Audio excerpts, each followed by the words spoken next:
Hello? Hello? Is this thing on? Hello? Hello, friends. There's a Ross Jose, and I see No Way's here. He clicked that shit so fast. I'm gonna make myself a little bigger here. Y'all, we're lightning fast. I know it's awkwardly quiet. Ugh. And I'm starting a little late, and today it hectic. Hectic is like the only word that I've got to like describe. I was in the model room trying to get some things going there, and then I forgot what time it was. And then I was trying to get chores done, and then I forgot I hadn't eaten, so I grabbed food, and I have food next to me now, and I have tea, which is good. We have tea, we have hydration. We're not going to shrivel up and die. And I have a commission I want to work on today, so we're gonna do that. Um, there is a slot for an in stream, but like, hear me out. I'm gonna be vulnerable today because I'm gonna be vulnerable with my feels because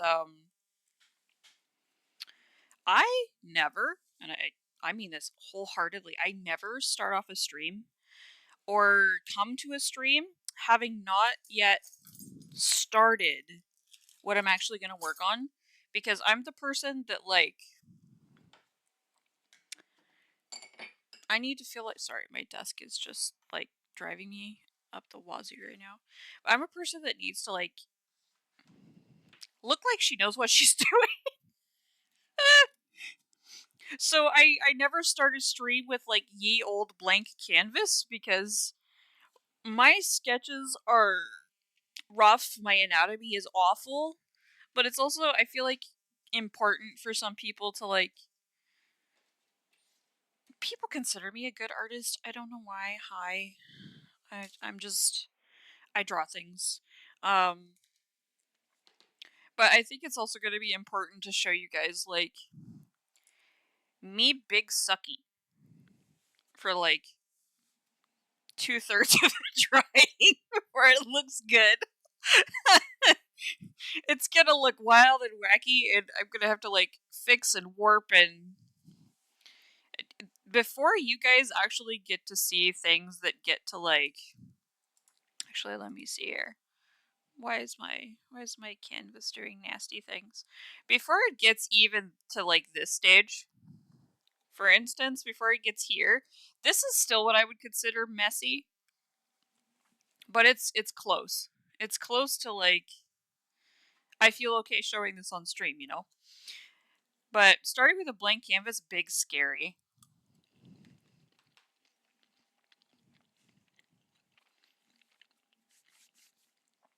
And this commission, hold on, we'll get started. We'll get some musics going here.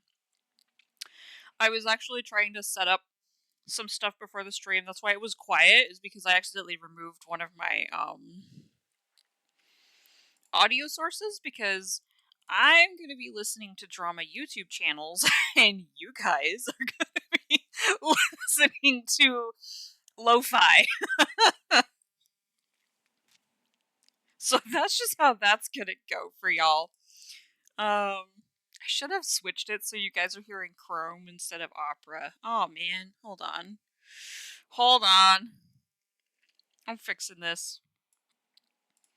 Because it's gonna. Wait. Hold on. I mean, I have an audio thing for both. I just need to. Hold on. Let's see. Let's see. My husband has two screens, and he's always like.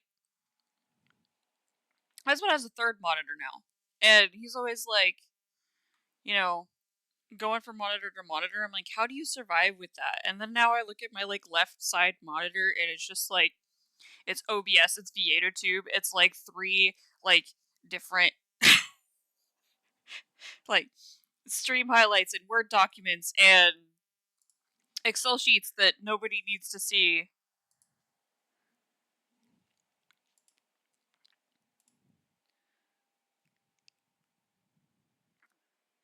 Because I have lists of like the commissioners stuff that they lined up for their thingy. Transgender.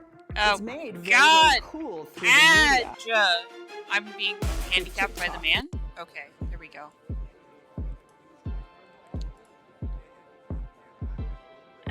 And friends and family, let's work together and get a comfortable viewing or listening experience going.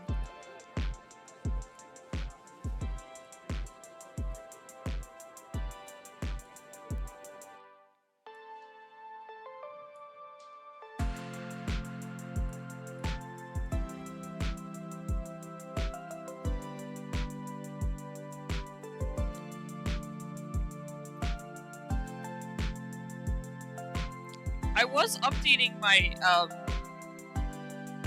hold on, I'm getting this a comfortable volume for me and then cranking it for you guys. Because my brain loves it very, very faint.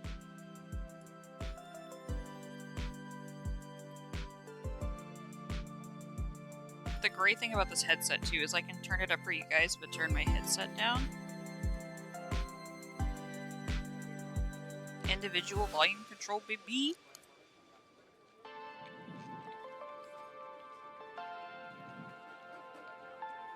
But Rosjo's I actually was,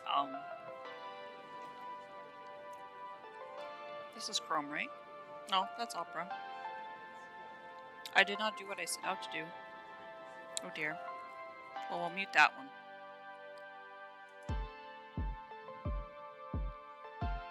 Huh. I can't remember how to, like... whatever. We'll work with it for now until my brain runs out of juice. But, I was actually cataloging, my model kits, Rosjos. Every model that comes in, I keep an Excel sheet of where they originated from, who I got them from, what they are, the scale that they're in, if they have a box, a pilot, for like the Zoids kits and stuff, if they have a pilot, a manual, and a box. If it's for aircraft, it's whether it's built, plans for building it, notes for each model kit. So I keep a big catalog sheet of pretty much everything that I have and how much I paid for it, and oh god, I scream. Excuse me. And then I see Serby says, I learned while it's legal to own crocodiles in Canada, it's illegal to import one for personal use. Now I need to create a business and convince the government I'm importing one for commercial use. Oh man. I mean, it's unfortunate that your that Caprasuchus is like extinct, because Caprasuchus, you could literally ride one into battle. Like, they were crocodiles, but they were like crocodiles that could freaking run, and they were huge. Like, I'm sure everybody here has played like Ark Survival, but like Capros, like they had this like arcing back, but like here's your murder chompers, right? But they had these like massive back legs. These motherfuckers could gallop. Like they could just fucking run. Like, you just put a saddle on that bitch and go. They had, like, almost humanoid back legs. I think they could run, like, some 40 miles an hour. It's like, what? They were, like, ambush hunters, so they would, like, use their like, springy, froggy legs, and then they would hide in, like, the water. And then they would, like... You think, like, crocodiles now, like, lash out and, like, jump, like, literally yeeting themselves out of a frickin' lake and, like, chomping on primordial creatures. It was badass. It was badass.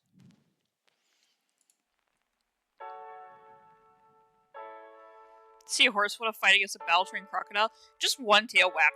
Just one whap. You're done. Whap. I'm also gonna move you guys over here a little bit. I hope that's okay. Okay, so, I'm gonna start scribbling and screaming. Oh, that's what I should... Damn it. I'm gonna put that scribbling and screaming.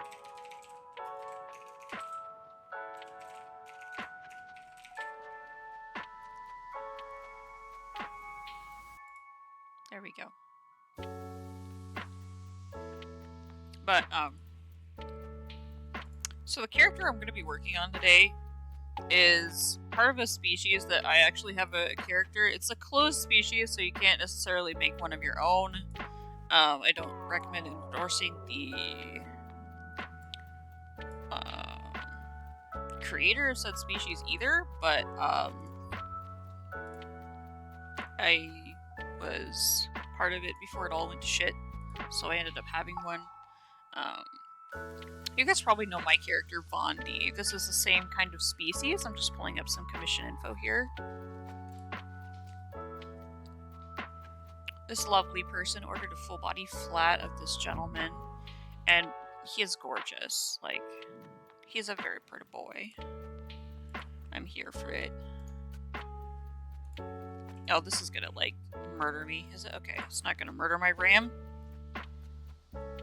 Here's a pretty boy. His name is, Reidenbach? We're gonna be doing a full body sketch and flat color of this gentleman. I'm really hyped to do this hood. This hood's pretty cool. They wanted the hood, like, kind of flared out a little bit. So we're gonna kind of go with a vibe that the commissioner said they kind of want for him. He's like, and 100% I could see this. Like, this character is kind of like Phantom of the Opera vibes. So I'm like, But I might just kind of get the base sketch sent off and see if they like any of the poses I'm doing. Usually sketches don't really get approval, but I would much rather have this approved because of the complication, like the complicatedness of this design. Because you have like 3 different types of coverages, right? So we have literal fur coverage, we have feather coverage, we have scale coverage, and then, I mean, like, this is furred but also scaled. That's weird. And then you have the tail, which is scale coverage. Then you have these giant, what they call veil feathers for this species. And, God, how many does he fucking have, bro? Let me grab more references for this guy. There we go. Also, his veil is kind of layered. They call it a veil. Here's, like, some of his concept art. So it looks like he's got 1, 2, 3, 4, 5, 6, 7, 8 veil feathers. So that's gonna add some complications to it. But I at least want to get a sketch going for this gentleman and a pose down. Again, like, they said very Phantom of the Opera, so I'm just kind of shite. Sorry. I'm just kind of bringing up some inspo of, like, Phantom of the Opera.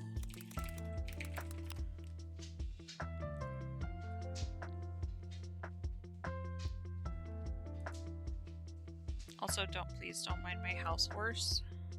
He's clip-clopping in the background.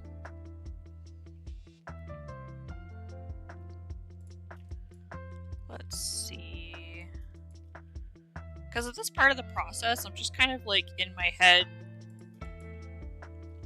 wondering, WTF am I gonna do? To be honest. I kind of want to have, like, I mean, since he's feral, feral being, like, a, quadrupedal kind of creature, a creature that's not a biped, basically. I call them feral. He is sitting like a good boy, honestly. But I'm kind of trying to think of, like, he's very Phantom of the Opera, so I'm thinking, like, maybe one of his... So they do have a regular normal shoulder. Like, the head comes up, maybe kind of like an upwards... Oh boy. I might embarrass the shit out of myself here. But, kind of an upwards, like, looking down on you kind of deal, maybe? Because I want this ear to kind of be like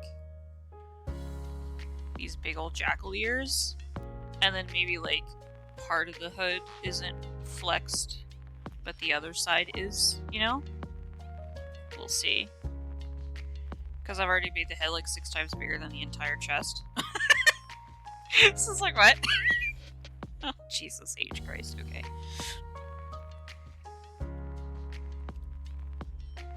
Okay, so I'm just kind of trying to study this guy's, like, anatomy, because it's not something I typically work with.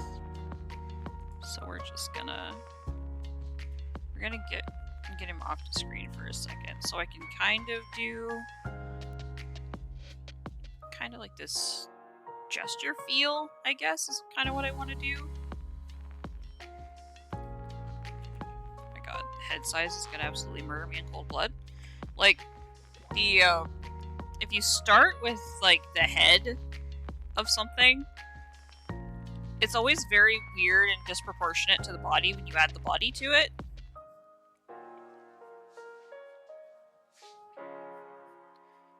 Because, like, everything I do starts out very, very messy.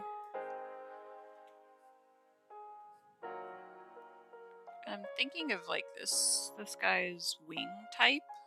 I might have to look at the, like, master sheet to figure out what his...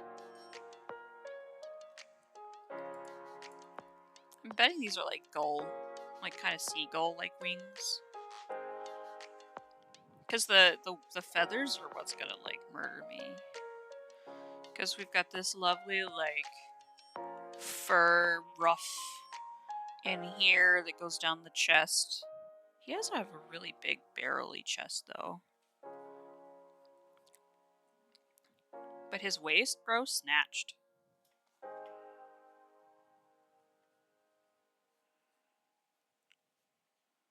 I feel like I'm just about to anthropomorphize this guy. I can't do that. Granted, like, the digitigrade legs and everything are gonna be...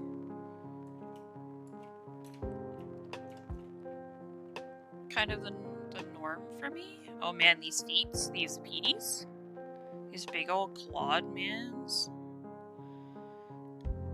It's just got regular burb toes. With that, like, that rear facing toe.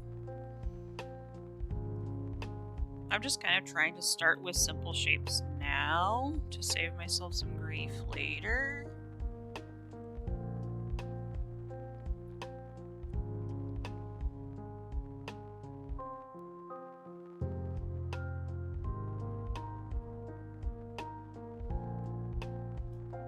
Might have to ask my commissioner a few questions about him, but I like kind of this hunched down, like, wide stance he is kind of having right now. But I want, like, even though he's hunched down, he's gonna have, like, his feathers on one of his wings is gonna be flared out, I think. Because I kind of want this guy to be theatrical, like the commissioner's looking for.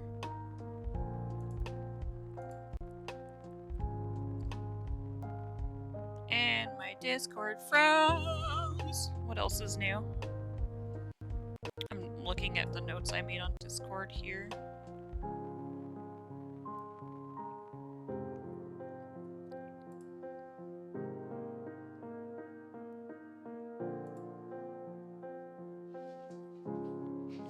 And this man's tail, I'm gonna have to curl it back, I think, because it's pretty long. All of this species has a very long, typically reptilian tail. Vondi also has a reptilian tail.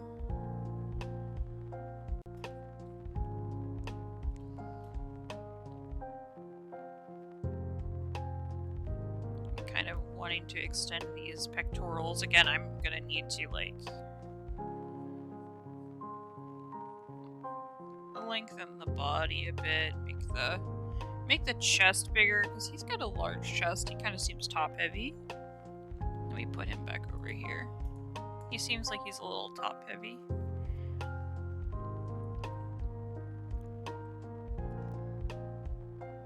Or should I make him kind of like he's levitating? So instead of being planted on the ground, more that he's like floating in space?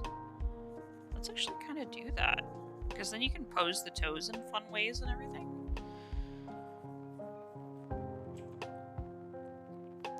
Because if we do that, then we've got like... he's more kind of stretched out. More theatrical, potentially. Or we could even like bend legs and have feet do things. Oh boy. This is what happens when you don't do warm-up sketches, friends. I might also lose my mind a little bit and need to switch off every now and then to a different thing, and that's where you guys are gonna come in, because I have so many projects, but like not... like the inability to decide which to work on, so like none of them ever get touched.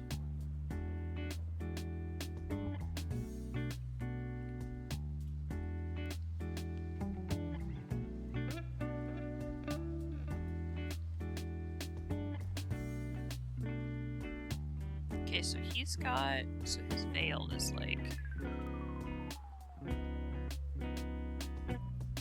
there's like one layer of the veil here, then another layer of the veil here. And this one's got 5, this one's got 4. So that would be like the initial. This would be like the second area. I regret... hold on. One thing I hate about Clip is like, can't... I mean, you could change your canvas size, but you can't just like drag it around. Let's change it to like that. And then it probably cut all my references off. Oh no, it didn't this time. Okay. Okay. I forgive you. I forgive you, Clip. It's okay. Something I'm also trying to get better at is working at a distance from my piece. Because I'll get in real close and then I'll start trying to add detail and shit when I haven't even finished like the base pose yet. So, big dummy there. Dang, these wings are gonna be the enemy though, bro. Like, hold on. This canvas is already 3,000 and this is a sketch that we can resize at any time on a whim. So we're just gonna do that.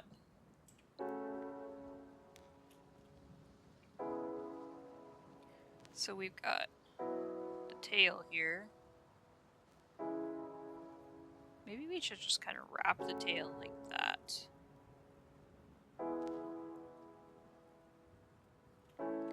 And then, so you've got, hold on, let me just grab. You've got the shoulder, and then like that. So then we've got the shoulder. I mean, it's literally just like a human arm, but I have to think about how I want this placed. Because I want it to kind of go out, but then come towards the viewer a bit. Which means that, like, the feathers will go kind of like that. So this is your base arm here. And then you have your dewclaw and your alula. For a bird, they have like a thing called an alula.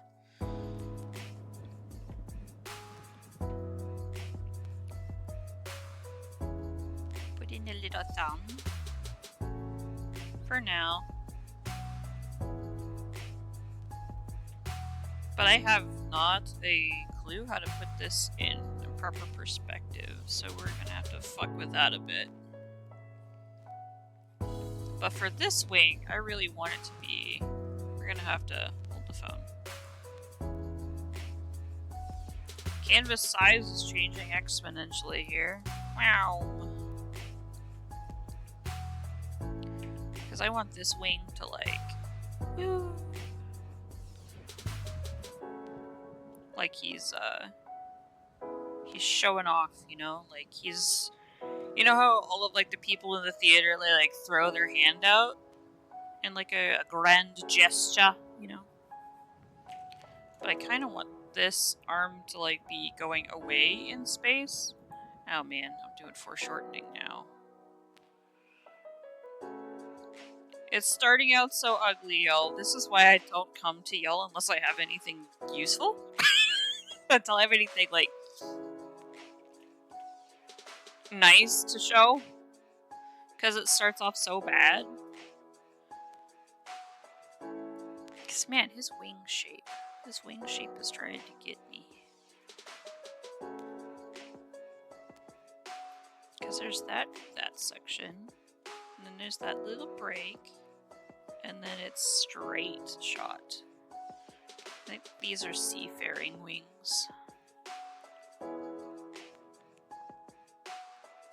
And they all seem to originate from the same...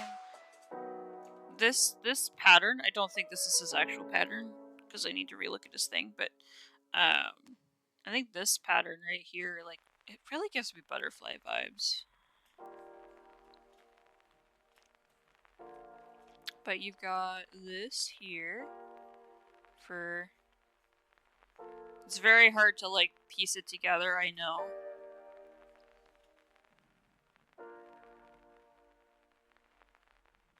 I like to do a little circle to, like, illustrate the end of the toe. And then I add the claw just because I'm obsessed with them. So then we've got, like, this little section here. Because there's three sections here, and then there's what appears to only be... This section comes up and then goes in here. Gosek is here! Welcome to Sketch Hell.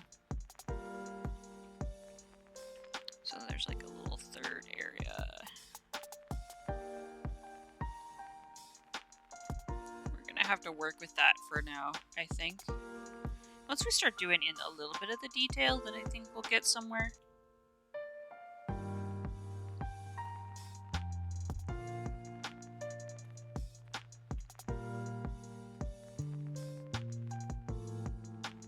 And again, for this gentleman, like, oh man.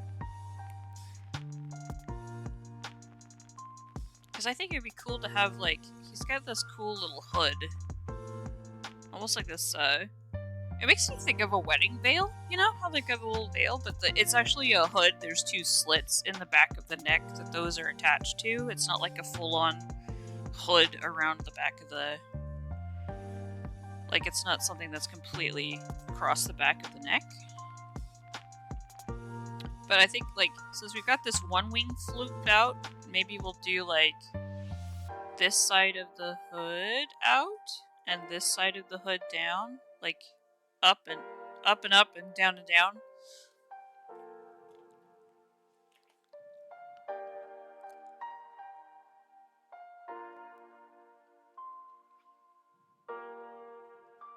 I really think I need to make, like...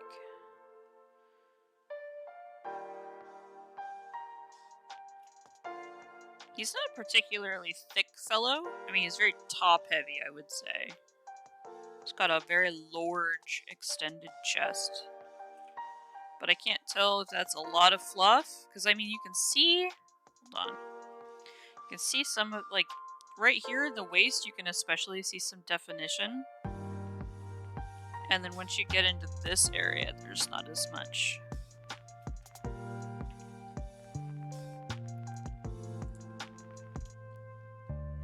I do think I need to elongate his form a tad as well. But to spare myself the wings, I'm gonna just move his legs and his tail, I think.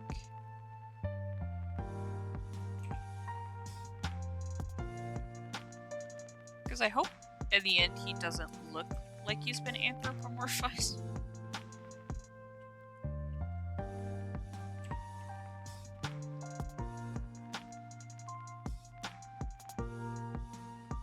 Then you've got your rib cage.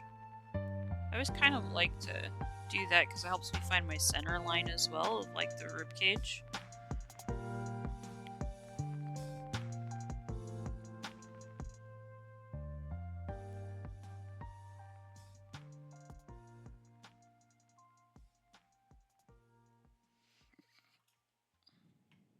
I also like this kind of almost head-on twisting. So we've got, hang on, I'm gonna add the clavicles here. There's like clavicles and neck muscles and all this fun shit in here. This is also where the pectoral line is. Because if you're a flying creature, you have some amazing delts, like, not gonna lie.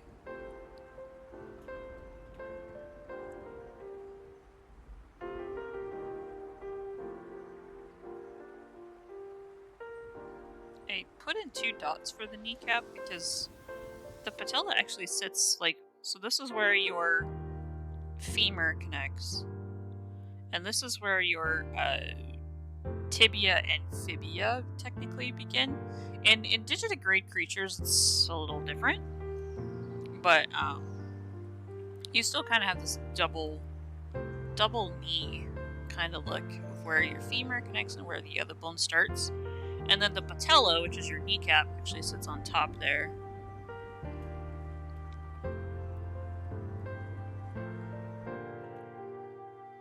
And the tail, we're gonna kind of just snake this tail around because he is kind of snake-like. Granted, we won't need this section of it, but I do like to imagine, even if something is technically covered up by something that's already there, you still want to know in space where that thing is going. Because if I'm not thinking about the curvature of the tail and where it's actually anchored to, if I had this wing here and I started to bring the tail up like right here, at like a completely different angle, it would look broken off, right? It would look like it doesn't connect to the creature. So it's always important, even if it's going to be obstructed, like, I think part of this foot is also going to be obstructed, but we're still going to put in, like, the base stuff for it, you know? Because having an understanding of what's underneath it as well will give it that depth that it needs to succeed as a drawing.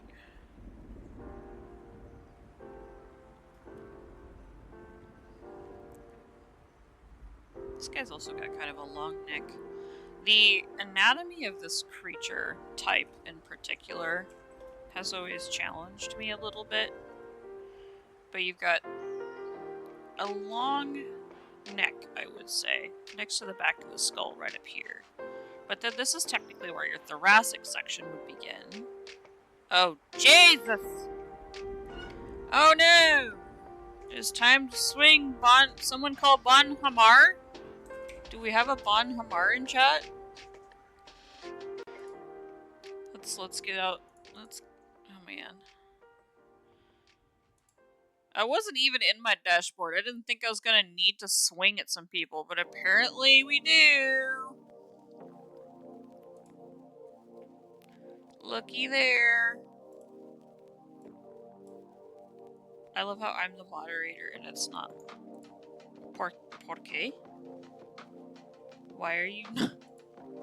It's not letting me moderate my own chat? What the fuck is this? Just get out of here. Just be banned. Be banned, friend. We need a bigger hammer? I know. God dang it. What the fuck, bro?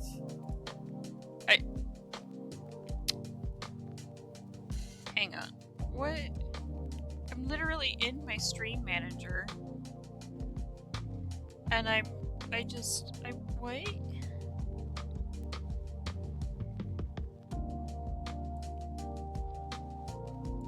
Wait. Hold on. Nobody clicked that shit, bro, by the way.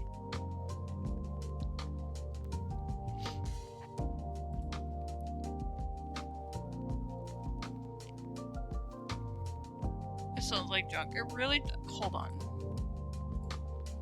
I'm so confused. Why can't I moderate my own shit? I'm so lost.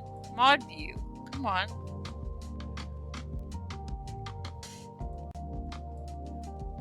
Google Chrome is like coming for my life right now. Hold on. Let me bring it up in Opera because I actually know where the fuck I'm going there.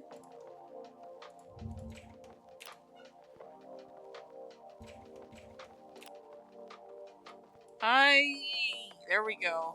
Fuck out of here. God. So I was in Chrome trying to moderate that shit, and it wasn't showing me, like, you have the timestamp of when they sent this message, and then, so you have a timestamp, and then you have 3 individual buttons that you can choose how to interact with that person. I wasn't getting that on, what's it called? I wasn't getting that on frickin', Chrome. Chrome was not showing that to me. Anyway, that person has been yeeted into the ether. So back to what I was saying, is like this species has a particularly long neck. Kind of draconic. And then you have like the rib cage that starts here. But look how substantial this rib cage is on this jet. Like, look how large that is compared to the actual, like, pelvis, I guess? The pelvis is very... It feels very petite. So I feel like I'm not thinking about how absolutely massive this guy's, like, chest is. But I would like to say that it is very important to take your time with your sketch. Actually, let's just do... let's just kind of do this at first. It's important to get your sketch ironed out. Get your bare bones. Get your bones good. Because if you're building something on a jacked up foundation... Damn it. Hold on. We're gonna have to adjust a lot of things here. But if you're building a building on a jacked up foundation, then it doesn't matter how good the end result is, right?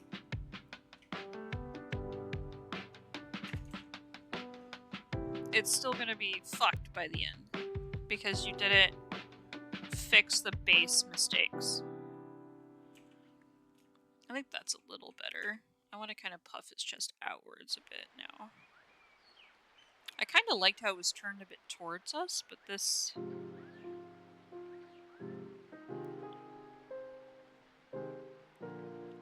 I have to think about his neck being slightly longer too. Like the neck that we drew? The neck and the ribcage are almost the same length. So I still think I need to stretch this ribcage out more.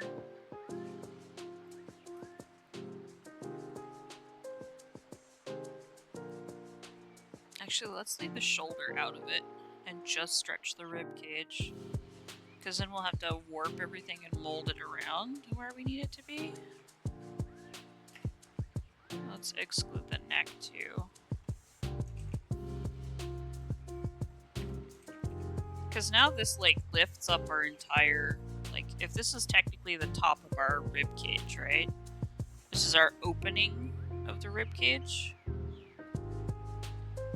Let's turn it back towards us just a smidge. Because I liked that kind of facing us, like you're kind of twisting your, you're keeping your pelvis set, but you're twisting your upper thoracic area, kind of towards a viewer.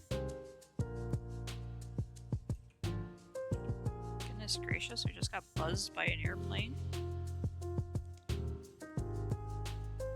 That was a grumbly engine too. So if we have kind of our center line set, like this is this line through here is kind of set to represent what humans realize is the sternum. So this this line here is kind of your sternum line. It's called a sternum because your ribs actually come in and connect to this part right here. That's that bony ridge. You actually have like a little dot right there. That gets broken a lot when people do CPR. But we don't draw that because it's not necessary. But let's keep our center line. Let's build center line a little bit here on our little mannequin friend.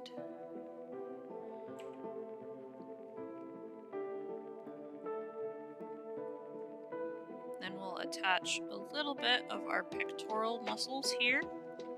And then we have like our serratus. This is throwing me off up there. That's a little lopsided for my liking. But then we have our clavicles. And those connect to our shoulder blades at the back, actually. Our clavicles are actually not very firmly attached to much of anything. Now we need to modify our... See now how short this wing is looking? We only literally have a forearm now. In order for this creature to get off of the ground, he's got to have some massive wings.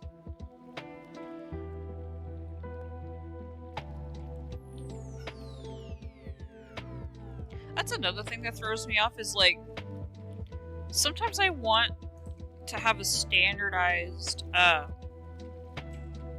size for a lot of my works. Is like, say I want this to be on an 8.5 by 11 sheet. It has to be like a standardized size. But then you have creatures that like they break the bounds, you know? We've got our lovely warp tool as well. We can pinch and move some things around a little bit.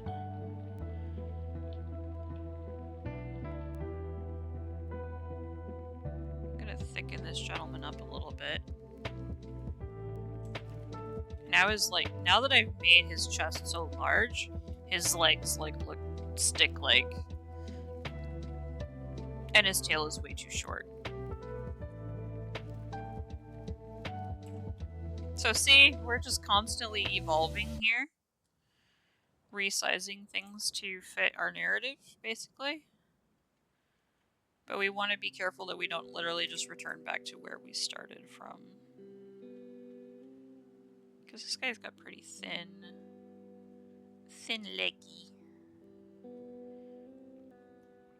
But we want him to be able to, like, look like he supports himself, you know?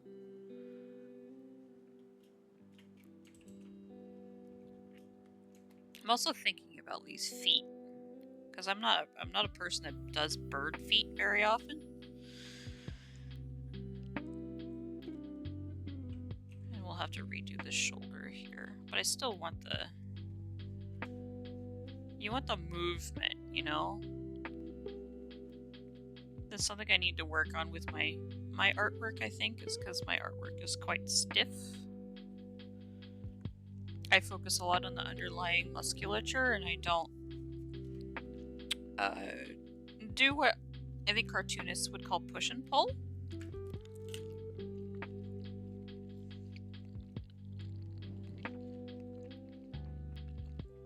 Because once you know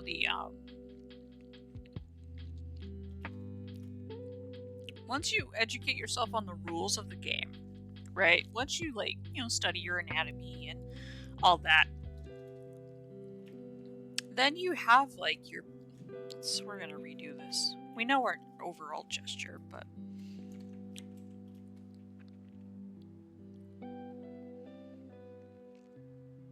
Once you get the rules down, then you can start breaking the rules to make educated and artful decisions, you know? We're gonna flip our canvas because we're having a hard time with this perspective, I think. Gonna need to start doing some tubes. Kind of understand where we want to go here.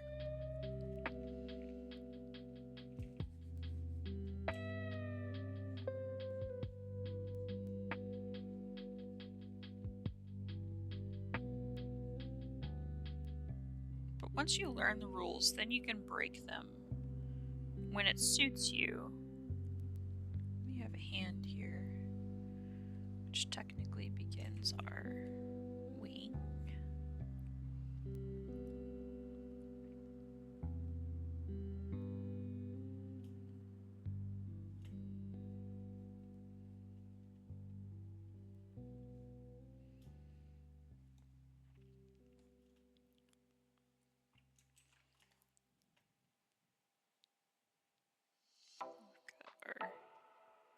Where our spine starts. But you have gesture, you have overall gesture.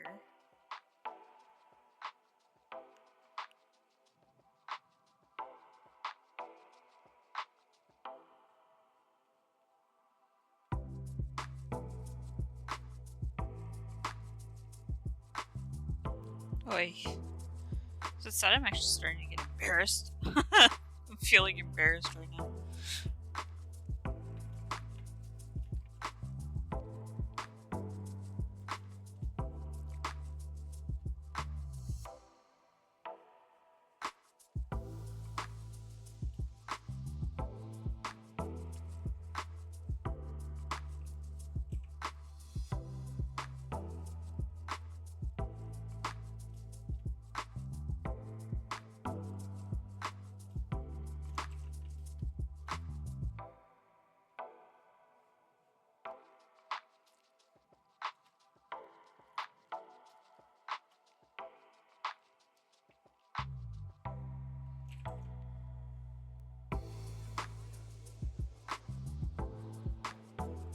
Throwing that tail back in there.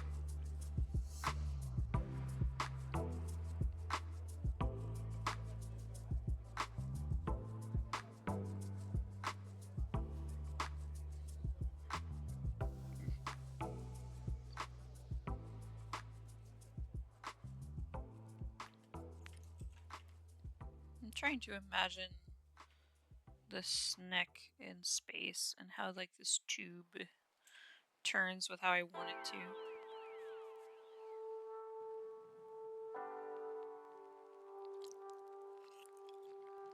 Found a box of 8 cookies in your room, man?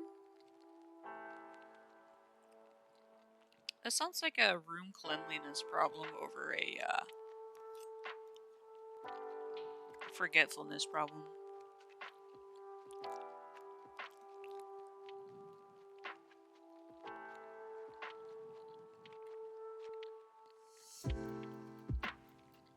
Also taking a few bites of lunch, excuse me.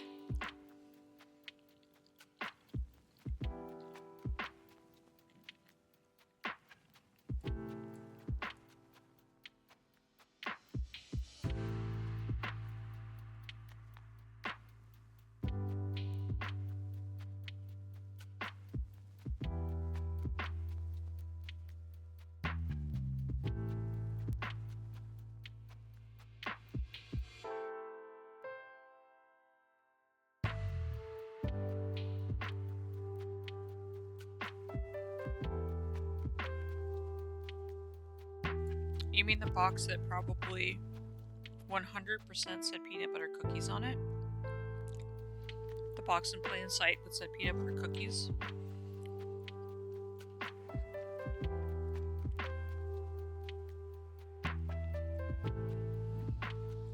You don't live with your grandma. It's not a sewing kit.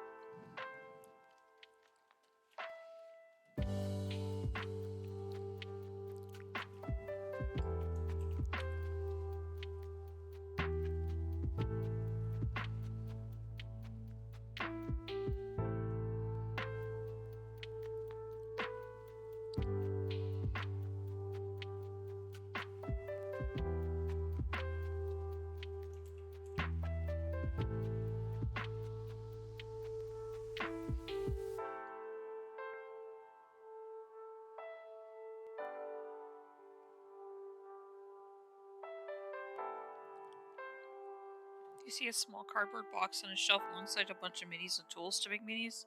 You don't just go, oh, cookies? Or you simply disregard these more tools? I mean,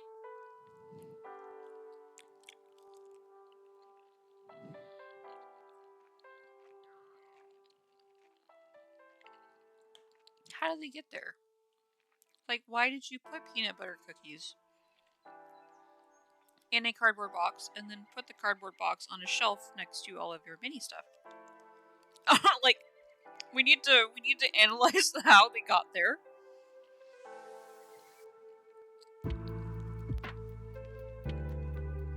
Oh, that's besides the point, Abe. Okay.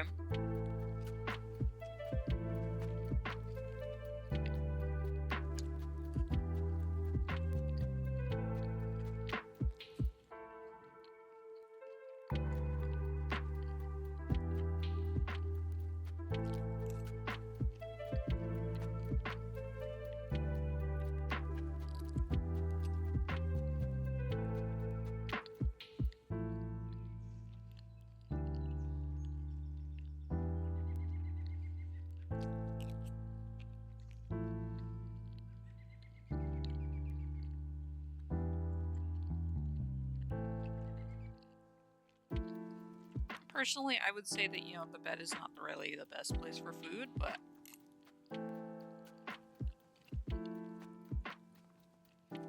it sounds to me like you need a workbench.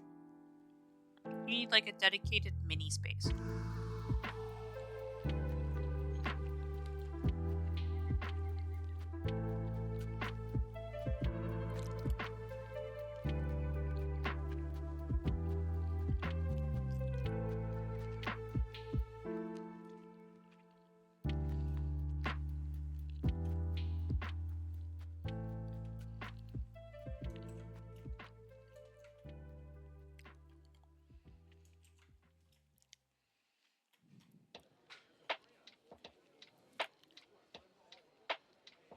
No.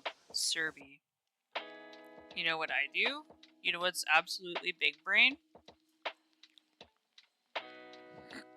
So you take your bed, right? You smash your bed up against the wall.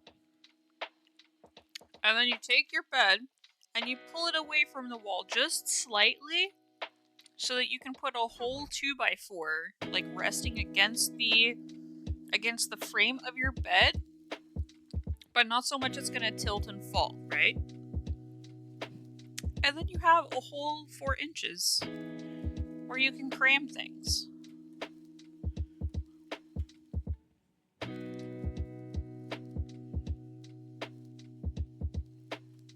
This sketch is gonna look actually nice at some point, guys, I promise. I hope. Maybe. Potentially. A girl can dream. I can't do that because the wall is the door to my closet and the other wall goes outside the room. There's nowhere else you can put your bed. That sounds like a personal problem, but aren't you moving soon? Isn't your geography changing? So, my friend, you make plans for your new space.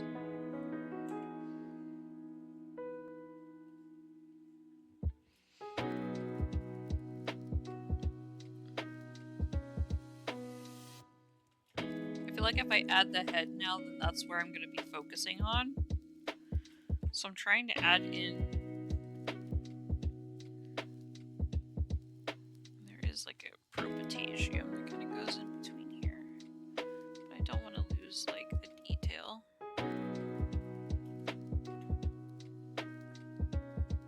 Because there are feathers as well that go over that. You can finally have your own slit. Okay. You're gonna own the house, right? Like, you're gonna have like a mortgage on it and it's yours to do what you want with. Because if you're renting it, then we don't sledgehammer walls. And even if we do sledgehammer walls, Serby, we need to make sure that said walls we're sledgehammering are not load-bearing parts of the structure.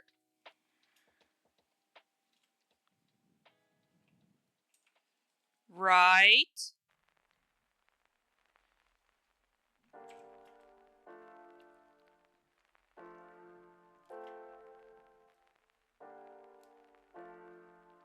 I mean, like, just make a sledgehammer wall outside. really freak out your neighbors. Like, every now and then just go outside and sledgehammer this, like, random wall that you've erected out of 2x4s and spare drywall. Assert your dominance to your new neighborhood.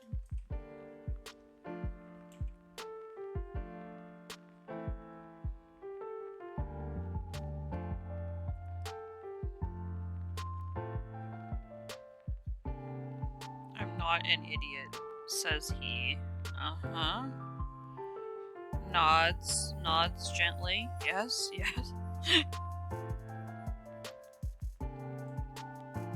They'll probably have better ideas of how to demo the wall. Hey, there's Arch. Welcome to hell. We're not sure how we're gonna get this sketch done, but we're doing it. I'm actually really rusty in my art game. It's painful. It also doesn't help that 99% of all commissions I get are just headshots. So I have all the practice in the world with, like, facial and anatomy and shit, but then we have full bodies. And then we have to try not to suck.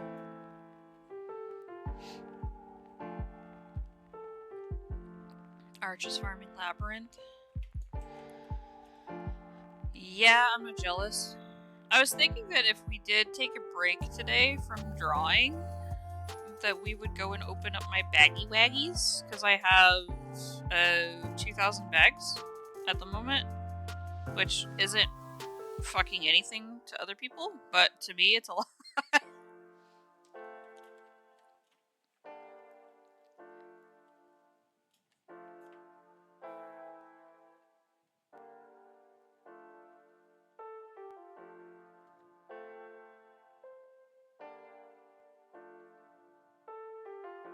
You dropped. Oh my god. I hate it here.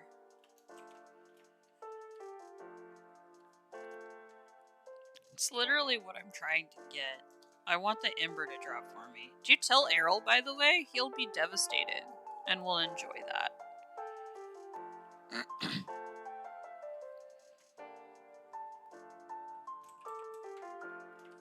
Oh, you told him during raids? Not while he was live and we could all enjoy it? Selfish.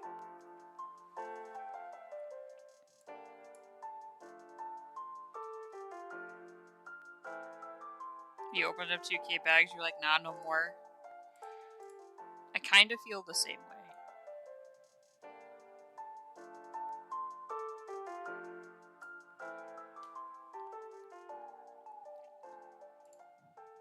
Oh, you got it while his filter was off. Yeah, that's also part of the fun. Everybody knows you can't buy love, but you can print it. That's why Vistaprint has up to 50% off custom calendars. I hate YouTube.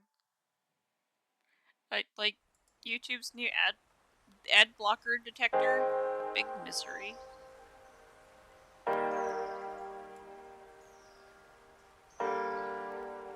So I'm sorry you guys get to sit through ads with me until I can smash the ad button. It took me a few thousand bags this year. Last year it took me less than 1,000. Okay, a few thousand meaning what? Like, actually like 2,000 or less bags, or more than 2,000 bags?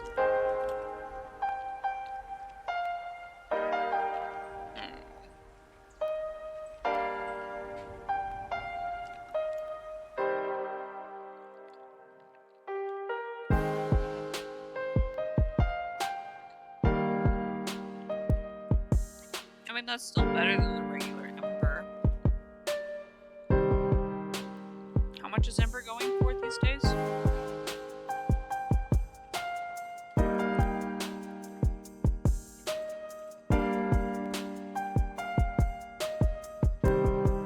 It's going for 540. Well, what you're selling yours for, okay. Okay, pop off.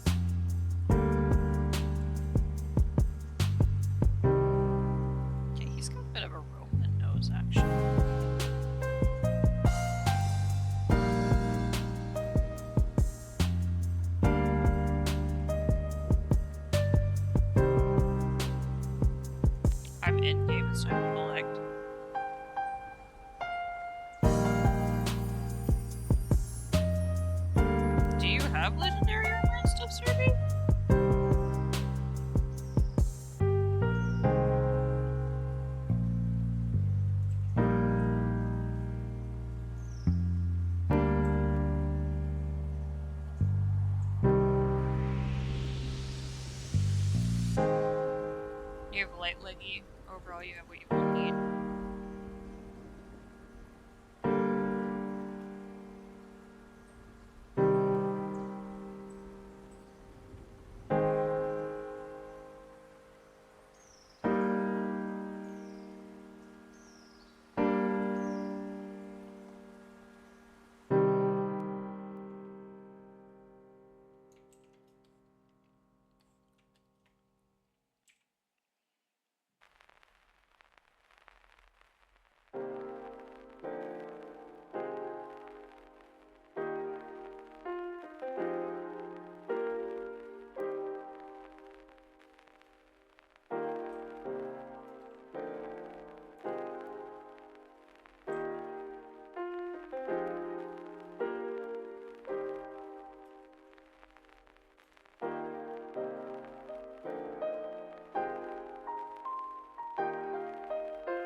Thanks, no way. In true fashion, the head is now as large as an entire pelvis. I think what I'm gonna do is I'm just gonna yank this and take it up here for a second.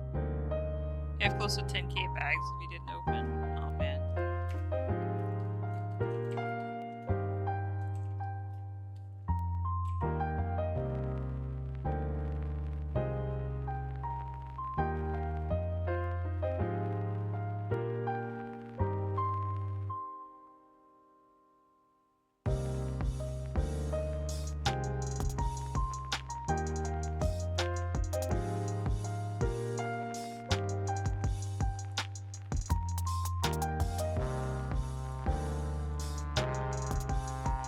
Nice, Archer. Catching up to me.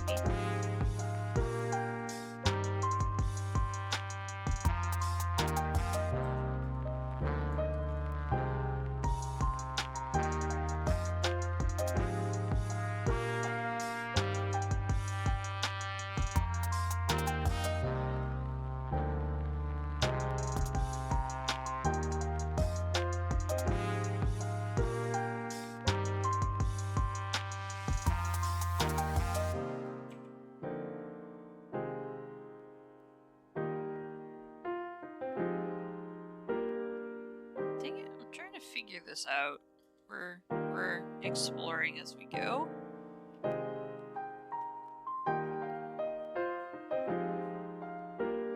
love these pharaoh-like ears almost. These big old jackal ears.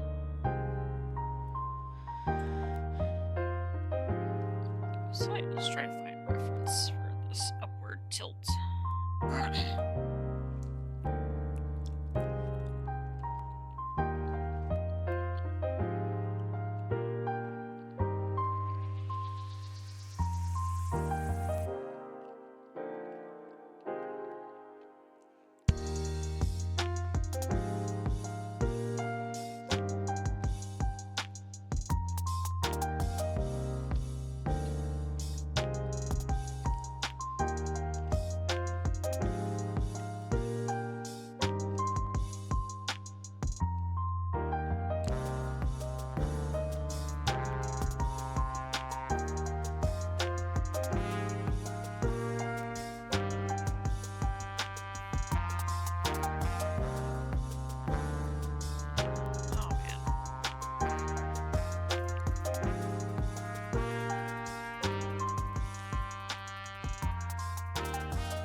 All of my references are usually for like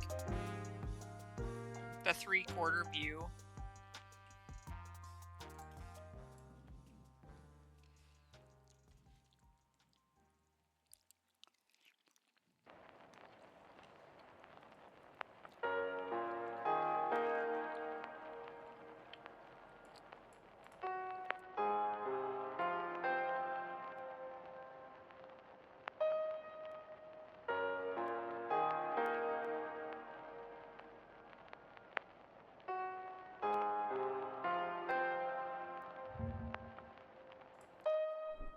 I'm trying to find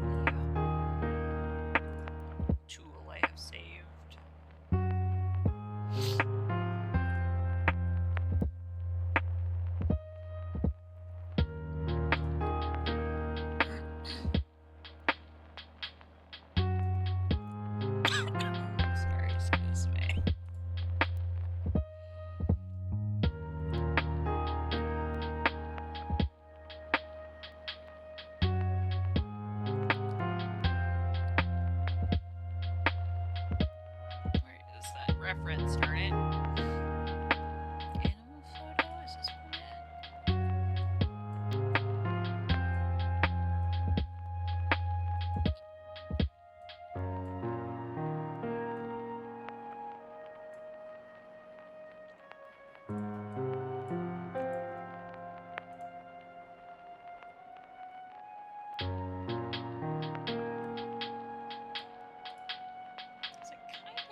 eye shape is also getting me.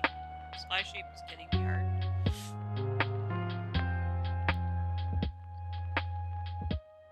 I mean, it's proving difficult. It's like a fucked up way to say that. Mean. Good job. Make everything an innuendo. Make everything an innuendo like Aralosa does. The autopsy report is inconclusive. No! I did not kill him. More That's ads! not the point. Where is he? Tab. Shut.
Is your ramen back in stock? Stop. It is. Sorry it kept flying off the shelves. Stop. Is it? Skip Ed.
Sorry, I'm crunching. Welcome back.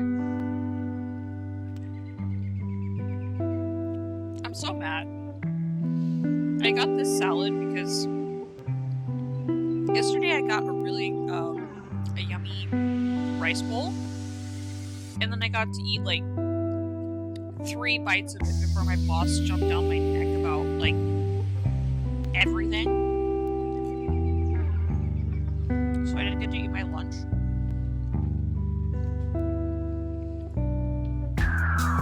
My rice bowl is still in the fridge, but I want to eat it warm.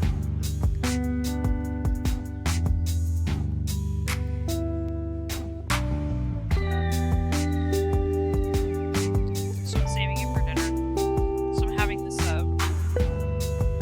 they call it a tropical crab salad.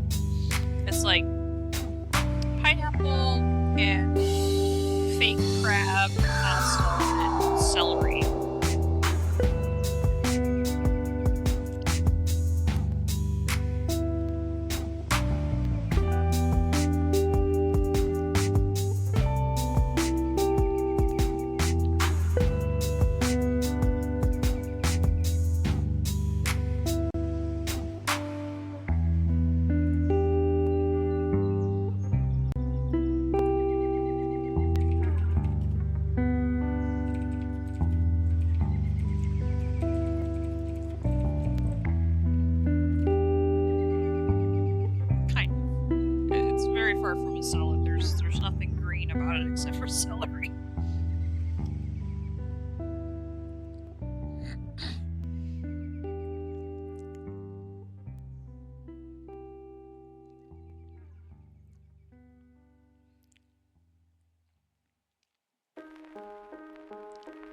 Final Fantasy 14 or Guild Wars 2. Got 28 days left to play Final Fantasy 14. Downloaded a free copy. Give the game a try. Man, with everybody getting into Final Fantasy, making me think of trying it again. Because I tried it once and just big oof memories.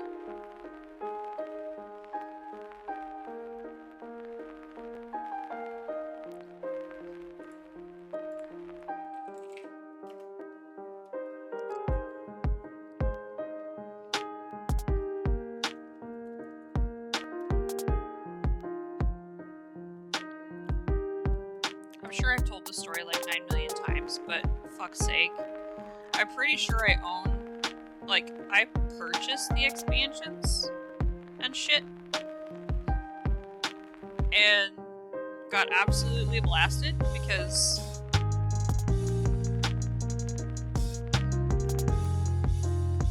I have to pay the subscription where everybody else gets to play it for free. He's so fucking tilted, bro.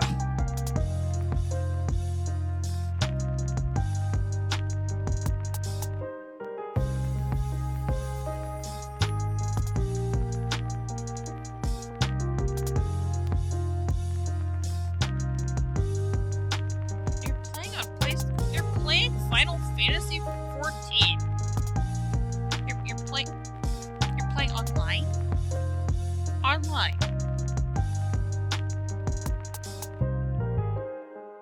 An MMORPG on PlayStation. That feels weird and wrong to me. I don't know why. I can't explain it. You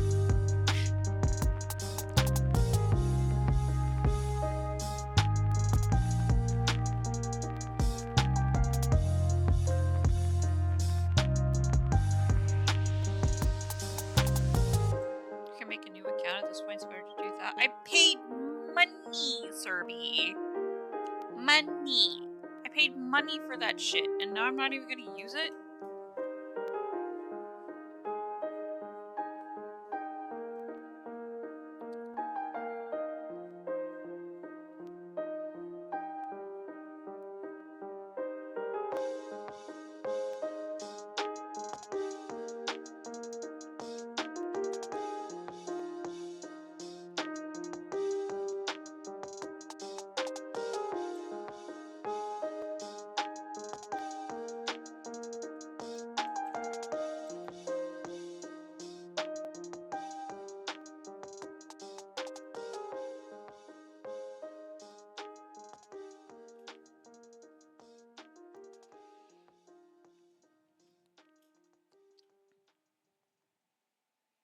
You want to pay more money from now or play for free? I just don't want to start a character and then, like, get attached to the character.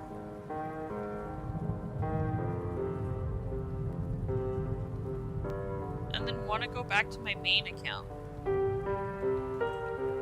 I think I had a Mikote Lancer. Handshake, no way.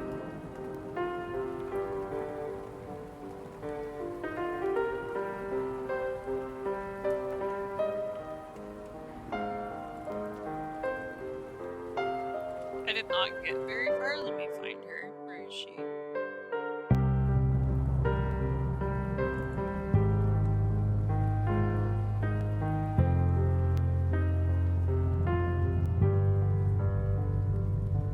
I also made Bondi because I wanted an archer. Not an archer, I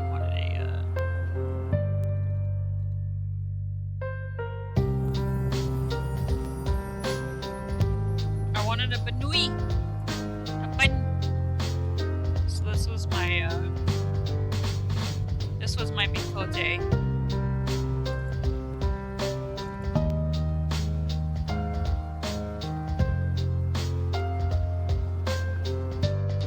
And my bunny woman. I have to remake both of them, honestly.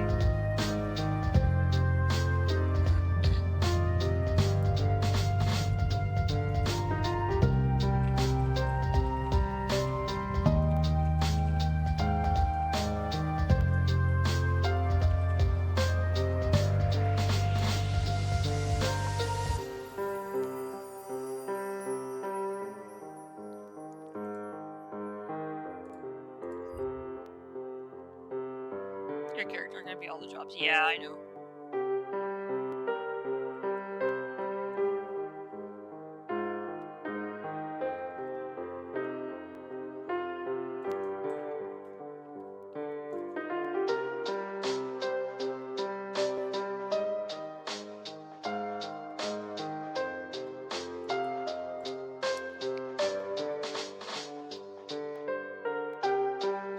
God, his veil feathers are actually massive.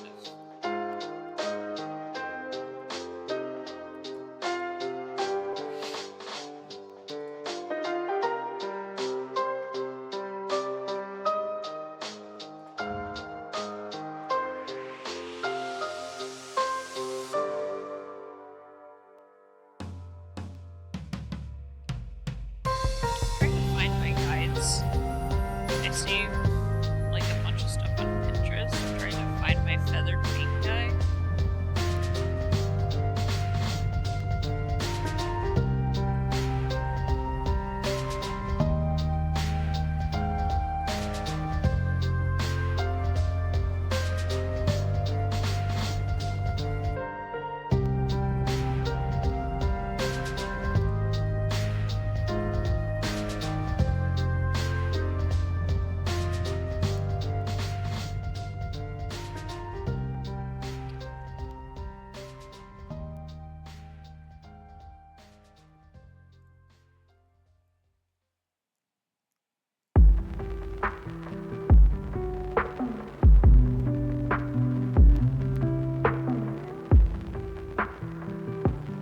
Really?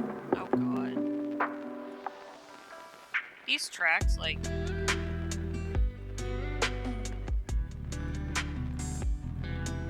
tracks are... Oh. Okay. Hold on. I'm fixing this shit right now. Fuck off, music. And again! Tell me when it's an issue! I adjusted it a little bit, so tell me if that's fucking better.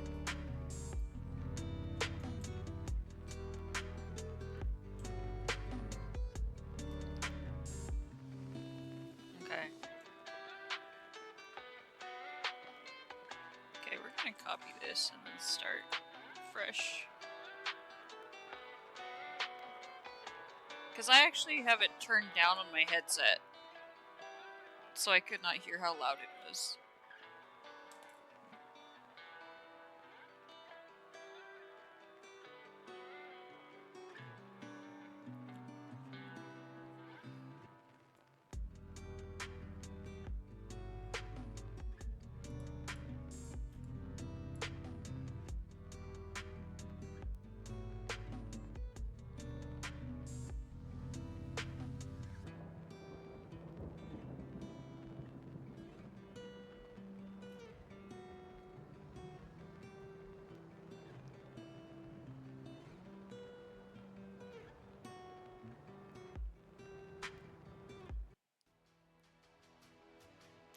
Edge! God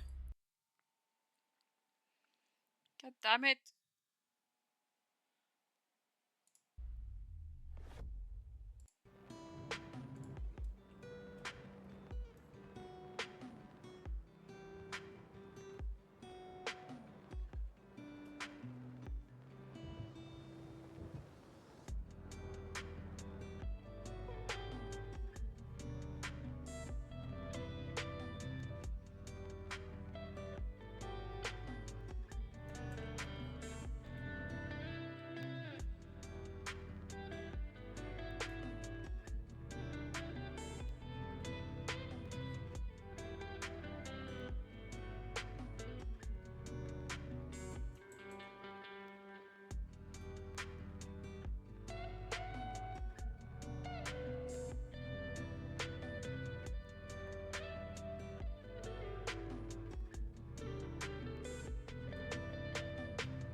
Alright, we're gonna save this and hit pause.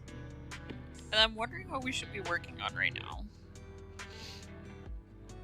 I've really been wanting to touch up my PNG tuber. I wanted to give her like kind of an extension of her model.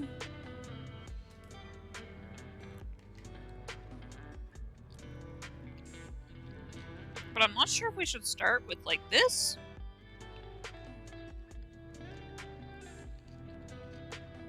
Or if we should start from scratch.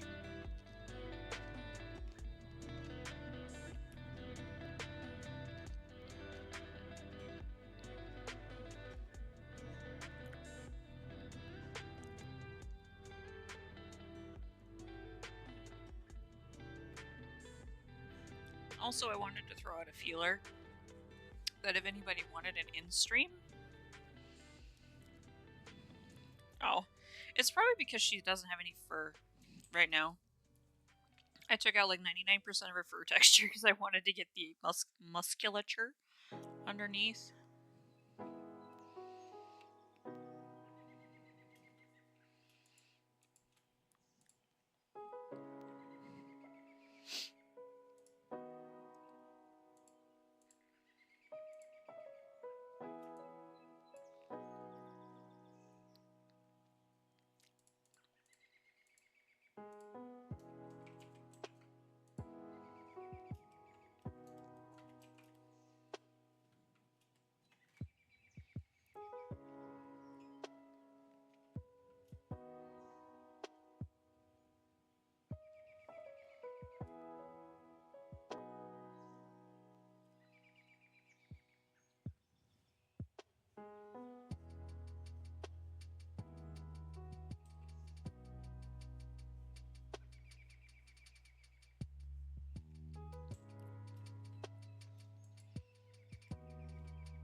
I feel like the ears look weird.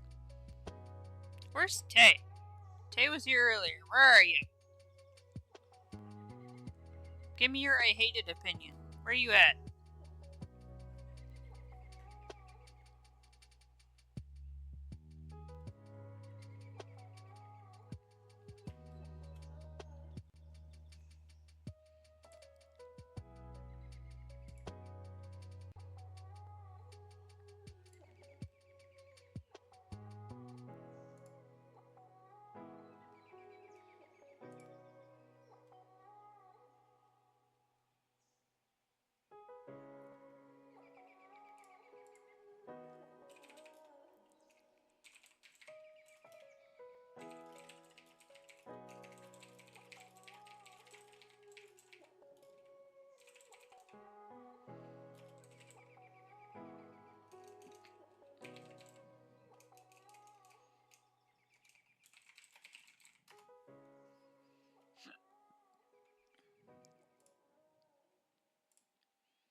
You probably know Vistaprint for business cards. Yeah, we print that. But did you know we also print that? And that. And that. And that menu. And that's embroidery. But yeah, we print that too. Can you print here? Sure, we can print there. We can even help design it. We make print that lets people wear your brand. Take it. Stick it. Carry anything in it. With Vistaprint, the printabilities are endless. New customers get 25% off their first order at Vistaprint.com.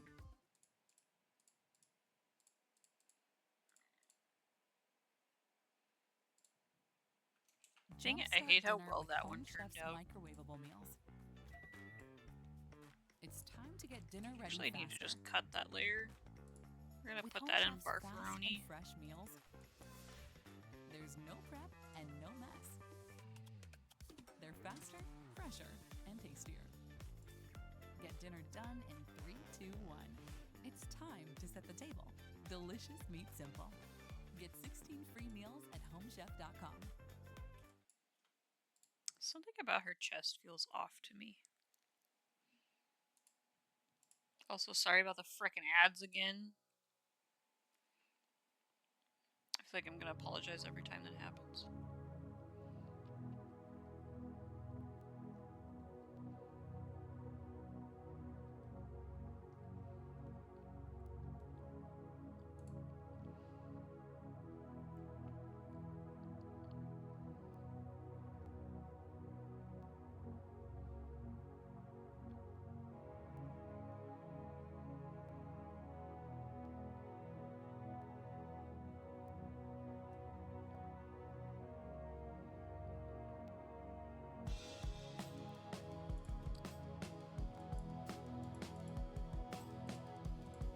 So I feel like I eventually want to add in, like,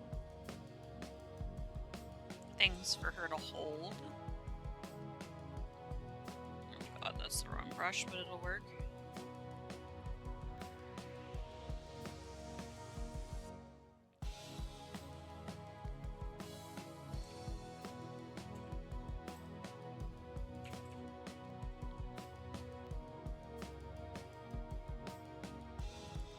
Man! Just driving me up the wall. I feel like, we've lost our rights to draw today.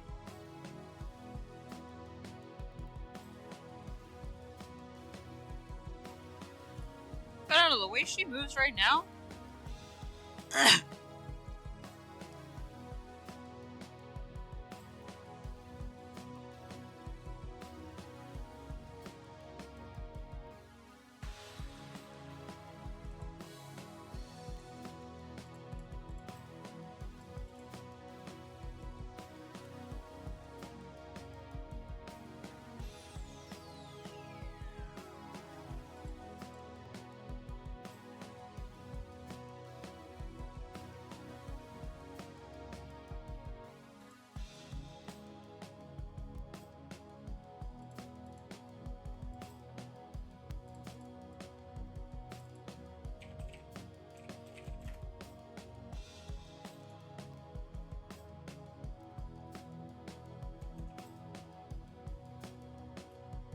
I feel like I need to bend her head down.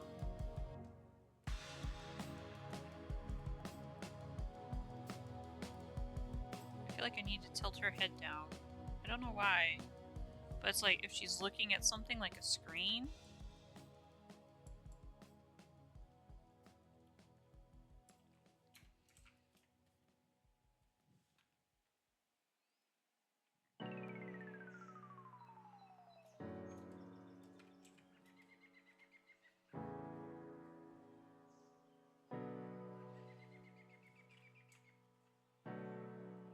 Also depends on where her eyes are focusing, I guess.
Sorry, guys.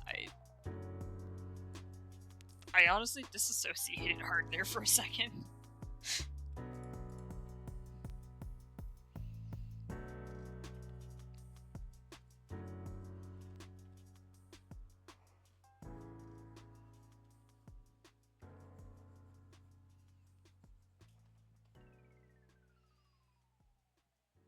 Ramen that's healthy, wholesome, and jam-packed with life-sustaining protein. It's not magic. And It's the special cooking technique we use that eliminates the need for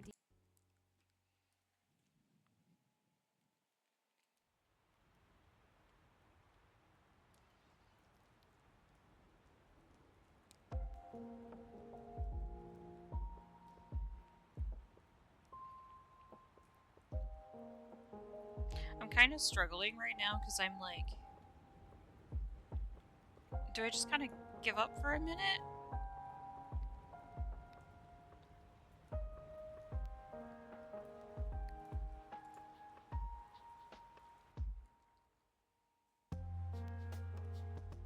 Do I move on to something else because I'm having a rough time with the drawing right now?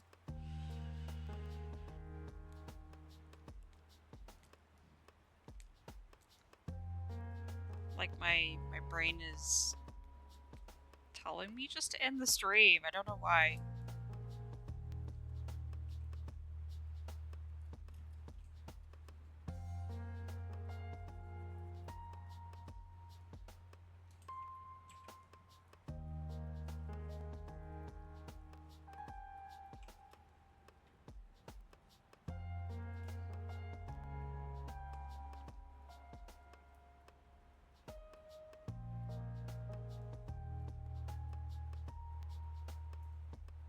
Because there's like so many assets I could be working on for the stream right now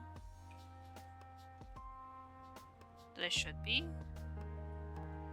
And like, why not stream that, right? But at the same time, my brain is like,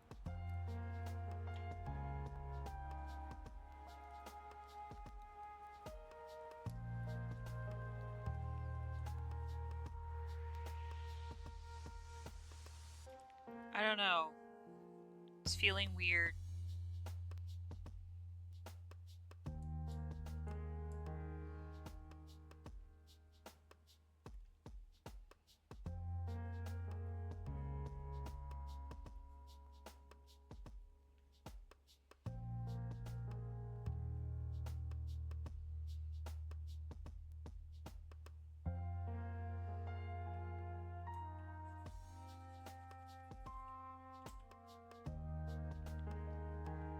I'm struggling.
This season, Vistaprint has everything you need to create holiday magic. And with up to 50% off, you'll blow money. Ugh.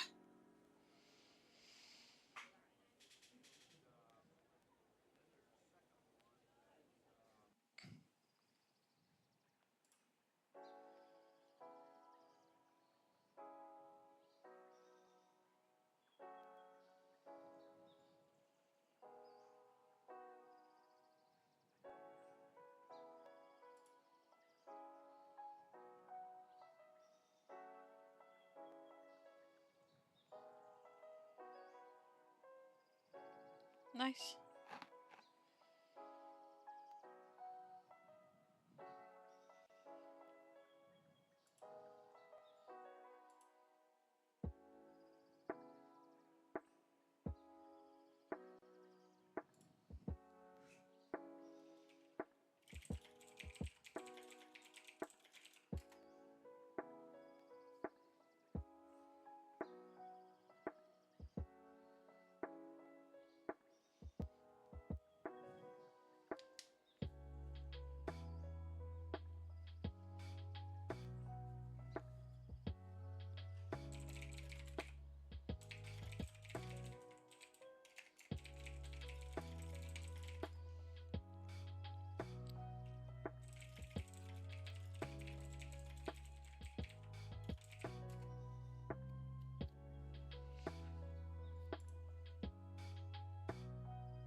Sorry guys, I'm debating what I want to do.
I think I might just end here.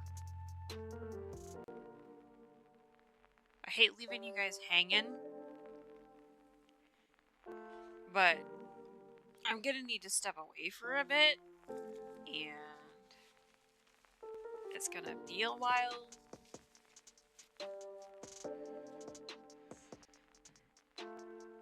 So I think we're gonna have just a short stream today.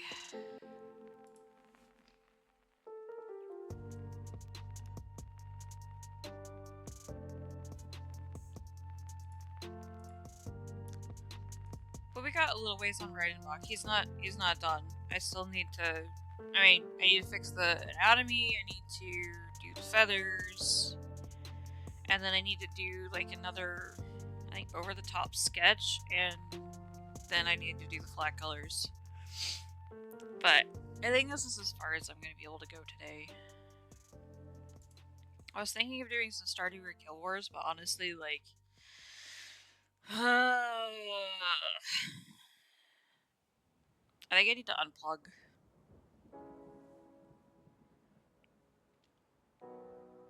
I will try to make it up to you guys on Thursday.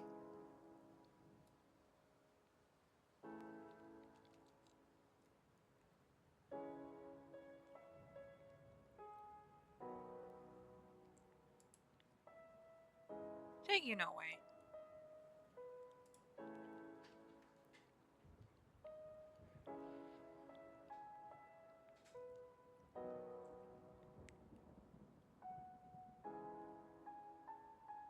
But I think I'm gonna end it from this screen because I don't have my other scene fixed up properly with my audio, so it's not gonna play the music for the outro. But I'm sorry this was lackluster. I at least wanted to do just a little bit of art today, but I'm honestly burning out really hard right now. I need to find something to do.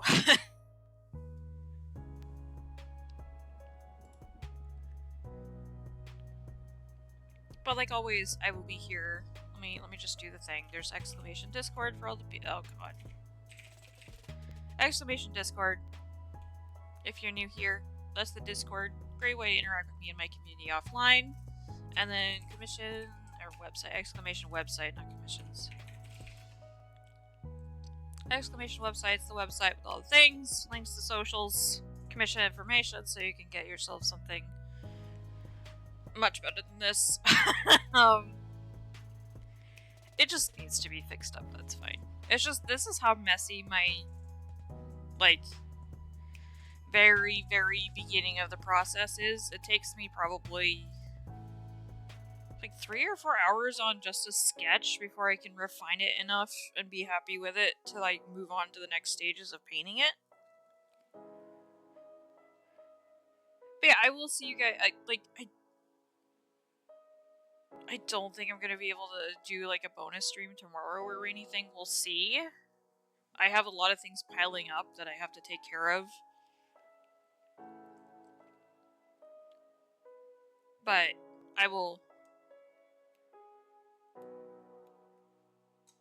Oh, hey! I was just about to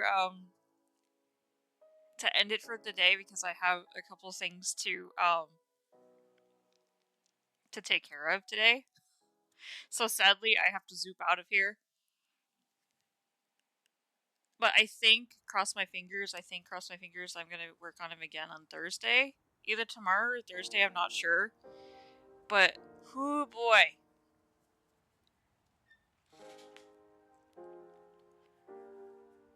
I know.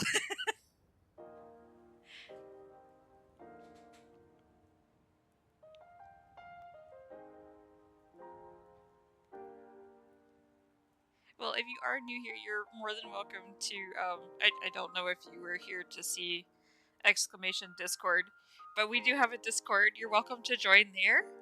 And thank you for following. I was just about to suggest that, so you'll know the next time I go live. Art streams are kind of few and far between because I have to have something to show. Everything is always under wraps and half-baked, and I don't want, like, bringing half-baked stuff. But I'll definitely give you updates if I work on him a little bit more. He's been a welcome challenge, because I'm usually in the Anthro-scene, and I need to work on my quadrupedal creatures. Honestly, it's giving me good practice for Bondi too, so... Thank you for dropping by, darling. He is. He is being dramatic. His feathers are like screaming at me right now.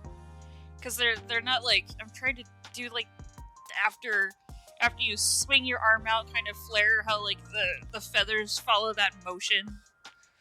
And it's just being stiff. And I don't want it to be stiff. I want it to be fluid.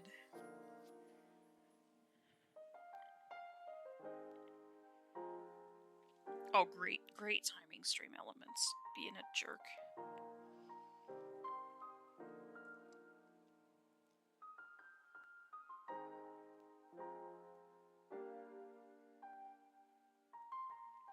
Oh yeah, I was trying to find. I have like a Pinterest board just of like birds.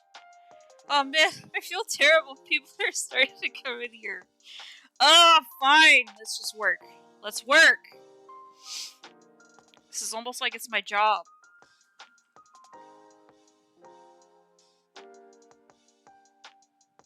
Also, hello, Invisible.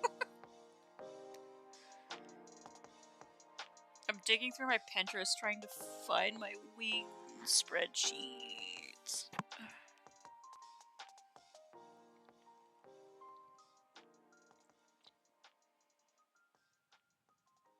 I'm also ping-ponging between like 9 canvases because I can't focus on one thing for too long. Suffering.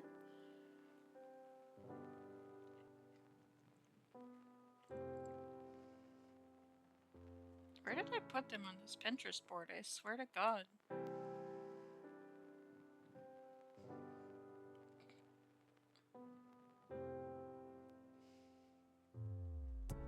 It says I have no rights. They might also be on my hard drive, which is just another rut-row moment. Ugh, snort. Sorry.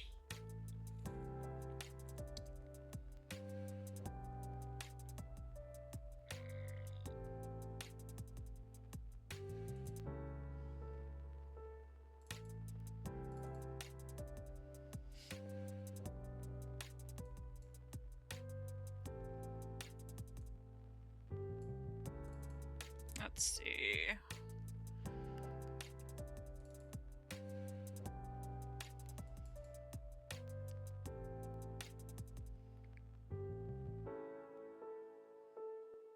Yeah, they're gull-shaped. Like Euliths, right? Eulith also has, I think, seafaring wings.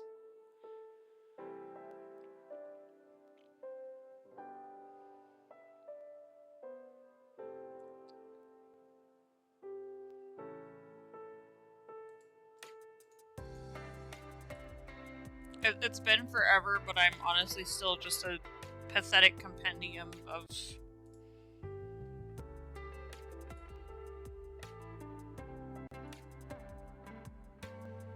all the Armani.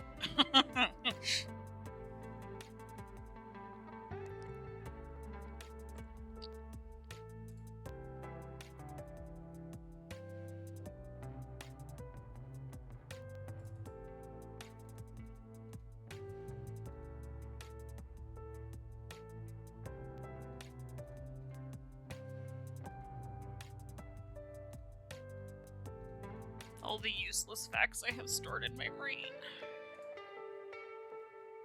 Because the chances of me getting another Armani, like, I'll never be able to commission one. I'd have to adopt one.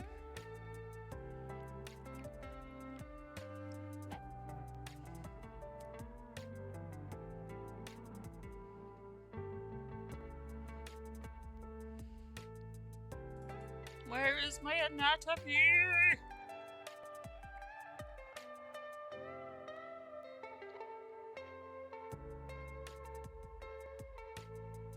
Wings. Literally a freaking... I have a folder for wings. They're all bat wings. I hate it.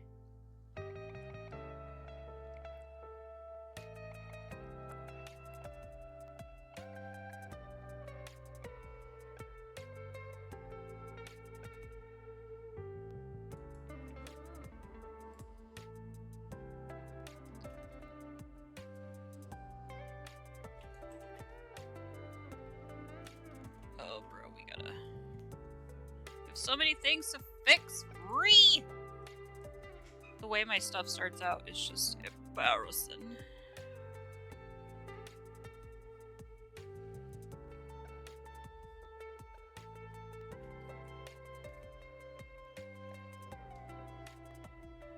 And man, so many dreamies came and went so fast. It hurt.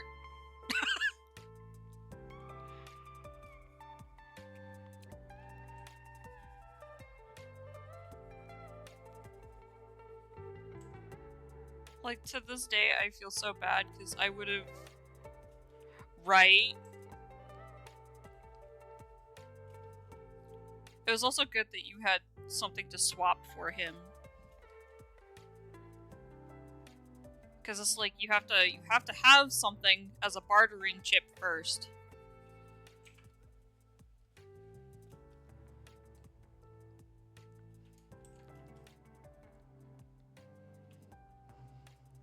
I almost got Nefel. The one that was it's like the owl themed ice baby. But the owner did not want to part with them because now they were part of the cool kids club. And if I were to do art instead of giving them a like a MYO, then they wouldn't have a bargaining chip anymore. And I'm like, man, that sucks how that has to work.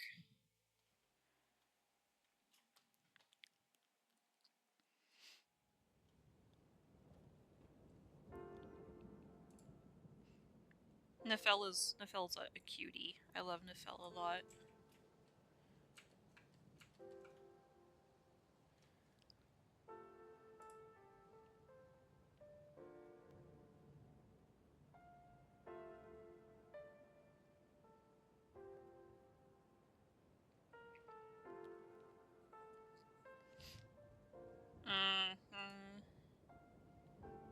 It's a big feels bad. Like, I want some of them just to be loved. As I can't even love my own child.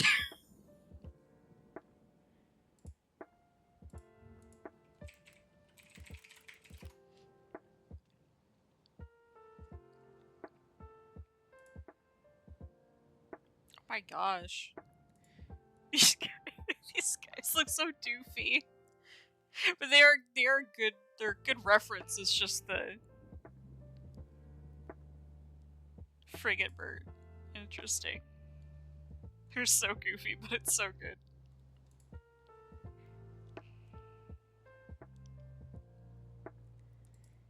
It's like they have extremely long primaries, and the silhouette isn't very like typical of what you would see of a bird wing because they're so wide. Like they're narrow, but they're long.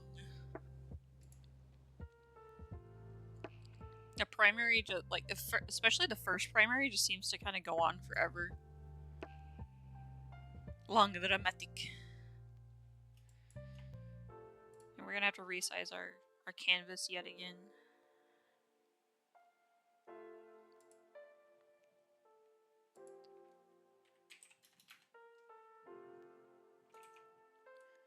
Okay, but we've gotta tone you down a bit. You're gonna like murder my RAM.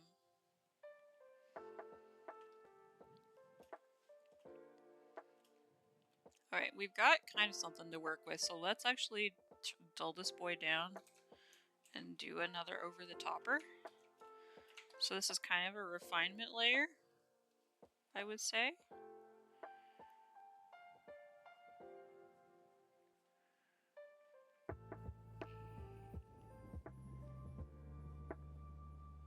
This is also kind of a helper layer for me at the moment.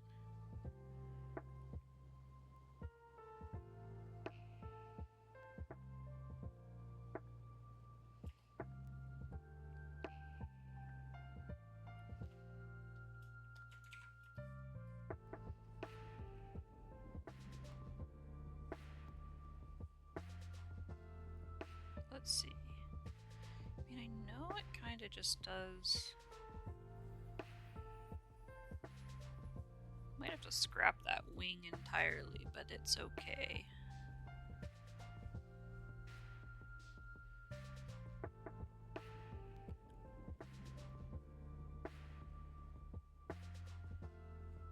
Look how long this boy is. And so we have, here's our elbow, here's our hand, our little finger comes up. I feel like the finger is kind of a replacement for the Alula, this little guy. So we have this finger that comes up. Let's put the boy back on the screen. Where did my layers go, Kronk? There we go.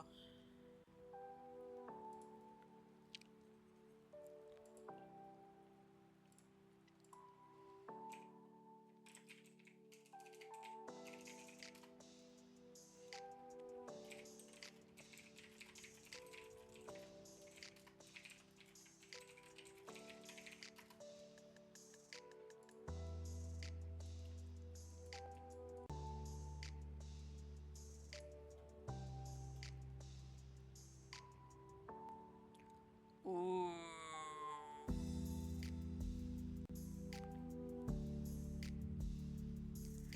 Let's actually just turn this layer off entirely for a second and just use our brain and try to figure out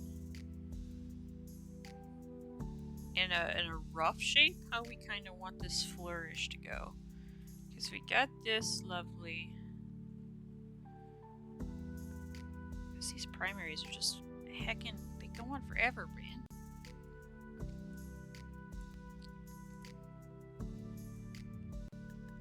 Oh, aggressively.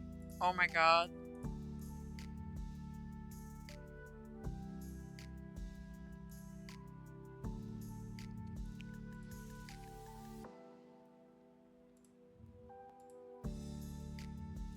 What a man.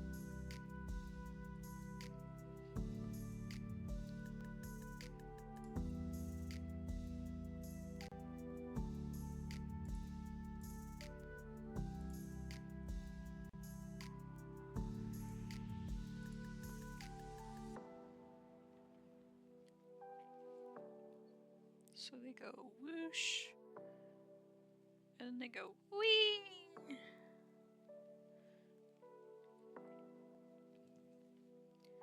That's so curious.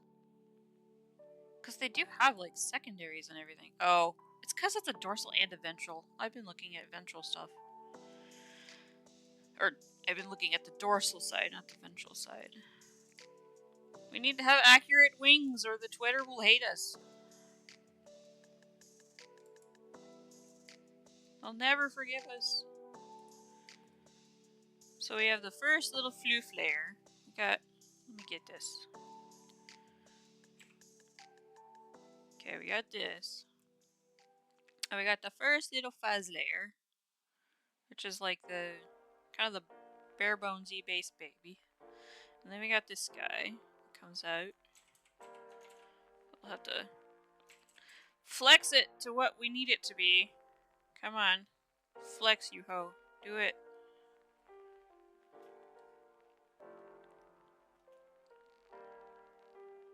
And I think this actually goes out further. So we're gonna go out to here with it.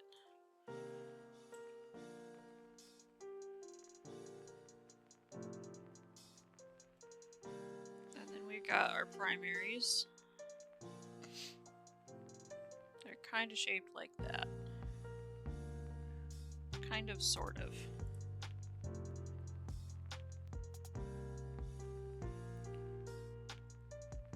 Wait. Let me... You friggin' bird! Where's a good picture of your wing? Give!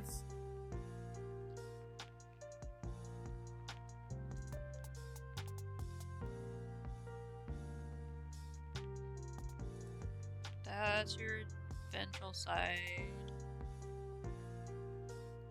Wait.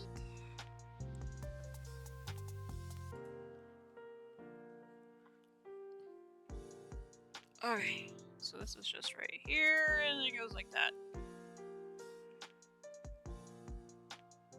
Well, wait, it ends actually rather early. We've got it like coming out like that for them.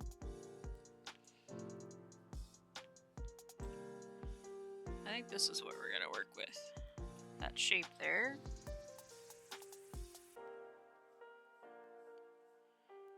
And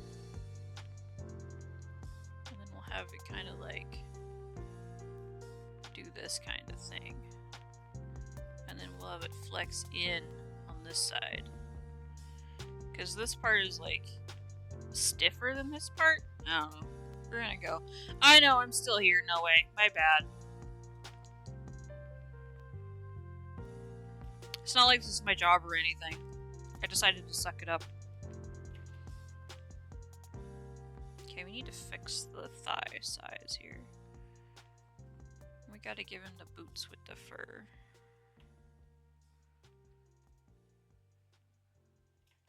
Archsmith has returned. We all rejoiced.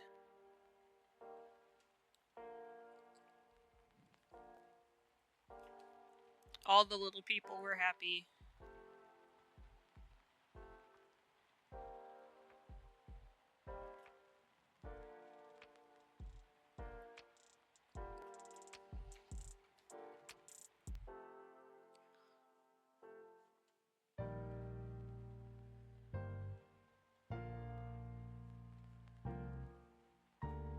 Oh, I'm so used to actual like draconic wings that these feathered wings.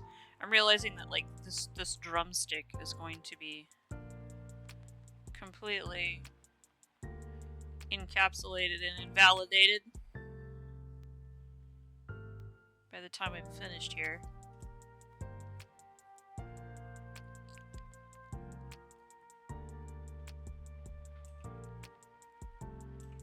There we go. There we go.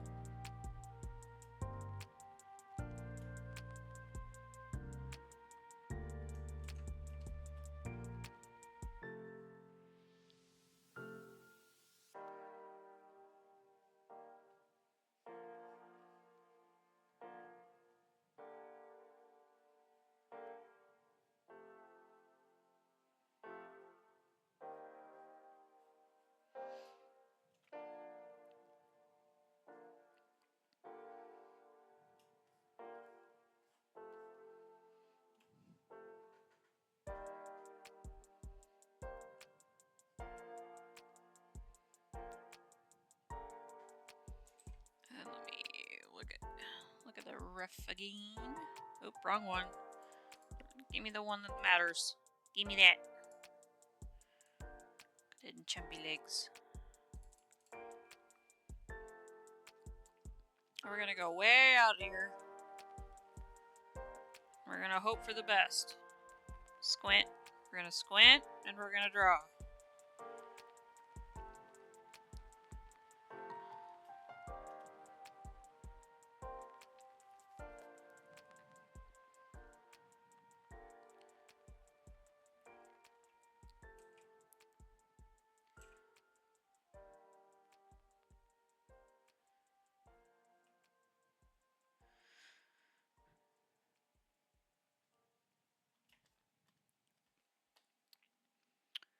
I was very proud of Vondi's wings. Where's that bitch? Where is she living these days? Does this one have it yet? No. Where is this girl? I have a massive pile of stuff for Vondi, who's also the same species. I was very proud of this wing.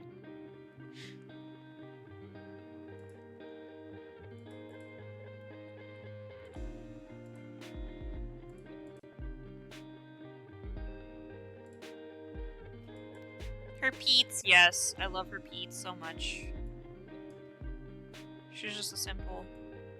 But then again, I can just look at a raven and be like, yes. Her toes give me life. This big old dew claw. She grabbed, but she also stabbed.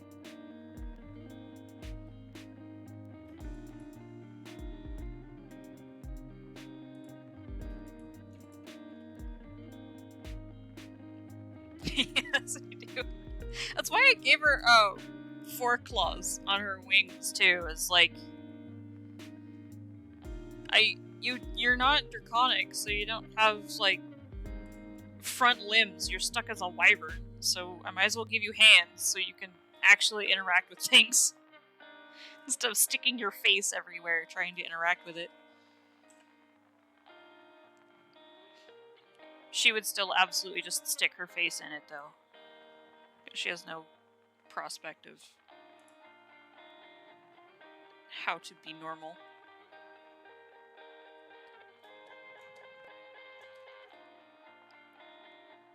Okay, we've got this muscle that comes from here. I think, kind of, sort of. We've got a big ol' quadricep here too. So this is where I'm gonna start his scale. Those armored legs.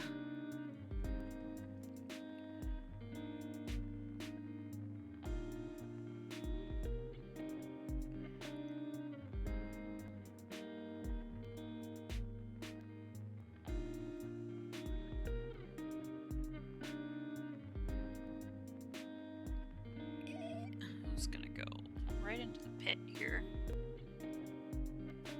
Because then the rest is gonna all be scaled. This is only iteration number 2.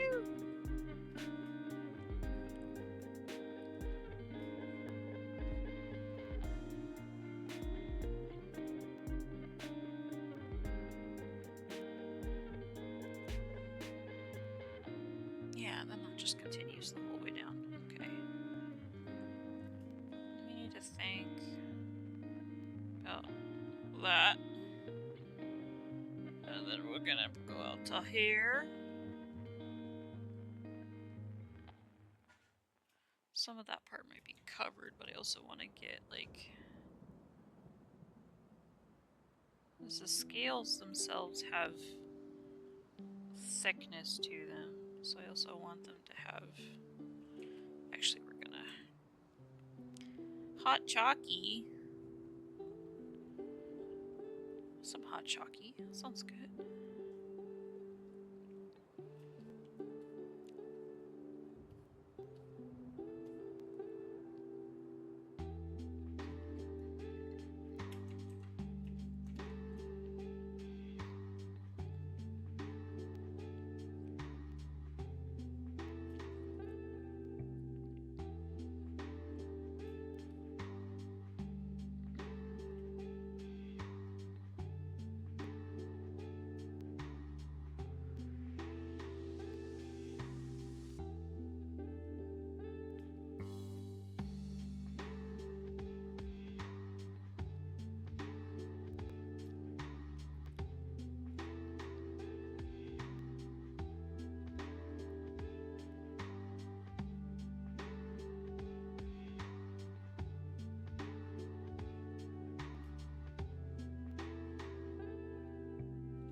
Here.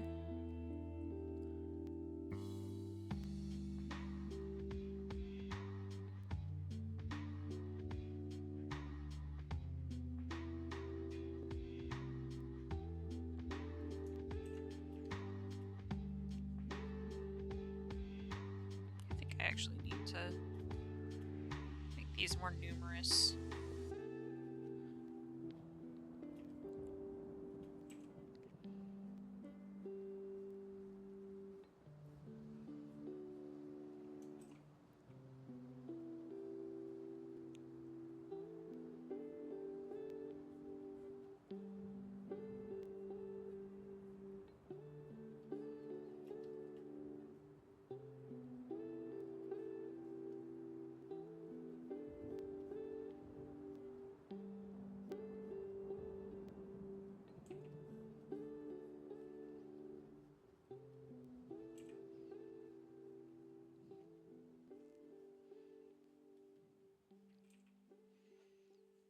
You also have to pay attention to how they layer on each other, because typically the primary is technically the bottom wing if you think they're all layered.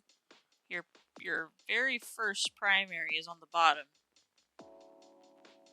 And then everything kind of staggers up because they overlap with each other. So you have to take into account the overlap as well of each feather with its next door neighbor.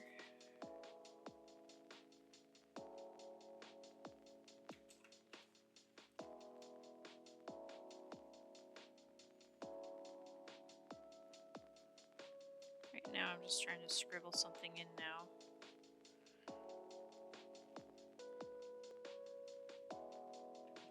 Actually, I need to flex this out.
Wait, okay, let's see.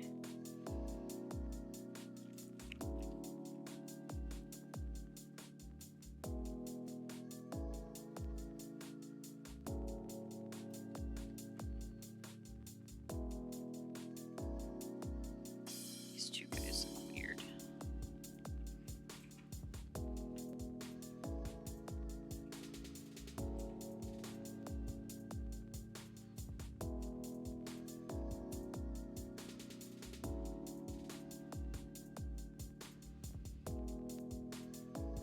Let's see.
Also need to add in his veil soon, I think.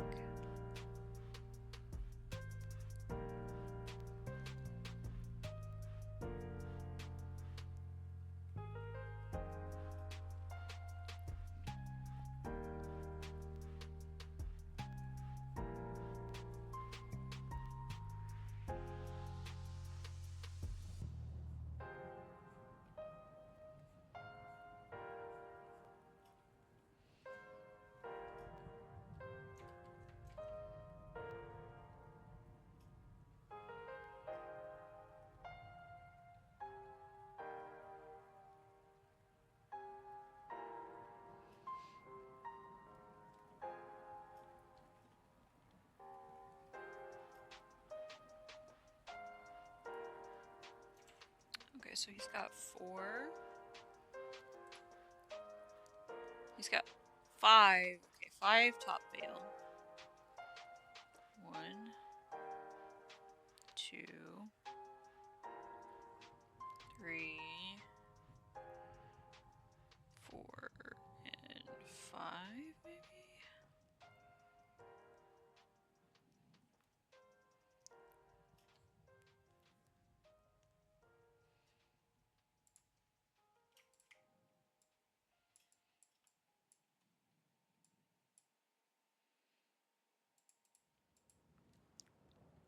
And then 4 bottom layer. Because he's floofy here. The swoosh. So he's got the 4 on the bottom. Okay, so it's 1, 2.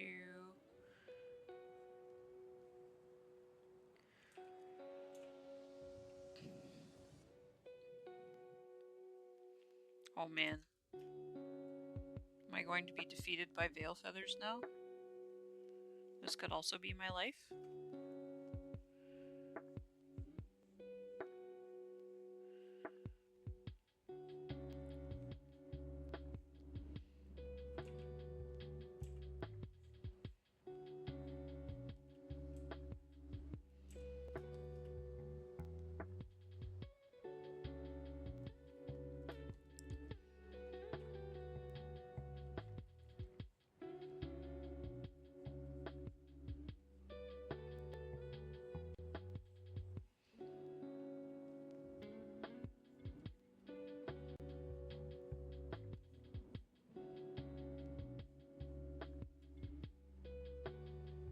I need to move his veil up. Move up there. Where it actually comes off of his booty. And we're gonna change our line color because we can't see it. Stupid. Oop. Grab a brush that matters. There we go.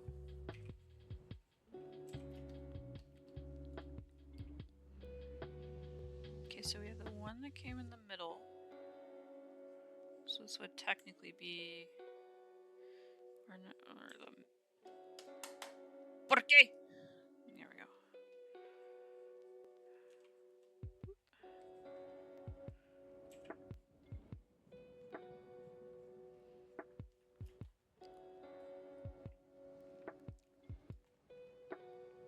Okay, so there's 1, 2, 3.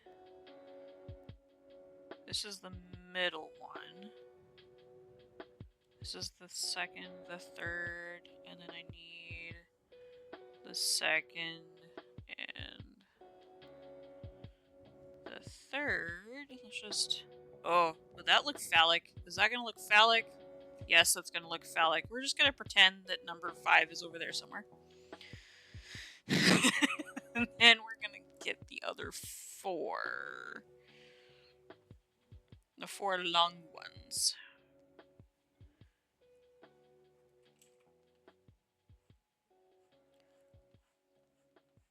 There's 1.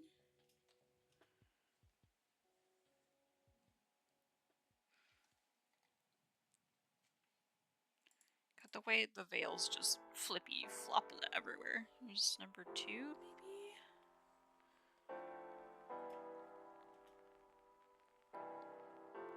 Let's... How can we...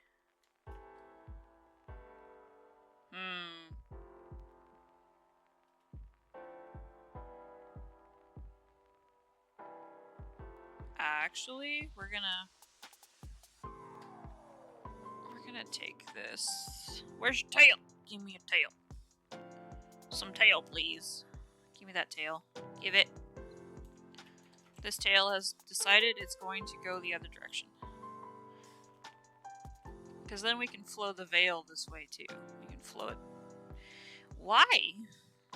Why am I being handicapped by the man right now? We can flow the veil in a direction. Oh my god.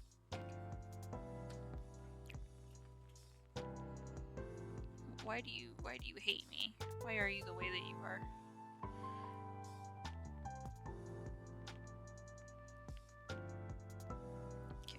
actually gonna just erase. Because we can take the tail. Take it. Take the tail. My pen has been shoved up into the casing again. Okay, we have the tail. Comes out. And we'll flow it this way.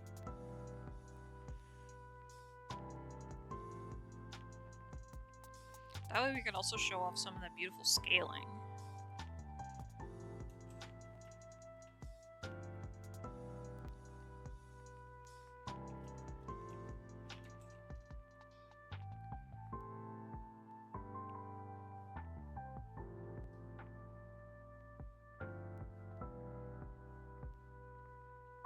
Gotta make it more cohesive, but that's close.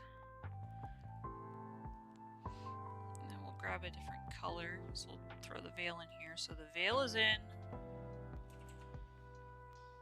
We'll just assume the veil is kind of in one piece this way. Actually, how large? I mean, it is masterless. They come all the way back to there. Actually, the tail isn't that long. It's the veil that's very long. So we'll assume that the veil, the first set of the veil comes out to like here.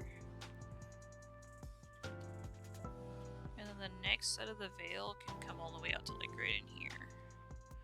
Those other 4 fun flappy friends too. There's 1, there's 2. 3.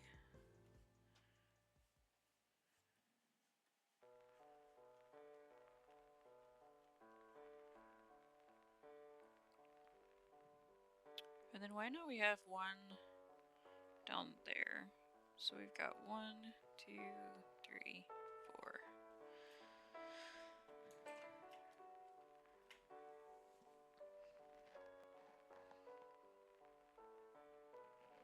Oh, and they all have this like lovely black, like this hard black under. Oh, la, la, la. So nice. So nice. So yummy. So there's 1.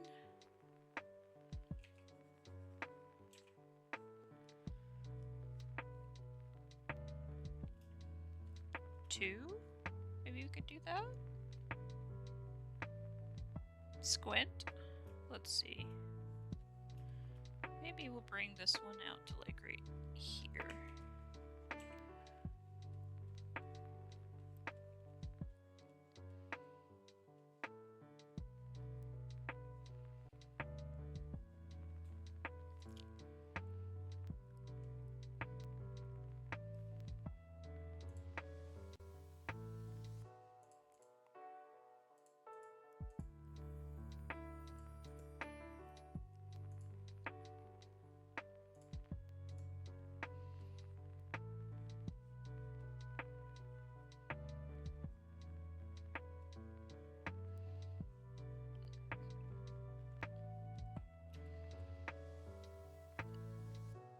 And then the 3, maybe? That's the middle one. Call that the middle one. And then 4 and 5, I think we're just gonna get lost in the sauce over here.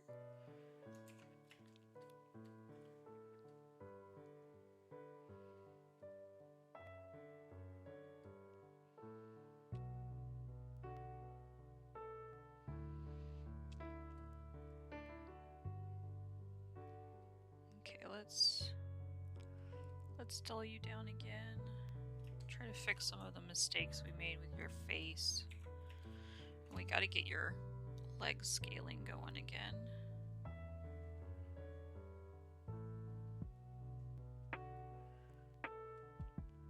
That'll be all fur, that'll be fur.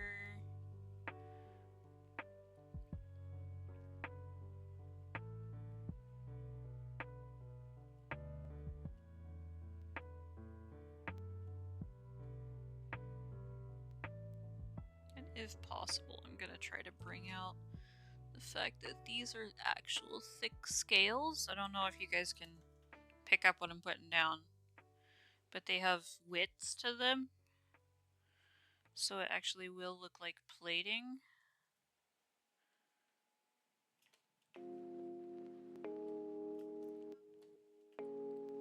And just like we're gonna lift these up a little bit. Gonna lift them from each other and then try to illustrate that there's depth to each one, which is more of a note for me to remember to do.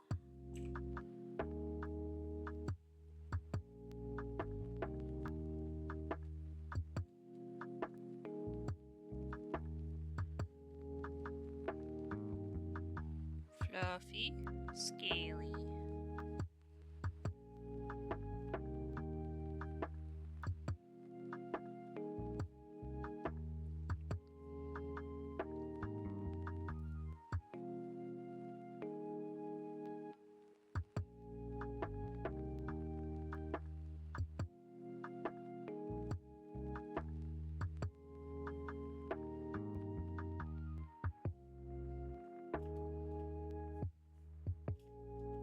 Have fun out there, Serby.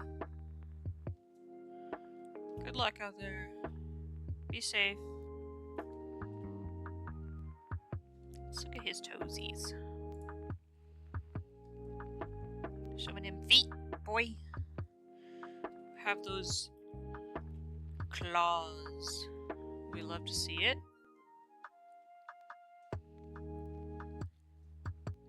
Pretty out there. I love me a life-threatening manicure.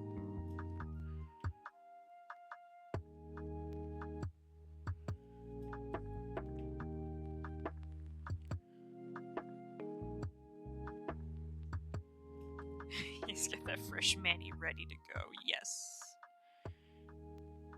This is the middle pad.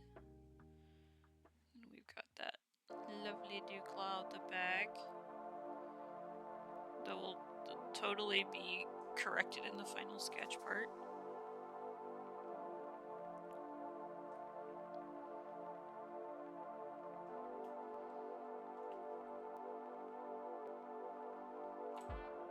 This is the importance of scans. Zoom out! Zoom out!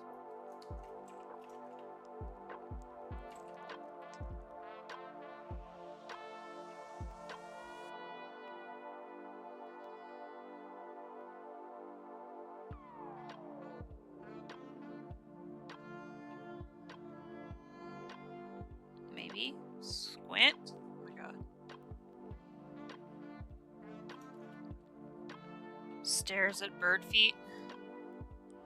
Please have mercy on me.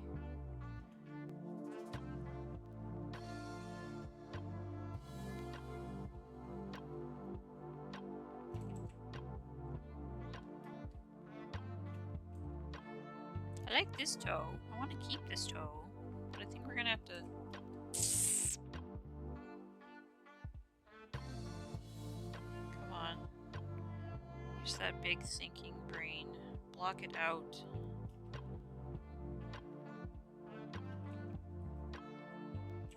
Hildy is here. Welcome. This thigh also looks weird to me still.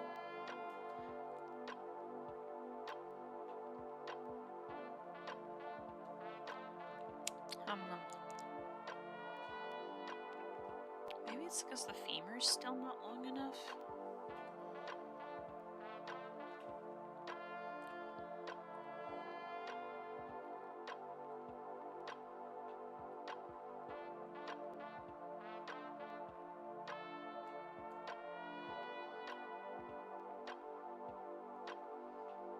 I feel you, Hildy. No harm. Yeah, I don't think we need any gesture from this original sketch. I think we can leave that one pretty much alone.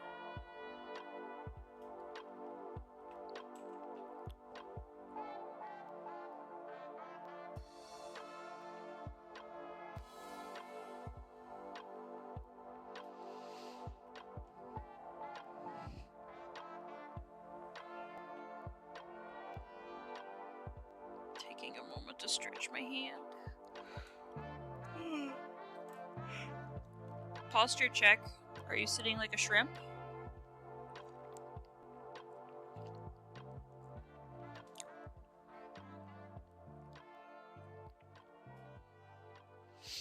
Are we shrimping?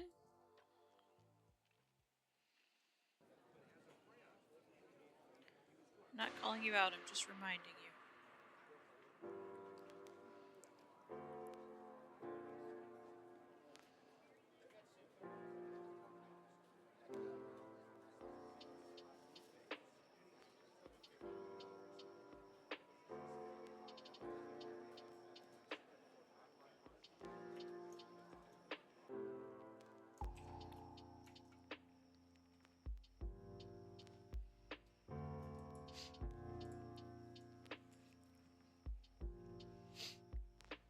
Have I made affiliate already? I qualify for affiliate Arch, but I haven't decided if I want to go there. I need to discuss with my community what they feel like I should do. Because I've definitely had the questions that, you know, people want to support via, like, subscription. Which, one, fucking weird. Why? Why do you like me enough that you'd spend money on me? Why? What doing? Evaluate life choices. But I've had people ask that question, but I'm on the fence about affiliate.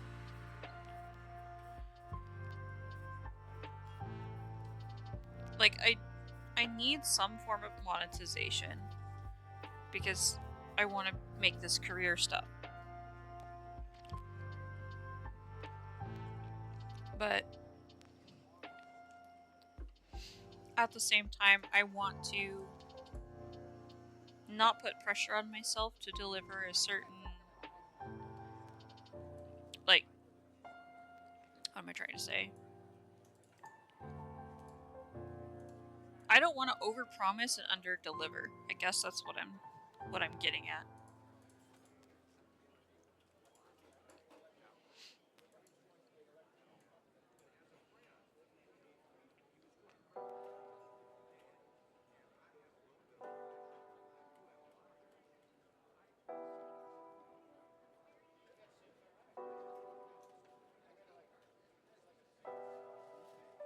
Because I feel like I have something unique that I can bring to the table, right? That's why I'm doing this. So I feel like I have something worth sharing, right? Mainly on the video games and models, but hey.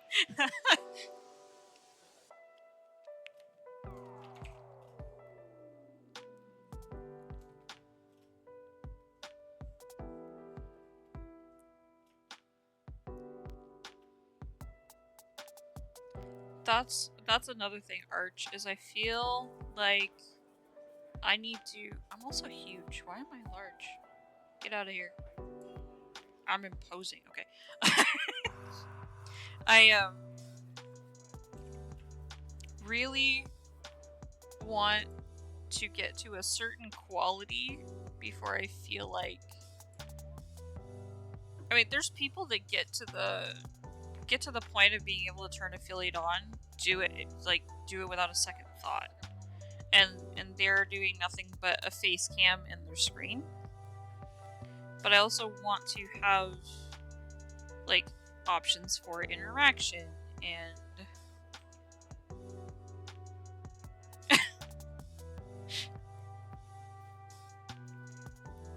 I want it to be worth people's while.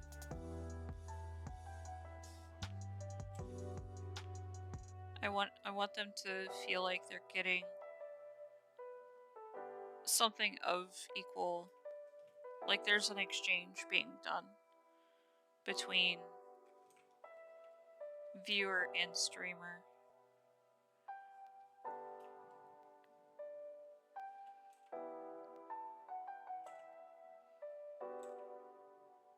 Look at those cheekbones. Look at those gorgeous cheekbones.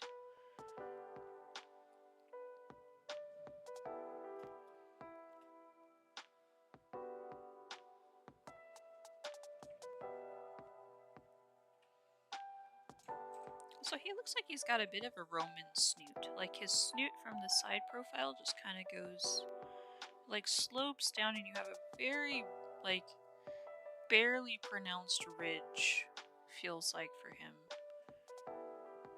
I'm also not that great at his, like, that wolf eye shape almost.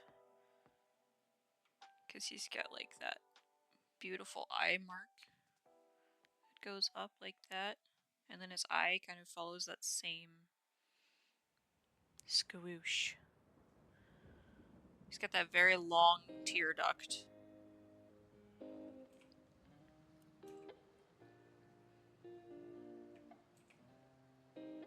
It's got a very nice Roman snoot, though. He pats it.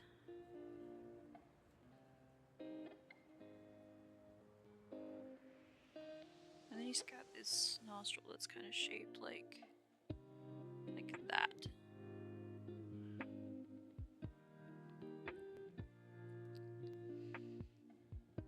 I don't know her name, but I think her name is Nemesis. I can't remember what. I felt targeted by that, Arvani. I really did. I think her name's Nemesis. Yeah, she's a looker.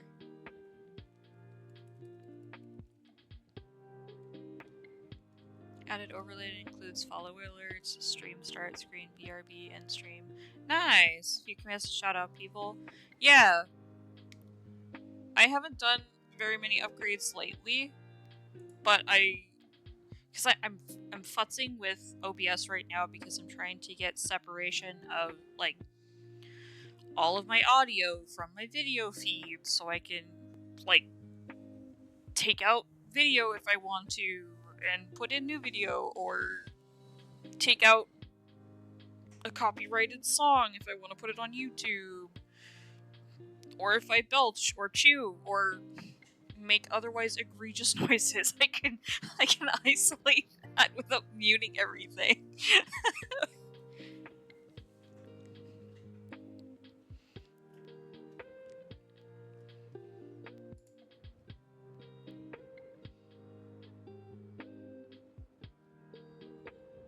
So I'm messing around right now trying to separate all of the audio, but I want to get more stream assets going. Like, I want to mess with Live 2D.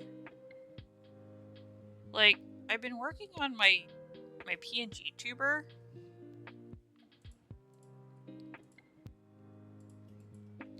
But now that I'm looking at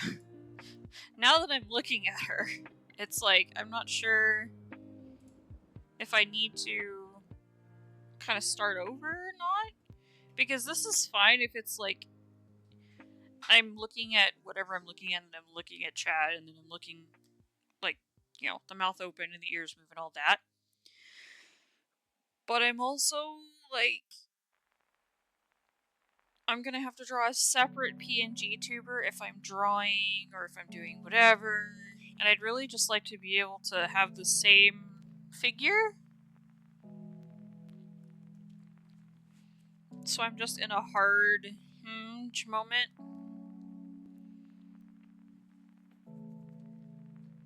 Because I want her to have, like, interchangeable accessories. Like, she's got a collar, she's got this shirt, but I want her to be able to be in different outfits and different hairstyles.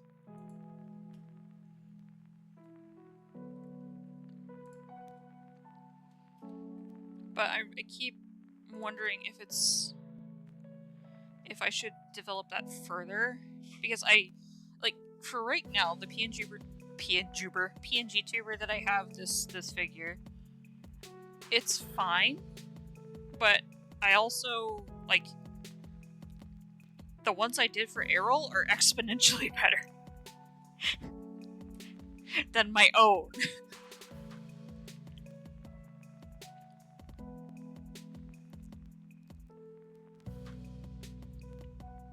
You're drawing on the wrong layer! Hi, Tylani.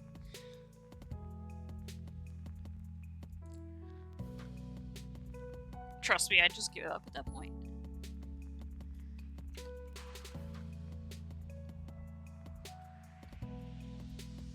Nah, we're still in sketch stage. It can be saved.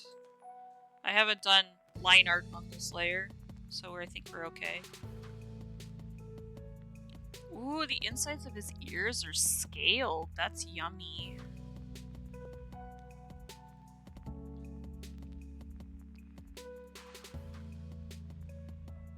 What do I use for music? Right now it's whatever happens to pop up on YouTube that says royalty free or copyright free. Because I don't want to get slapped and bapped by fucking Twitch for having copyrighted music. I've seen a lot of art channels that they just play whatever, but their stream will be muted for half the thing.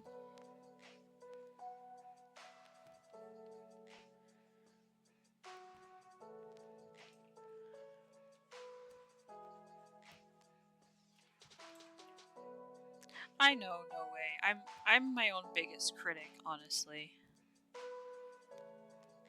I'm doing the harm to myself. Oh, look at this fluffy man.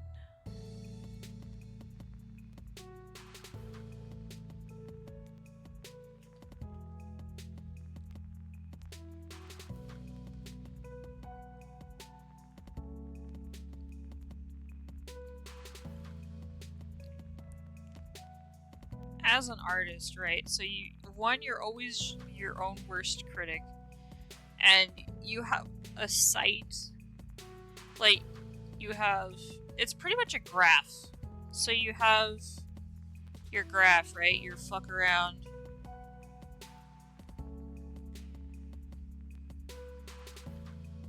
And you have your find out, right? So they say the more you fuck around, the more you're gonna find out. But the way that it works 90% of the time is we think that progress is just an exponential curve.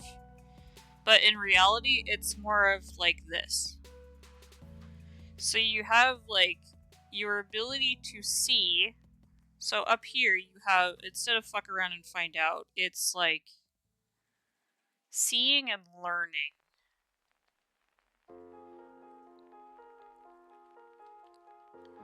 So you have your seeing, which is like you're viewing and consuming artwork too, right? So you're looking at other people drawing and you're kind of evaluating techniques and stuff, so you see really well of like the things you want to do versus things that you can do. So you're up here and you're like, oh my god, I love this piece. This piece is awesome. Like, I love it here. This is great. Because your skill has improved and has now matched your level of ability to see, right? So you look at your art versus someone else's art and you go, this is good. Me likey. But then you have a dip. And then you're like, I can't draw anything worth anything. Which is literally what I was suffering with earlier when I was thinking of ending the stream. Because my ability to draw is not at the level that I can see. So you have to continuously noodle your way up the hierarchy.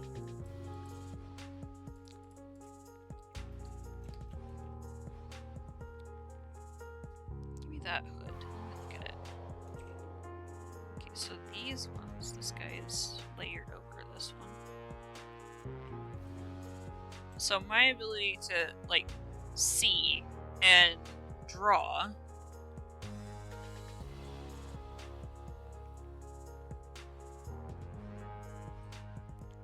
changes dramatically.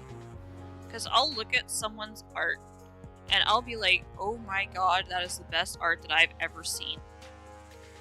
And then, you know, I draw inspiration from their work and I look at their artwork every time they post because I really enjoy their stuff. And then the next thing I know, I don't particularly enjoy that person's art as much as I used to. Because my own skill has improved. So now I can see that they actually don't, you know, draw the digits of the fingers in the right spots, or that this artist has a particularly, like, way of drawing the same anatomy.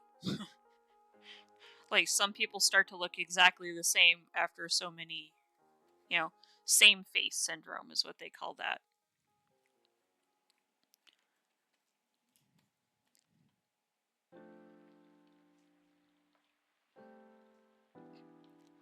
I had a lot of doubts drawing over the years after seeing you in aerial art. How good it looks, I was scared to share and work on it. It took me a long time to get into the mood to be able to do it. And it never goes away. I wish I could tell you that that feeling goes away of I'm not good enough, I don't think this is worth sharing because it's not at someone else's level. That feeling never goes away.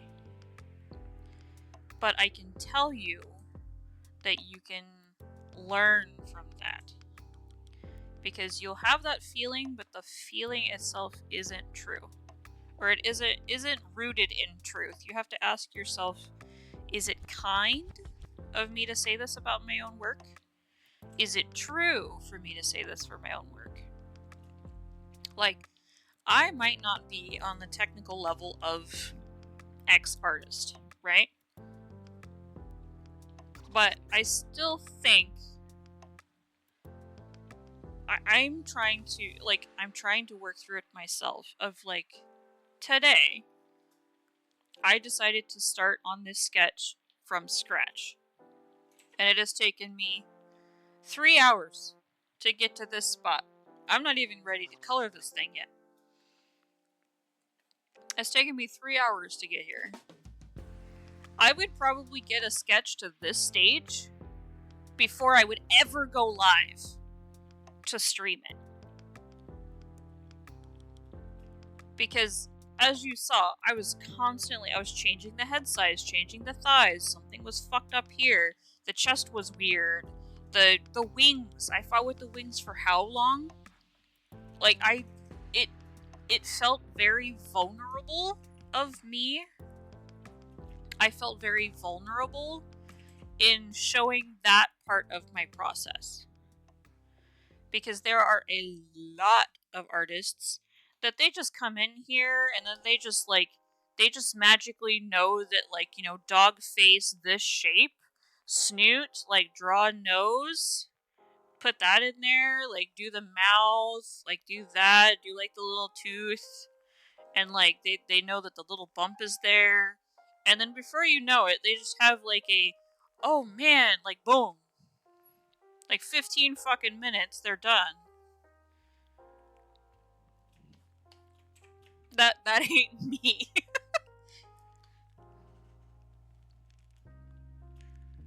I struggle with something for a very long time before I feel like it's worthy to show people. And I'm purposefully putting myself in these positions that I'm, like I said, I almost failed because I was ready to turn off the stream. I was ready to call it good. But I'm sitting here going, this feels really uncomfortable because people are watching me struggle, like in real fucking time.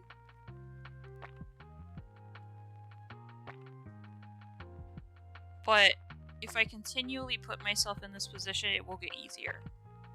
Even say if my skill doesn't improve and it takes me 3 hours to get past the sketching phase.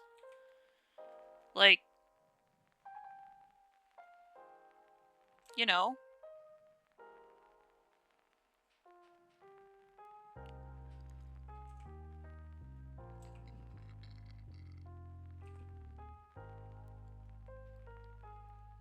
I feel like it's being inauthentic to the process. And I want you guys to kind of see that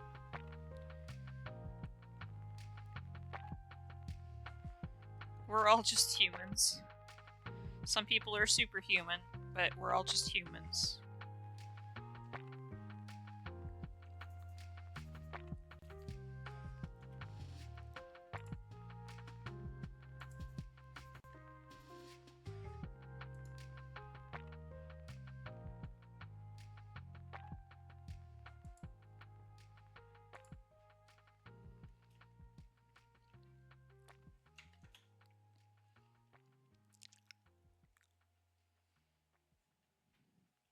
Alright, I think I just need to get this foot going and then we can refine the sketch again. I think we might be ready to give the final sketch a go over.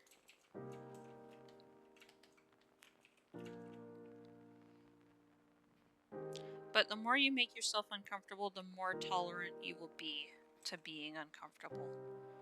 Sometimes being uncomfortable is too much, and you have to take a step back from it.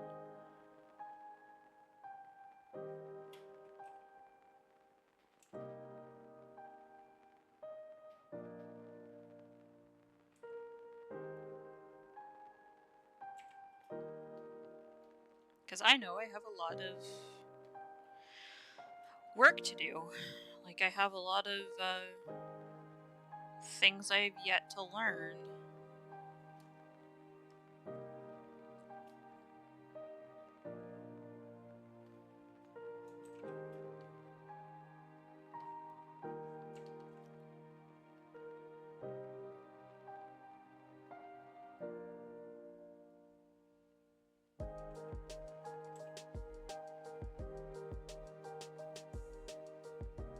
I actually got started in digital art quite late, I would say. I don't think I got my first tablet. I mean, I was kind of physically drawing, right? But it was always like mimicking. Like I call myself an artistic mimic. Like if I look at a style, I can kind of emulate that style. I can mimic it. But I didn't have really a style of my own. Because when I started drawing Pokemon, I think. I think I started with Pokemon. I did a teeny tiny bit of mecha, but it was always like I looked at what I was drawing and then drew it one for one. You know, I would just do that. Which is a skill in and of itself.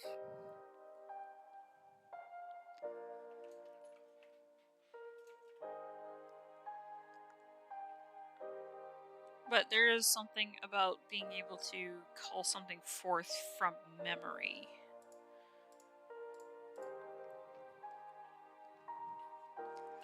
And this foot's gonna kill me. Because it's like mostly to the side, but it's not.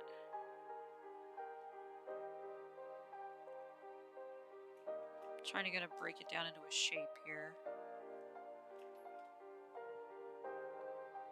It's only a tiny bit in perspective.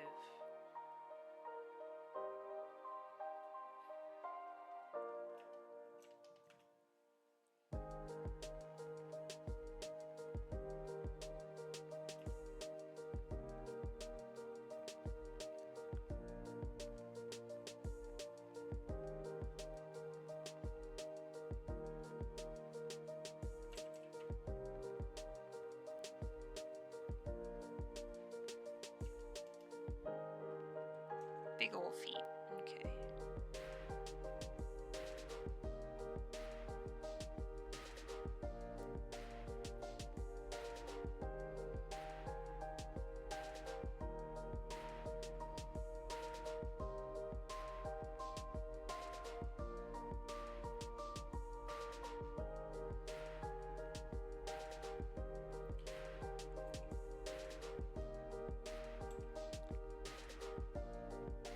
And I'm no saint, guys. There's been times where I've looked at other people's art and go, man, you've got a long way to go.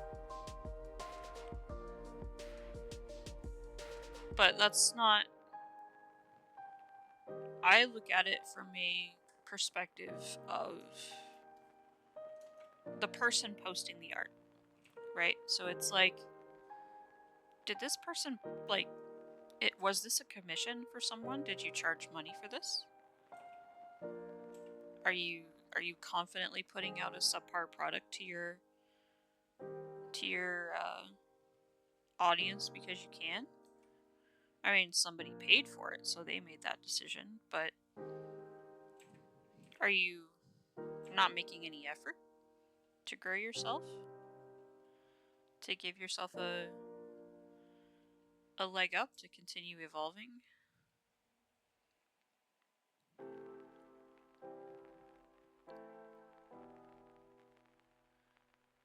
But there's nothing wrong with having a long way to go. I have a long way to go.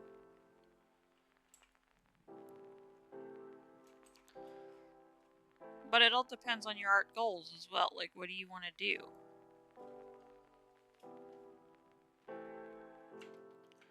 Do you want to make money on your work? Or do you want to do it because you enjoy it? A lot of people actually just do it because they enjoy it. And that's like the best reason to do art.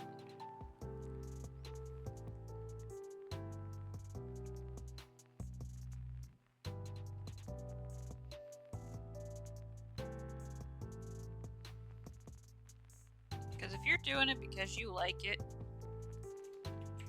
that's the most powerful thing you've got. There are people that draw when they're sad, that draw when they're angry, as a way to just get it out there, right? So it's like, it's coping for them in a way. It's a release. It's something positive in their life. The only people I have a hard time with that do their art are people that seem to be convinced that they're done growing. They've reached the pinnacle, right? They are at a skill level where they can no longer improve. And they think they're done. Especially as a person, or if that person is making money. If they are charging people for their artistic prowess, right? Because to others, there will always be somebody that goes, holy shit, what you do is amazing. But if you're making no effort to get better, that's just kind of big sad. You're doing yourself a disservice too.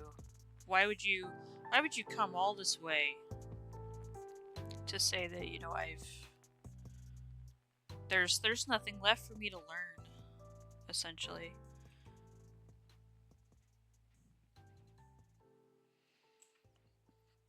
Because once you stop learning, you stop growing.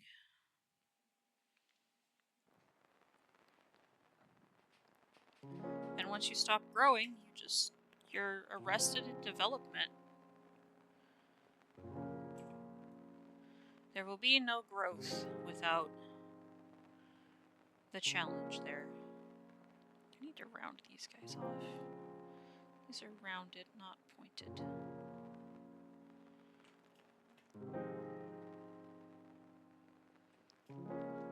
There's no such thing as skill where you can no longer improve. There's always space. Nobody can create perfection, whether they're the best of the best or the worst of the worst.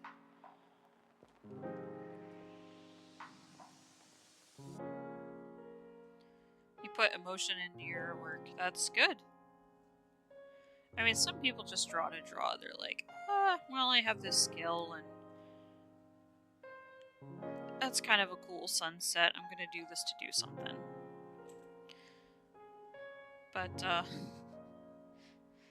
it all depends on your style, on how you want your art to be when you connect with other people. Because for me, I use my art as connection to people.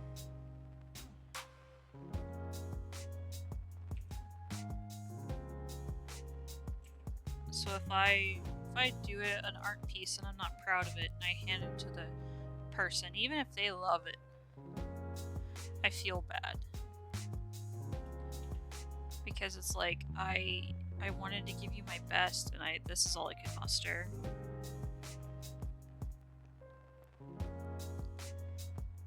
But to them, that's more than enough.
Just zhuzhing this around a little bit. But no, I'm far from perfect. I probably shouldn't even be on a soapbox right now. Because there's just days I don't feel like creating.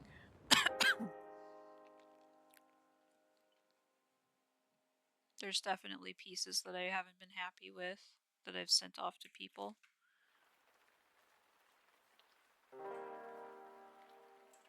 But when I create art, I create a lot of times not even for me, and sometimes I question if that's the right.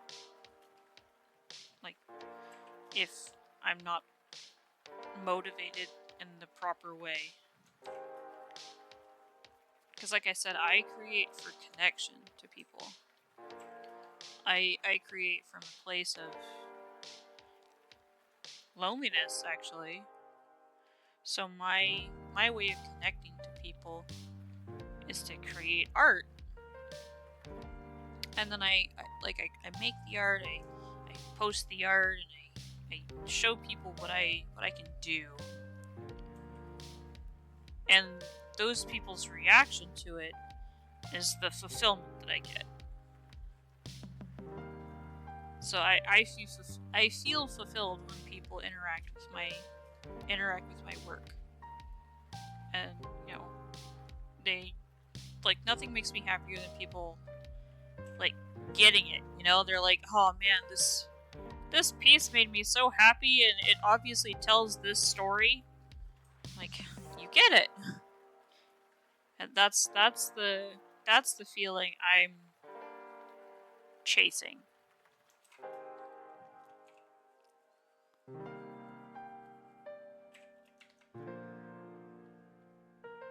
Whether that's healthy or not just remains to be seen. But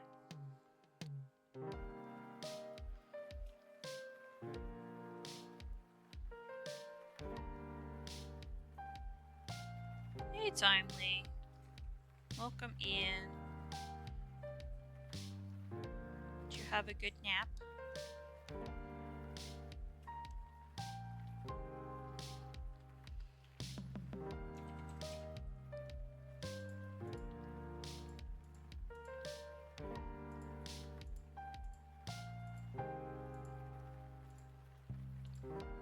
Good, good.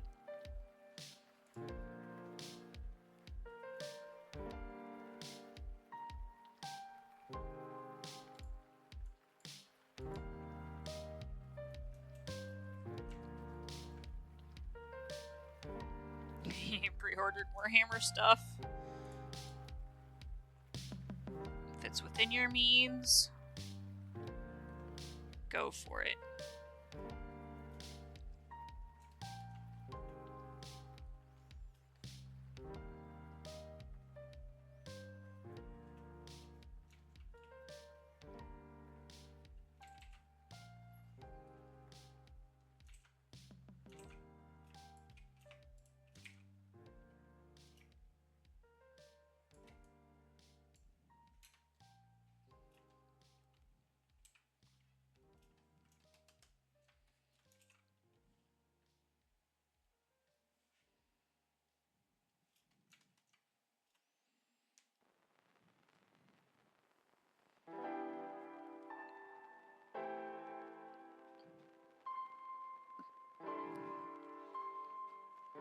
Oh man, yeah. I mean, it always feels good when you find somebody that inspires the shit out of you.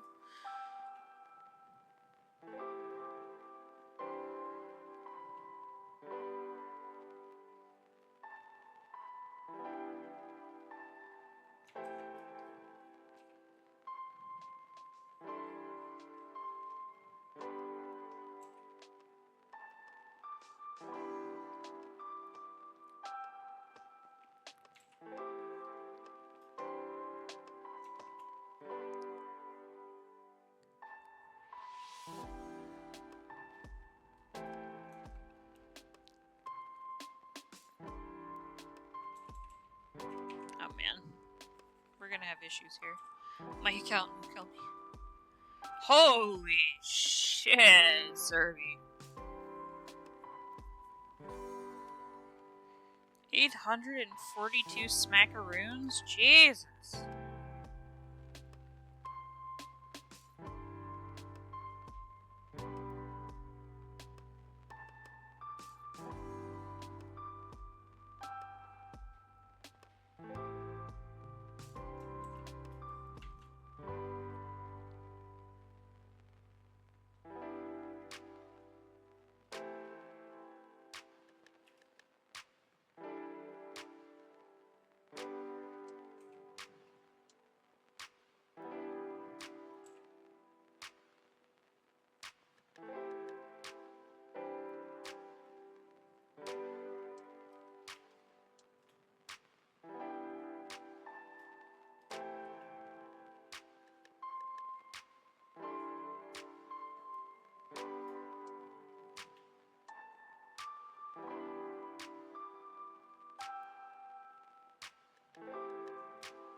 I mean, you did drop, what, $1,400 last time on the last box that came out?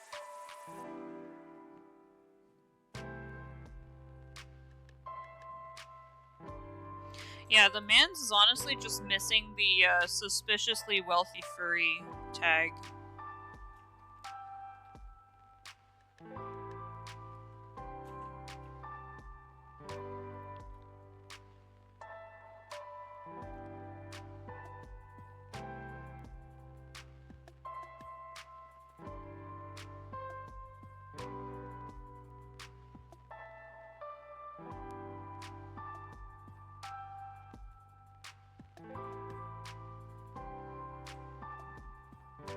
I'm gonna come back to that eye.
That's insane, bro.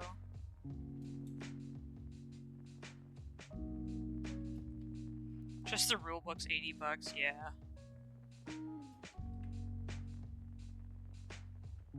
Tangent. Let's not tangent.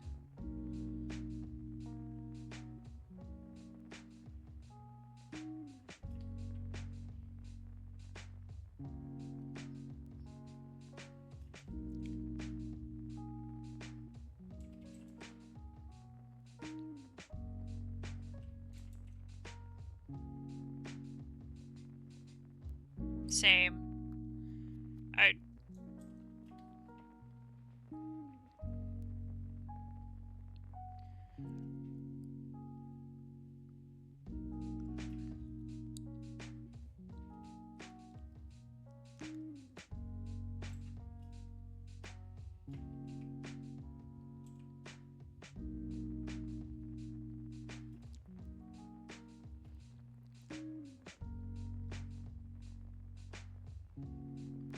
I'd kill just to be making how much Errol makes right now. But a lot of Errol stuff is the giveaways that he does.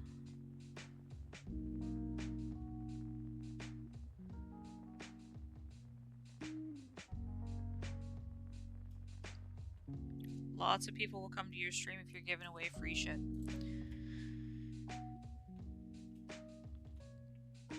I want to figure out how to do a raffle. I'd like to do art raffles in the future.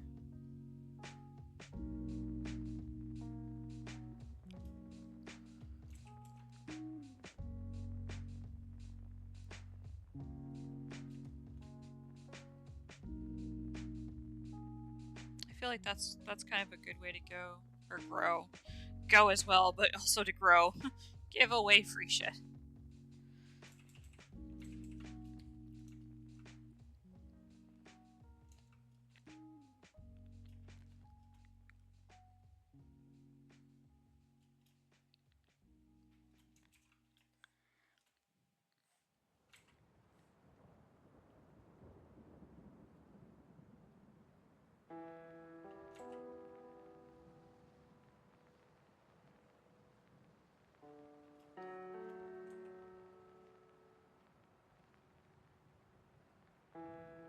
After Serby drops that amount of money, he's like, oh shit, I forgot to pay X bill.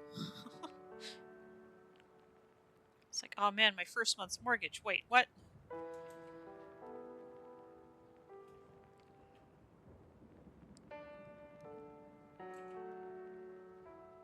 Nah, we're not shitting on Serby for being successful. We're proud of our little badass.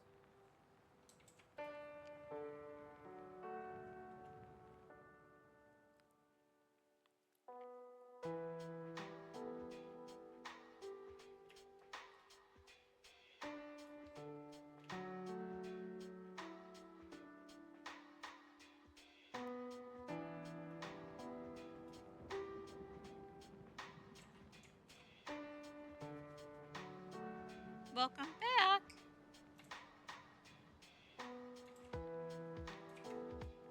Oh my god, Stream Elements is just like on it today.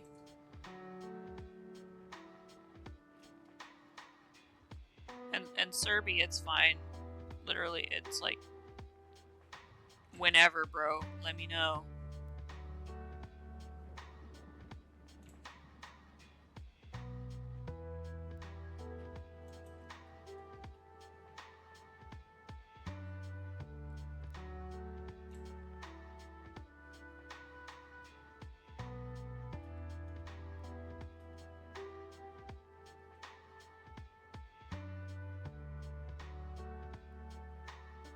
I need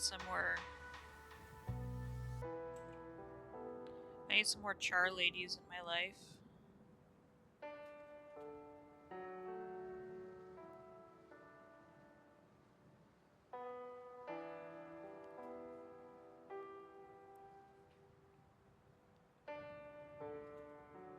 Actually, I done messed up.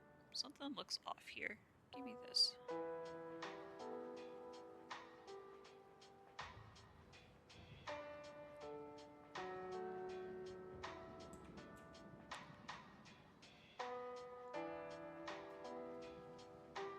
When does it technically start in?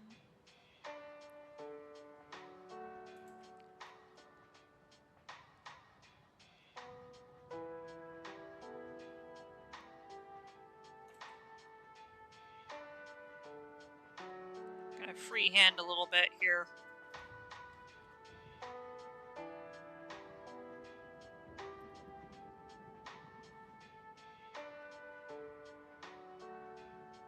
Damn it, where's my liner? Where's my layer? Where's my layer? Crump.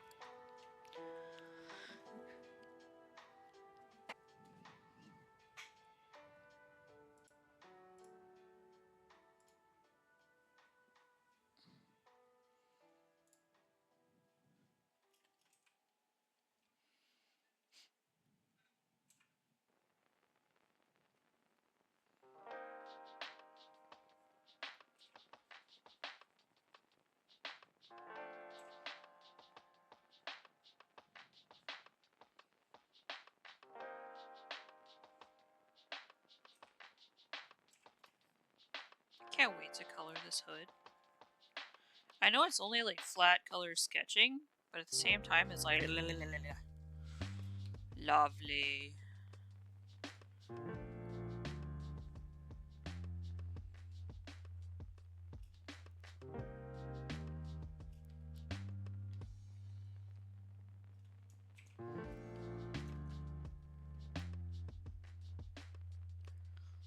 Timely, why did we give Serby permission to set things on fire?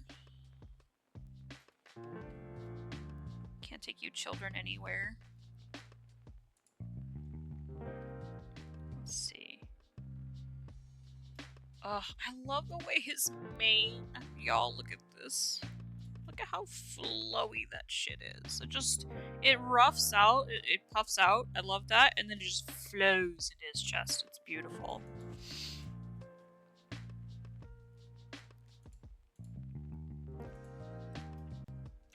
It's all drama. I love it. In some of like Vondi's early art, like her fur, like on her neck, would rough up like that. It would like start pointing upwards, like a. You know how like those snakes, like those snake species, kind of flatten their neck and do that like fake kind of hooded thing. In early iterations of her, she could like flatten the muscles right there, and it like flared out the little fur, just like on the sides of her neck.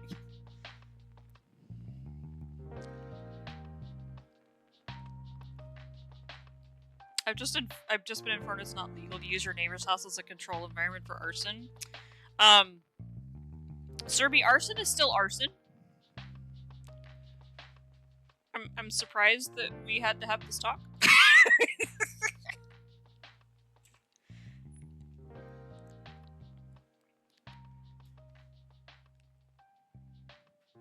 But fire pretty? Yes. Man, you just need a fireplace.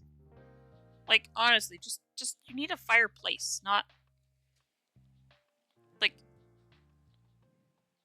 not inspired random acts of arson. Go light a frickin' candle.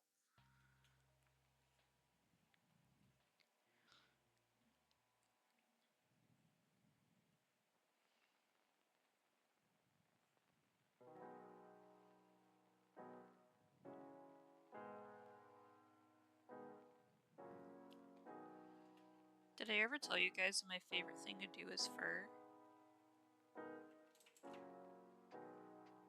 So fluffy. So fluffy. Puts my hands in it. So fluffy.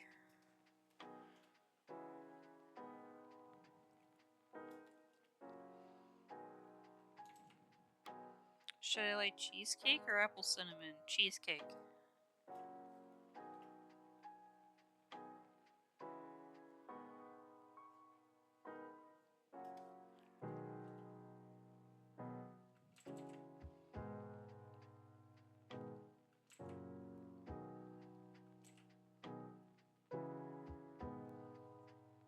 Cheesecake, but you're biased. You're allergic to cinnamon? Oh no!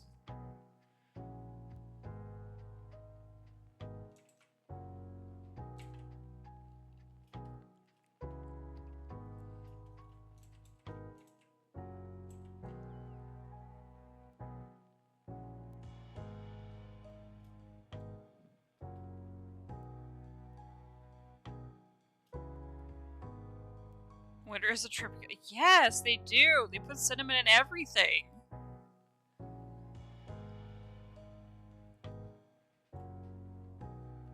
You need pumpkin spice without the cinnamon.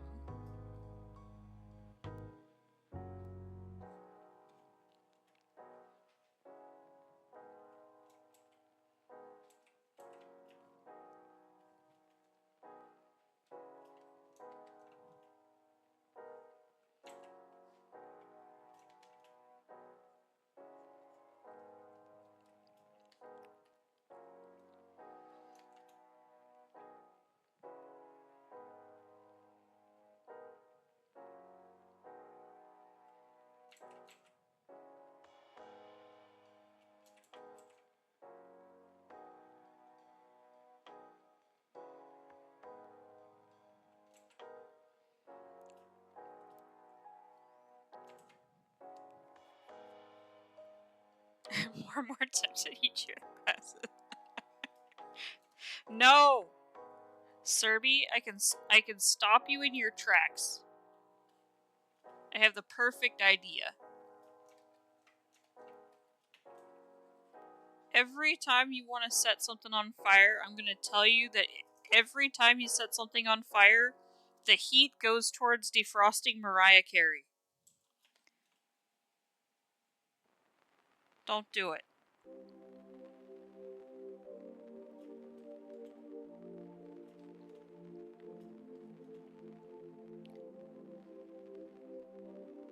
Uh-huh. You don't want to defrost Mariah Carey, do you?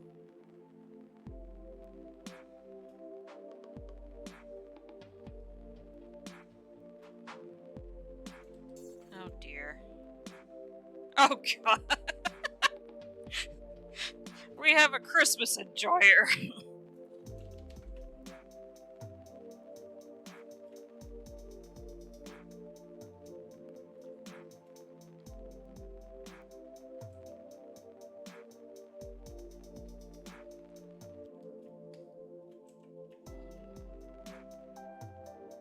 At least Tylee's far enough away that I'm not gonna get blasted by Mariah Carey anytime soon. Yeah, the lights give me serotonin. You know, fair.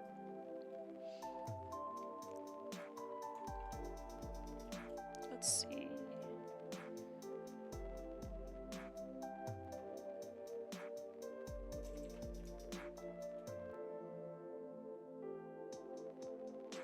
Damn it, come on, brain. We've come this far.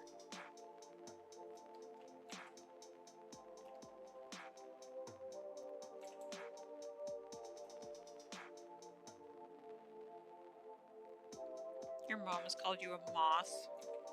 She's not far off. Honestly.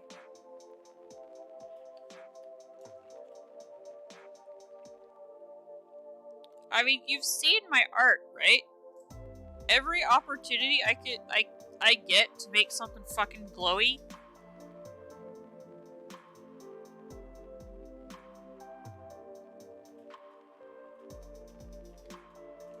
Any opportunity.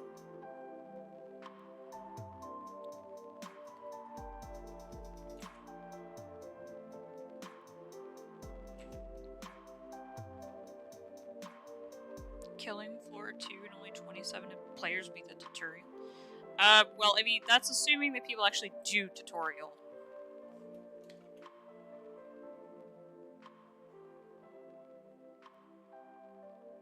Actually, let me look at his dew clause again.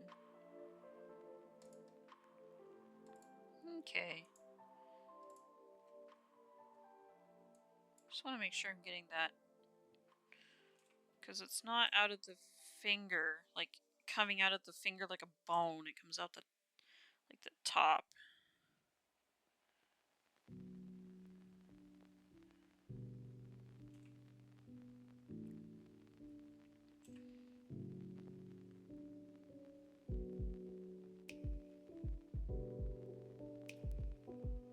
MSC? Boy. Do I need to be worried?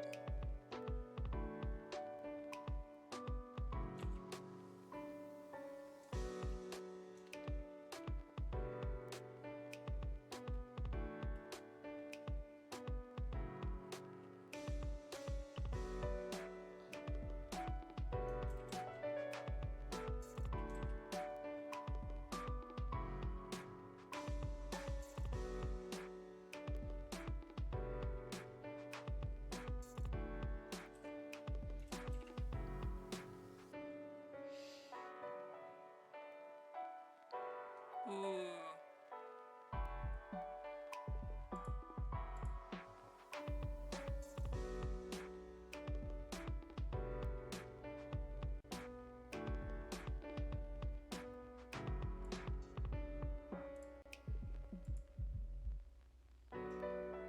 Oh, that's what you're alluding to, Timely. Okay.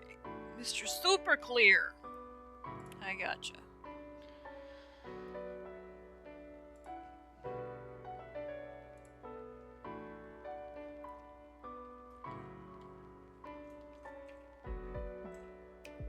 We gotta put a ring on it. MSC. Sounds like a yes. I was like, what the funk is MSC? Mr. Super Clear. If you would have said Mr. Super Clear, I bet you, me and Serby would immediately know what you're talking about.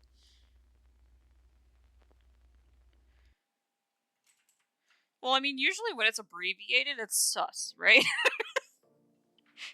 When people abbreviate it.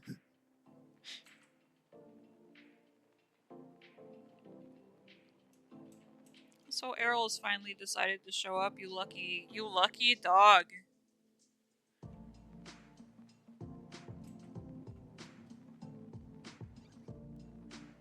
Yeah, she was hyped that she got some Mr. Super Clear in. Like, varnish?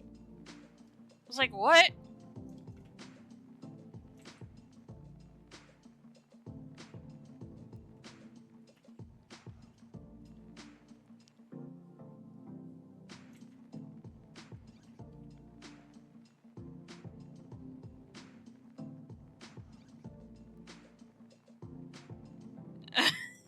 Serby, no. No snippy snips. No inhalant abuse. Jesus Christ. What do they call it? Puffies? I was literally just watching some frickin' EMT guy talking about how some guy got the EMTs called on him like 3 times that week.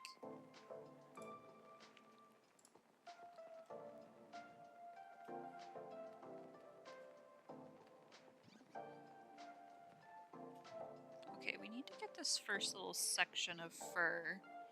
So I've noticed that his fur gets kind of chopped into sections, and those sections have the little eyelets on them almost, the little feather markings.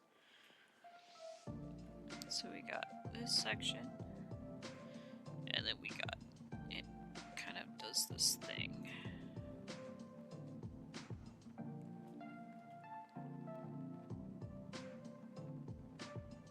And then we're gonna just kind of feather it out a little bit, because trying to remind myself this isn't dedicated line art. But I still don't like not having it detailed, mostly. I love drawing fur! So much!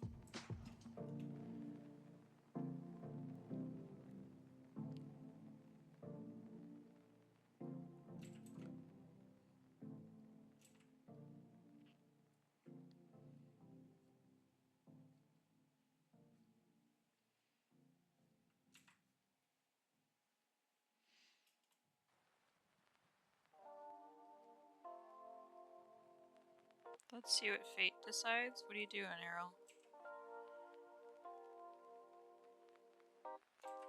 I love when he comes in here and he just acts all fucking cryptic. It's my favorite thing.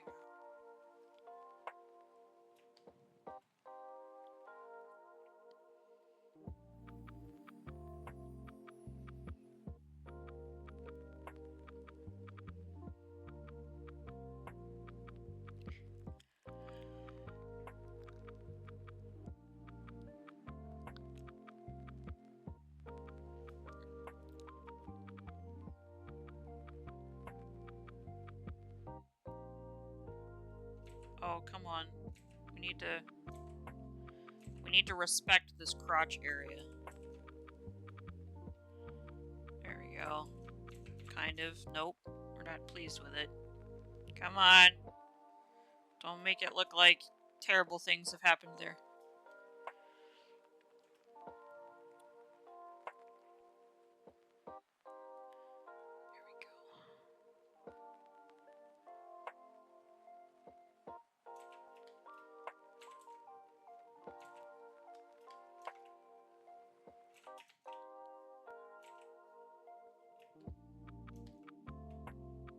What? Why am I in trouble? She comes in here just to scream my name. What?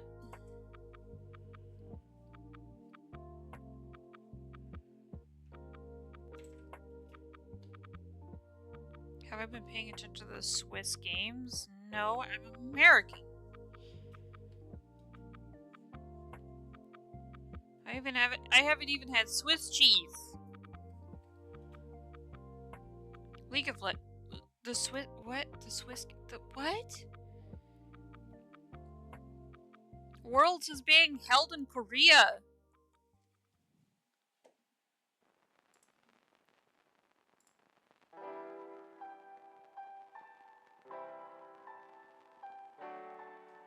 The Swiss stage?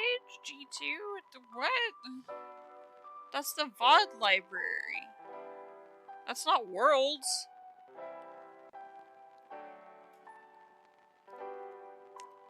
My god, my child.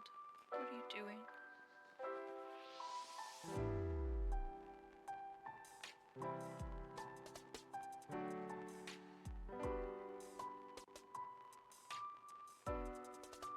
I am gonna watch Worlds.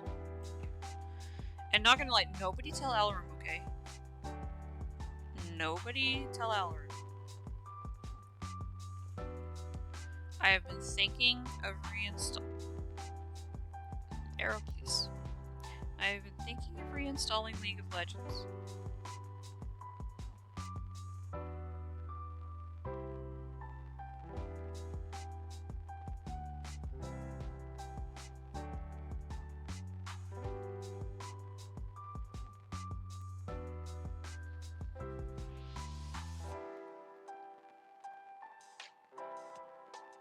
Oh my god, Errol.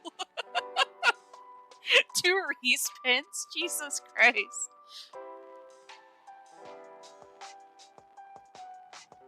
Three respins.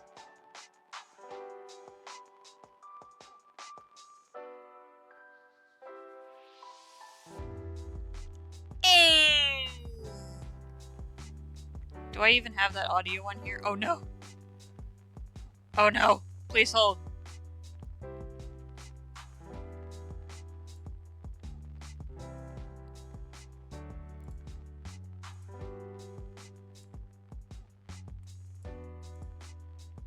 Hey, there we go.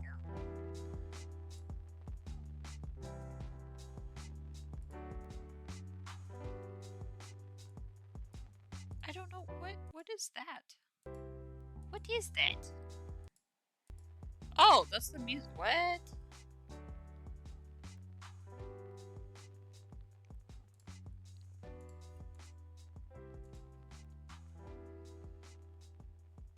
Arrow plus Arrow, no.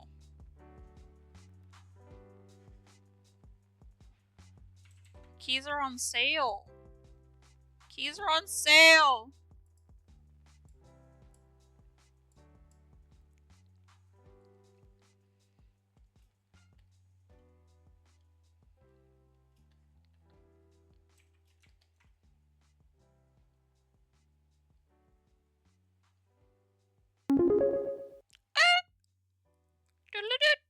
Hey, it worked. Did you guys hear it?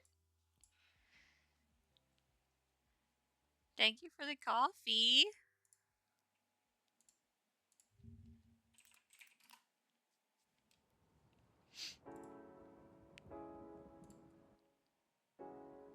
I know Fate kind of decided it for me. No, the wheel was doing everything it could. 3 spins and you get a respin?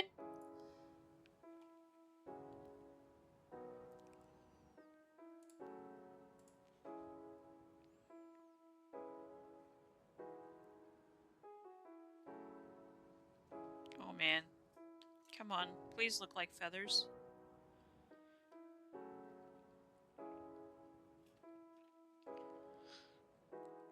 I'm going from fur to feathers, oh boy.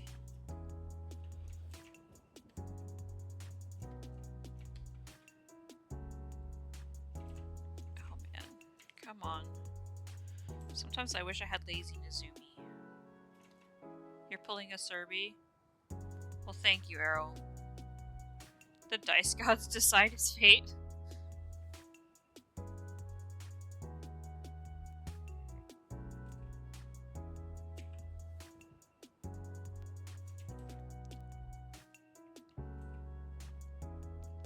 Respin is fun. That just...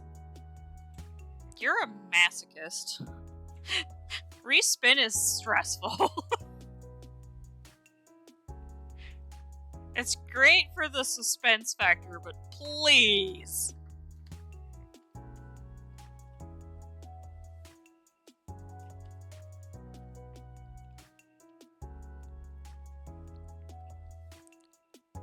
Look at the fur.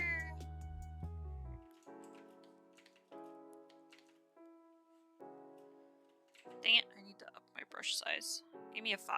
Give me a number 5. Wham!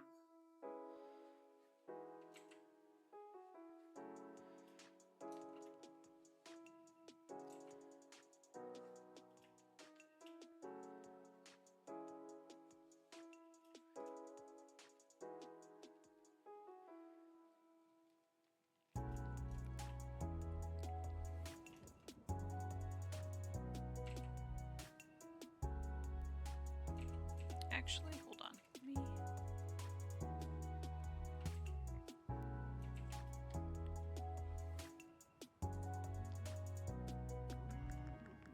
Oh no. Wait, did I up that on? No, it's in opera. I can't watch it. 45 minutes. I mean, what can I do at this present juncture?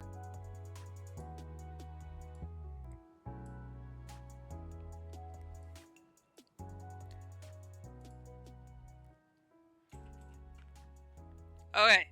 Haha! What you guys don't realize is I can listen to YouTube videos at the same time y'all are listening to music.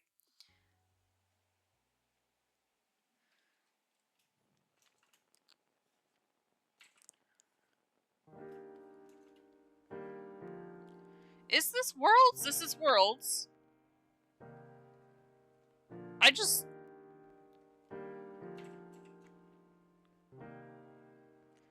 didn't even think that G2 made it. Sorry we're talking about League of Legends right now, but... Again, don't tell Elrin, but I'm thinking of reinstalling. I'm not sure. But I feel like I'm a different person now. I shouldn't say that.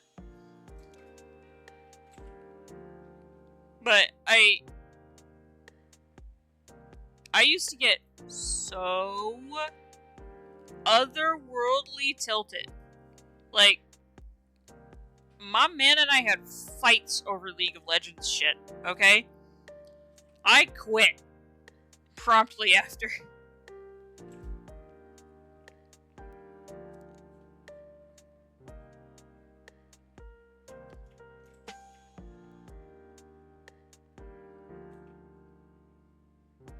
I mean, I like winning.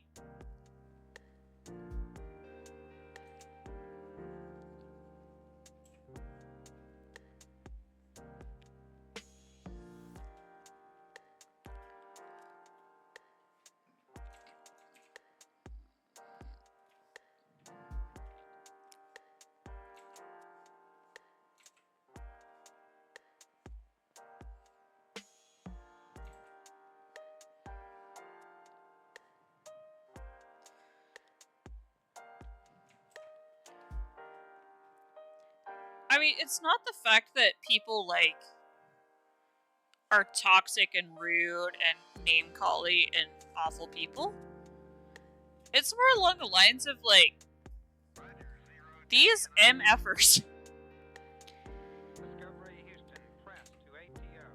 They're either, you either get put in a try-hard, like, you're either against a try-hard, like, platinum team with a bunch of golds, irons, and silvers. Or it's the other way around. It's like you either shit on them or they shit on you. And Arrow's a fucking tryhard. I'm a person that roams the jungle and that ganks a lane. because now it makes them uncomfy. It makes them uncomfy and they don't know when the fuck I'm coming back, so...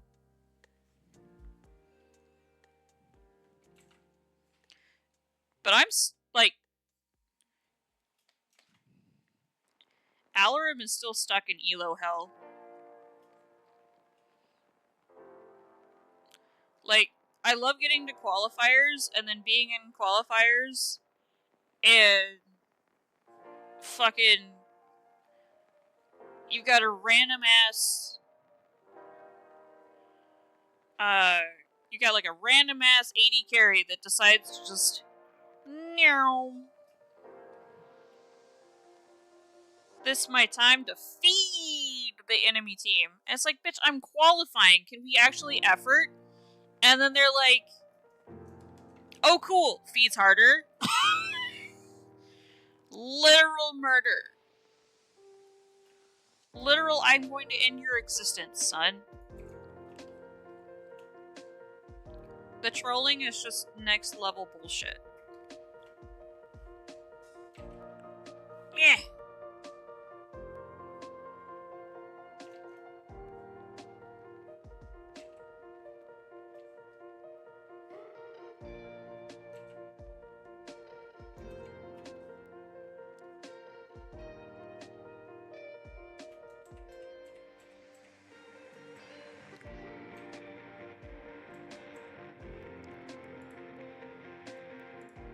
Okay, hold on. I'm actually listening to this, so we're just gonna have a minute. Hold the phone. I really need to figure out how to split my audio so I can mute it for me and you guys are fine.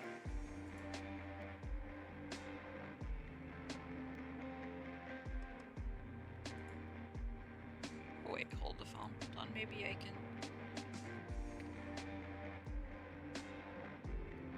I don't remember how to mute it just for me.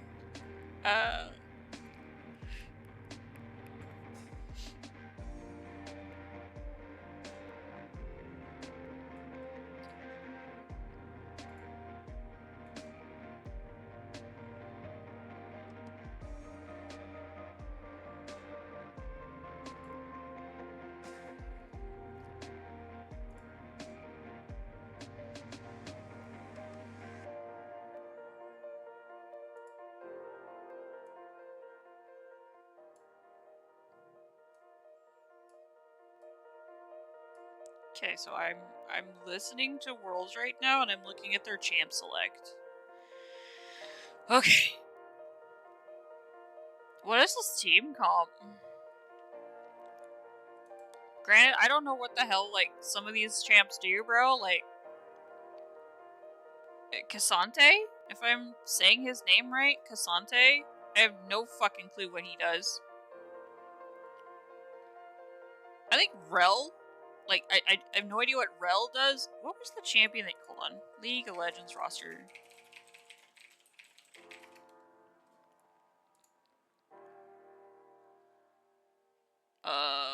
Crap.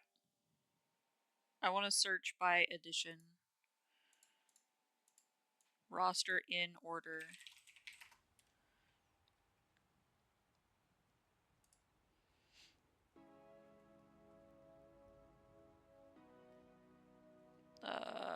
Release date.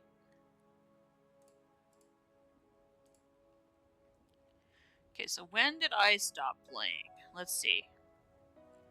Fuck, I remember when Barris was new. That hurts. That hurts on another level. Okay.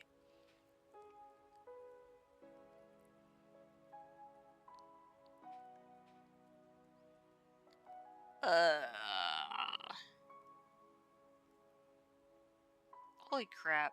Okay, Briar's the newest one. Nefiri, the Hound of 100 Bites.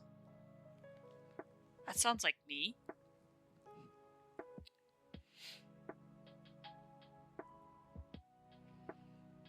But let's see, so when I was playing, I never played them before, but there was Kiana, Senna, Aphelios. Those guys were new, but I don't think I'd played them. I know I'd played Yumi, And Yumi came out in 5/14 of 2019, so May of 2019. I swear I quit before that, though. I feel like I played Yumi before, though.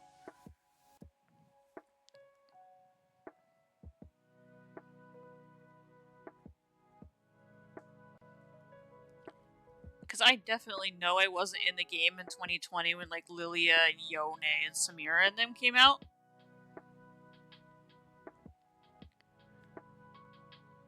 Yeah, I think the last champ I remember playing was Yumi. Because I remember I also played Nico. So I probably was quitting or on the verge of quitting in, like, May 2019. Which, I feel like I quit before then.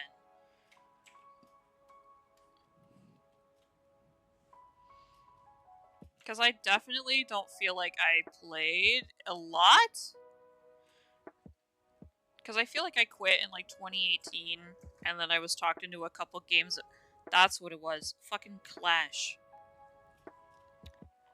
I had people belly aching that they like needed people for Clash, so I was like, fine, and then I went support or top.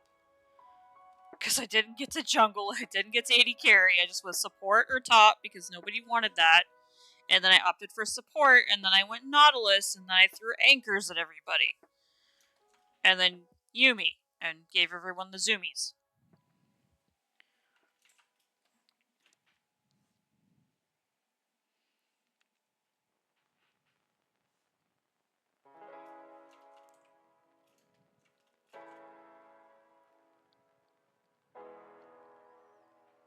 But yeah, I probably quit in 2018, but I was still sort of playing in 2019 when people needed Clash members. 2019. So that means at least 4 years? God, I feel like it's been longer than that, though.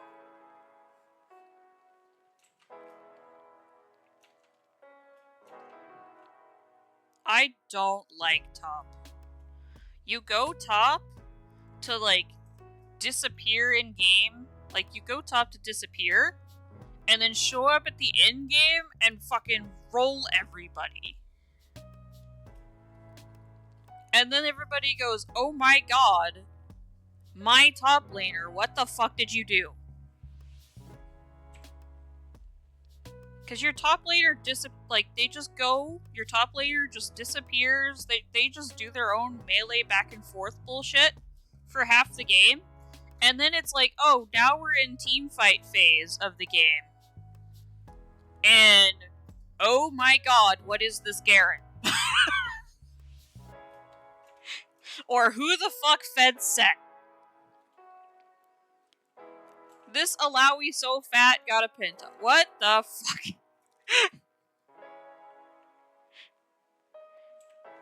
Like, you go top, you get fat, you get tanky, and then you show up late game, and then you dunk Darius.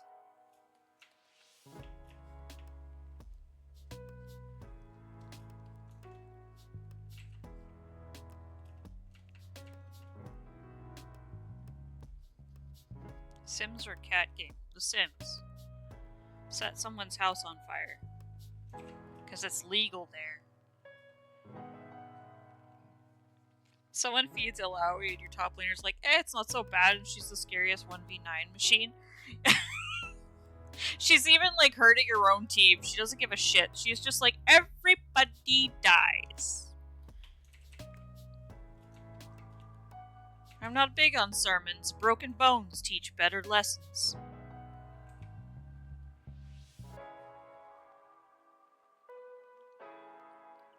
What's so sad is I feel like I still know enough about the game that I can jump in and have, like, a little bit of a learning curve come back, but still it's like I watch Worlds and my husband play still.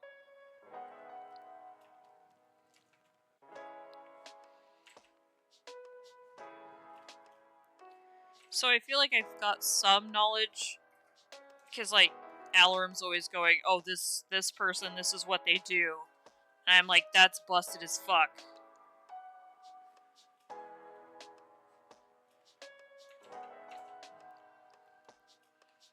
I don't know, maybe I could help my husband get out of Elo hell.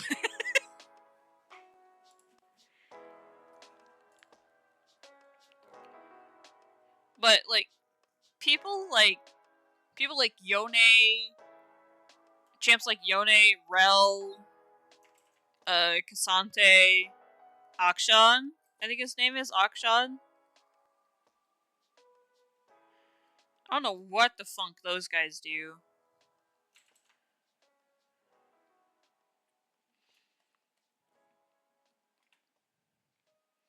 Yeah, the mythics and how they reworked the items is gonna drive me up the fucking wall, I bet.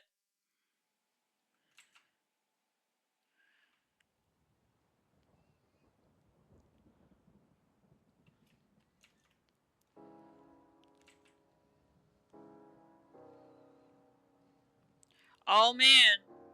Tay, where you at? Tay, where you at? I just heard my favorite League of Legends announcer word. Tay!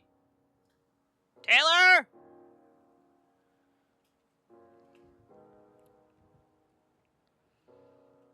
Where'd that woman go?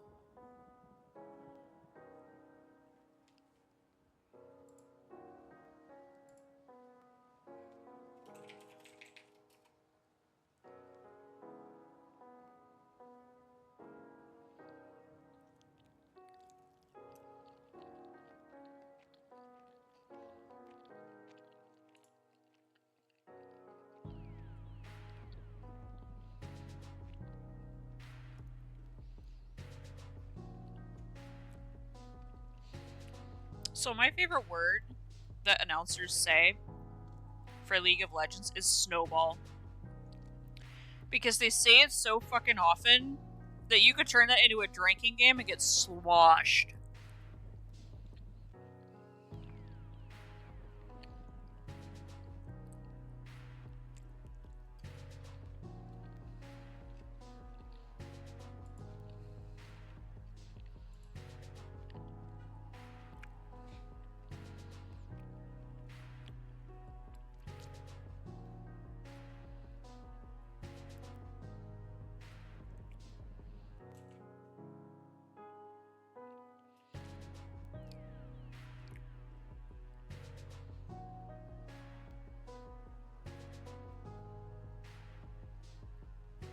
Minions have spawned.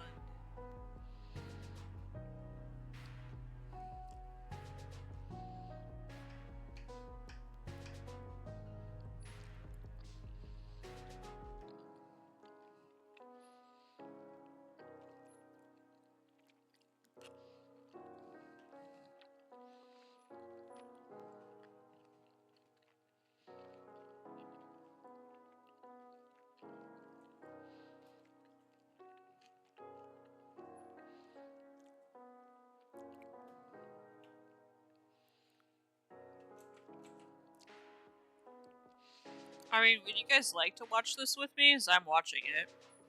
I don't know how Twitch feels about people streaming videos and stuff. I mean, I've seen some people doing it. But I'm sure, like, the minute I do it, I'm gonna get in trouble for it. I mean, it is a VOD. It's a YouTube video, and I'm providing commentary. But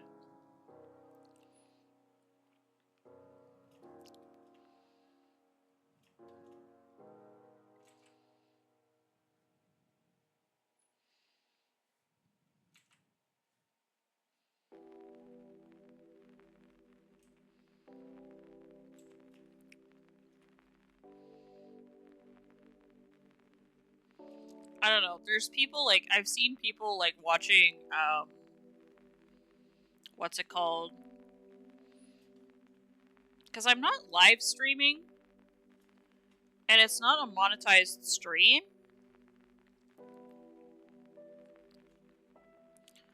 I mean, it's Creative Commons and transformative stuff, but I mean, I've seen artists, like, literally putting on, what's the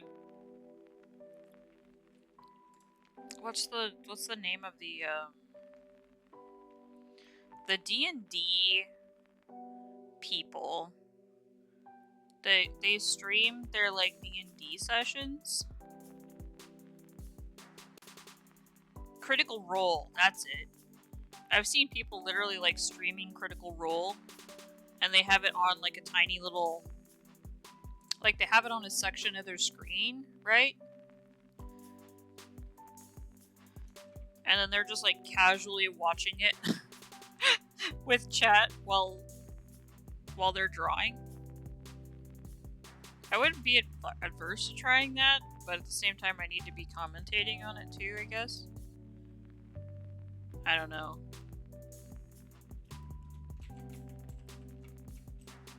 Ooh, we're getting tunnel vision. How's this looking?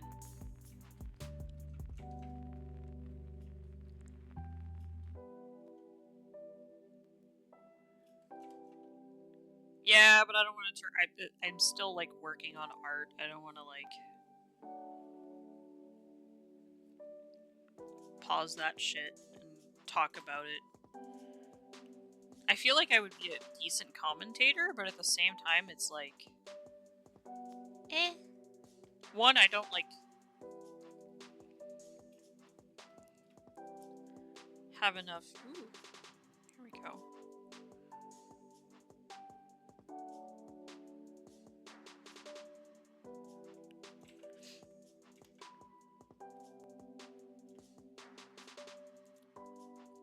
I mean, it depends on the content. Like, I've been watching this YouTube channel called Oh Lordy, It's Jordy, and he commentates on like Goral World. I don't know if you guys have any idea what that is, but it's like this pretty much this like genre of YouTubers, but it's literally just watching it and commentating on a train wreck.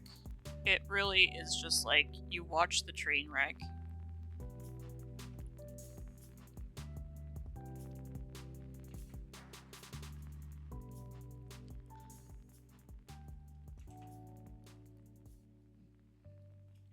I could be the next Asmongold, right?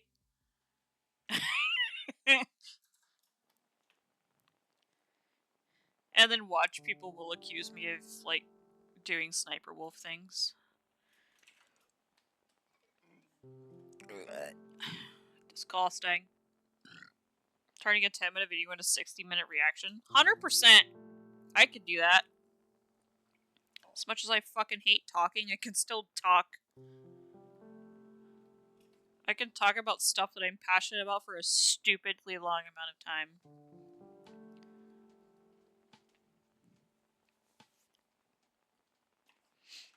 But I also feel like I would need a face cam. Silver ASMR? I need a better, Other people do that too! You know what's so freaking funny? Jason Derulo does that shit. You know the freaking, like, musician? That's hilarious. But I'm also not current enough, you know? I'm not, like, in everybody's business to know what's going on at any given time. Today we were talking about me becoming the next Asmongold. We're gonna become a reaction channel. How do you feel about that?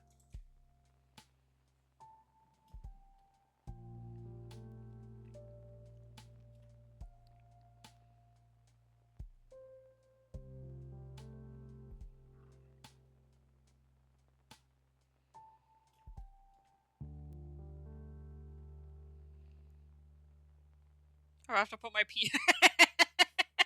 I mean, I've got her. She's bald. She's bald right now. She could pull it off. Actually, this isn't a bad look for her. Like, kind of a shaved-ish, like a shaved look. She is already ready, man. I just gotta line it and color it and rig it and... That's easy, right?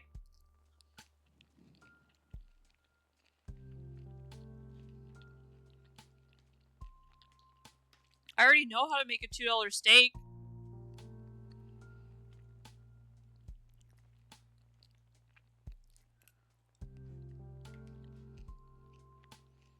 no shade on Asmongold, he actually is a decent person to the point.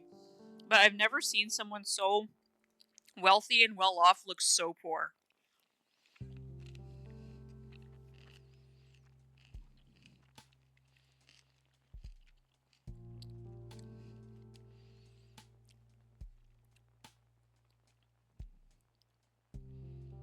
I've never seen a person that has so much success look so poor. Which, I mean, at the same time, it's kind of nice. And hear me out. Here's why.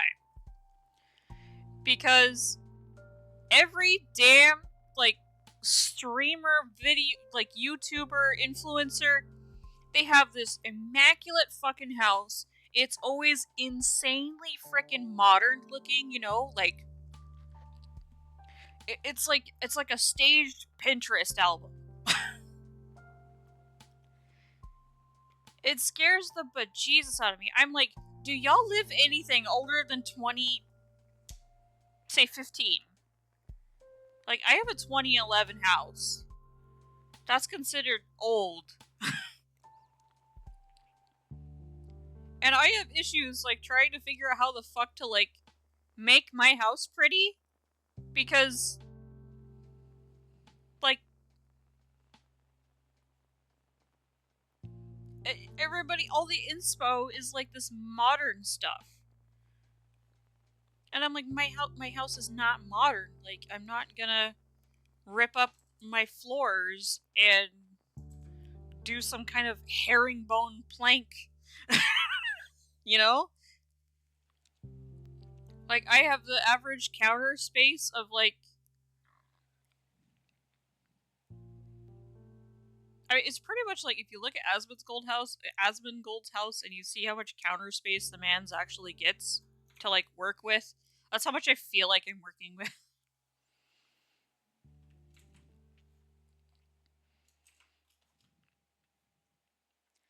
But it's nice to see somebody in an actual, like, fucking... Like, it looks real. It doesn't look like it's staged.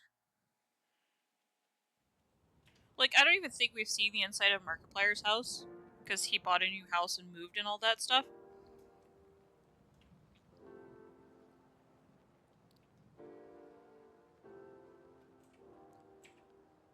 See, and I mean, like, he's a wholesome dude. He just has, like, questionable choices to me, but that doesn't fucking matter. Because if he's happy, then who gives a shit? But he's come out that he's, like, depressed. And he feels like shit. And I'm like, but...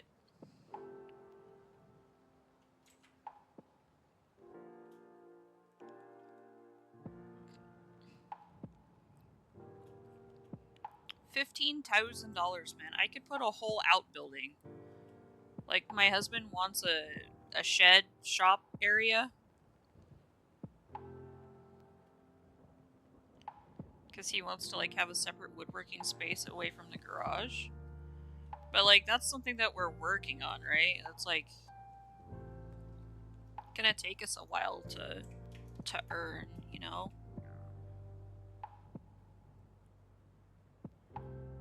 Because my husband is, like, speed running paying off the house. I don't blame him, it's just, like, man.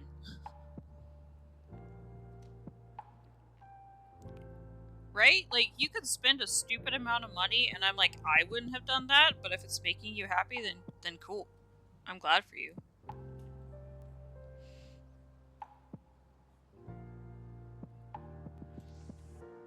I'm so glad that you have the means to do something that makes you happy. That's not gonna stop me from being fucking jealous, to a point, but I'm gonna be happy for you because if it makes you happy, you know?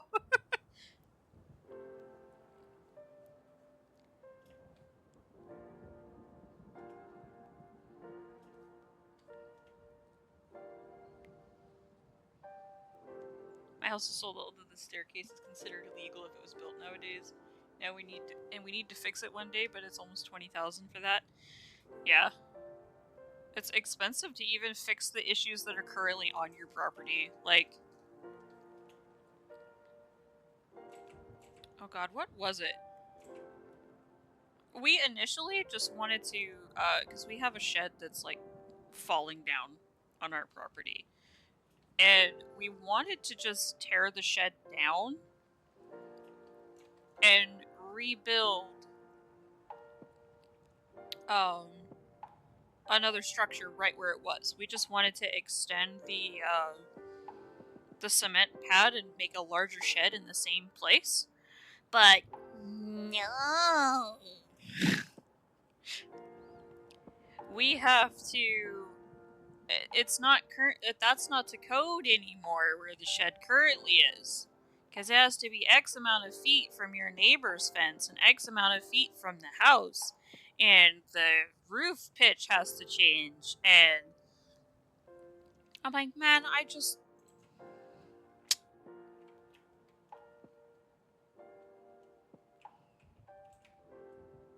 it was hurtful, because then we had to like completely like look at our property again and go, okay, well, if we want this shop now, where do we put it on our property? Because we only have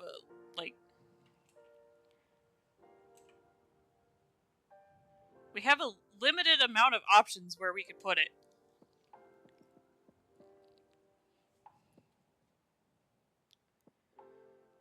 Master bedroom was a bit weird. They built a big bathroom with 2 sinks, which is great, a walk-in shower, and then the toilet is in a closet. I mean, I think they literally call that a water closet, don't they?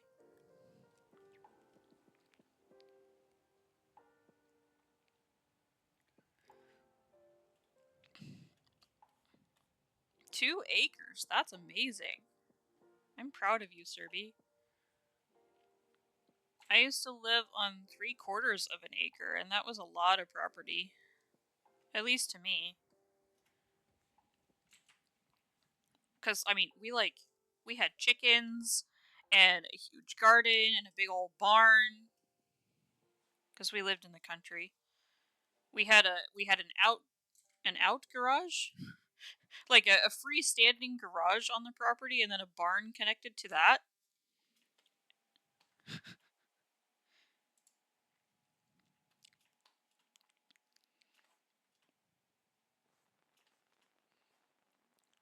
God damn it, Hautomatia.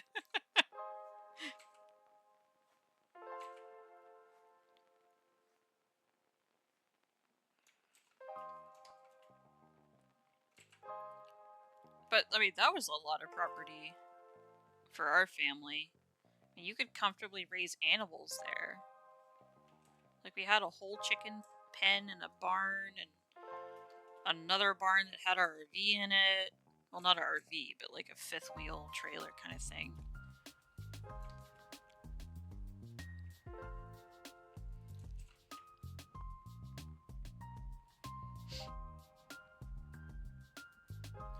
Yeah, but it's okay. I let you go. I let it go.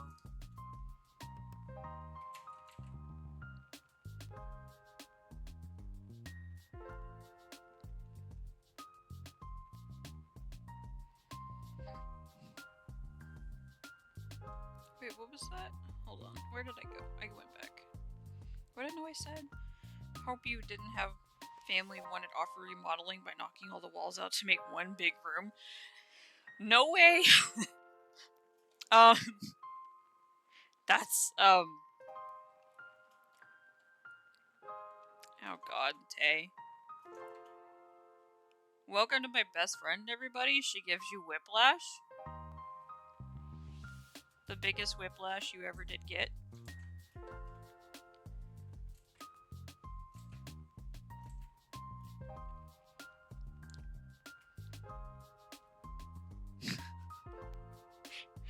But Serby, I get it.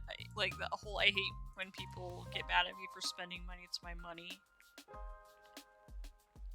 Like, you have to understand, most people assume that people that have money are irresponsible with it.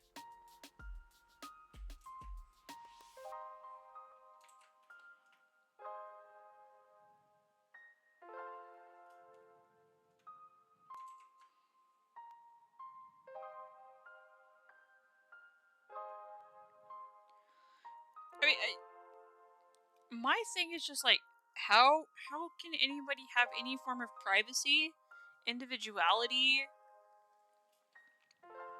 Nothing. None of that exists when you literally have one big room in your house. Not to mention, it's just...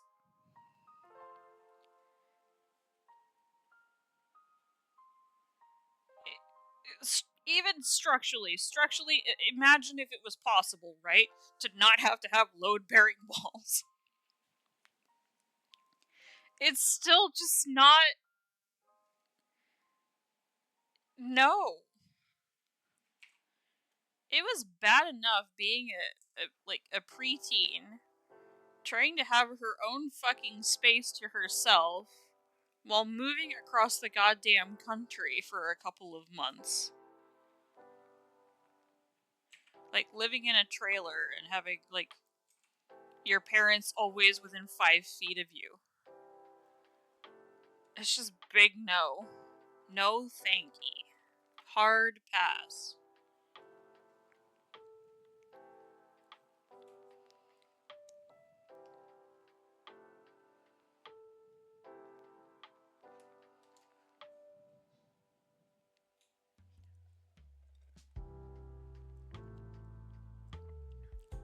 When our grandma first bought her house, the kitchen and living room were 2 separate rooms.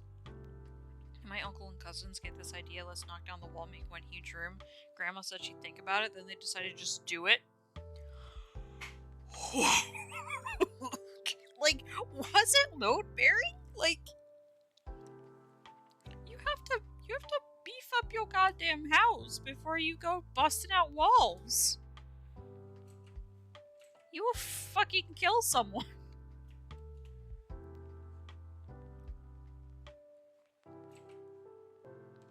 Saving for something you know you will get is one thing. Saving for something you don't know exists yet is stupid.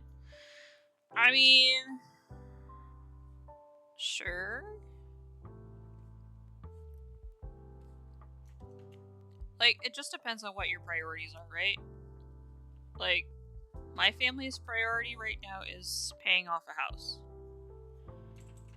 Because that would get a lot of financial stress off of my other half. Like, that means that we don't really spend money on things, or... I haven't been out of this state. Like,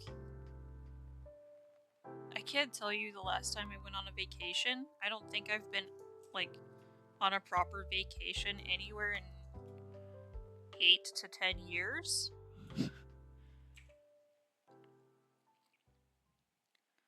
I haven't gone anywhere more than overnight. Like, one night.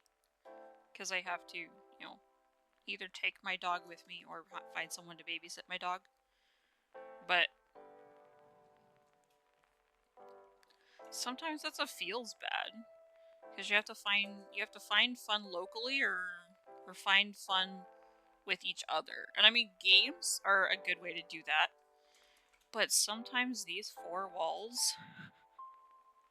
sometimes I become a raccoon and a feral animal, and I want to get out of this place. Lily says, then they didn't finish the job, and my grandma had to keep paying them extra to come back and finish. Wait, why'd you have to pay your own family? At one point I came to visit, helped her finish the work. She brought me a 5-day pass to Disney, which was still cheaper than what she paid them for the original work. Wait.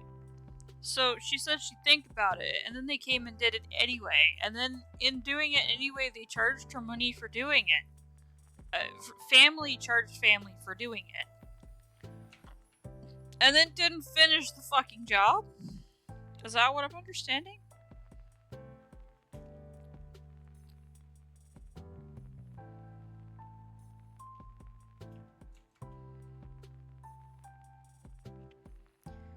I mean, Serby,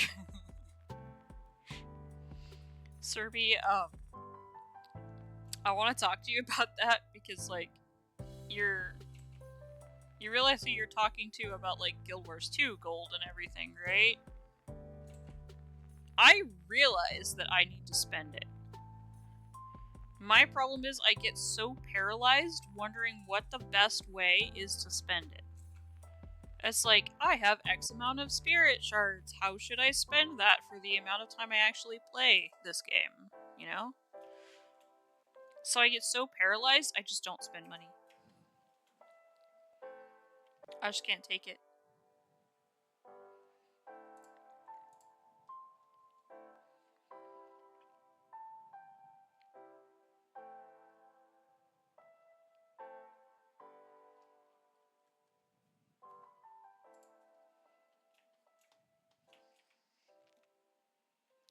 I think I'm also sitting on my hoard right now because you have anticipation of other things coming out.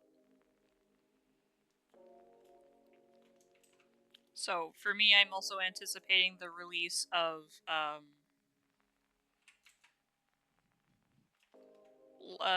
the PvE legendary armor.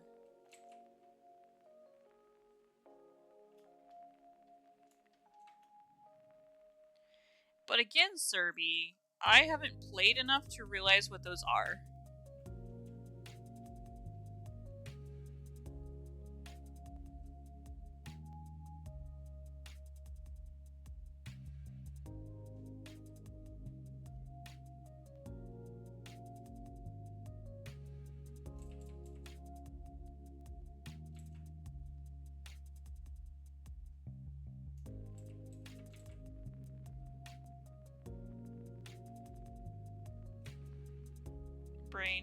Brain empty?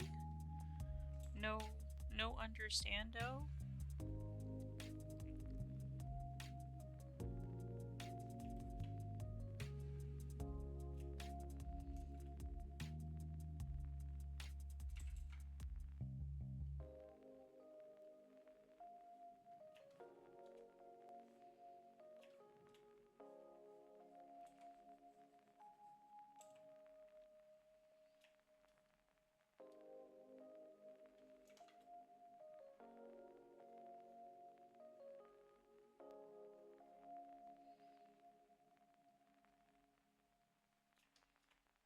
I just have so many things that are quote-unquote priority right now, man. Like, I need to fix up my stream. I need to make assets for the stream. I need to make decisions on monetization. Monetization? I have videos I need to be putting out.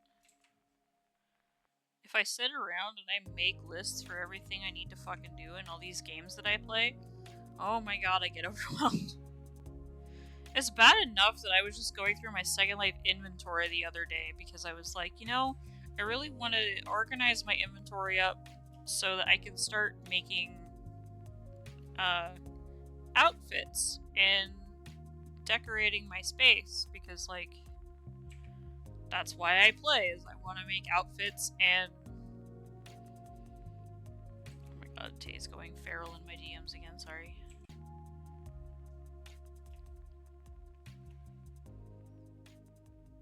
I have a game goals list, but I haven't updated it in a hot minute.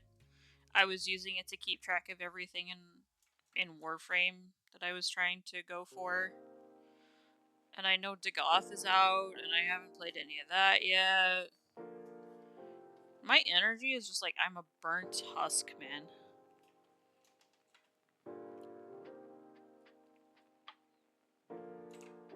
Because I tell myself, when I get home, I'm gonna do X thing. And then I get home, and I do not do that thing. I honestly just get on YouTube, and I just vegetate.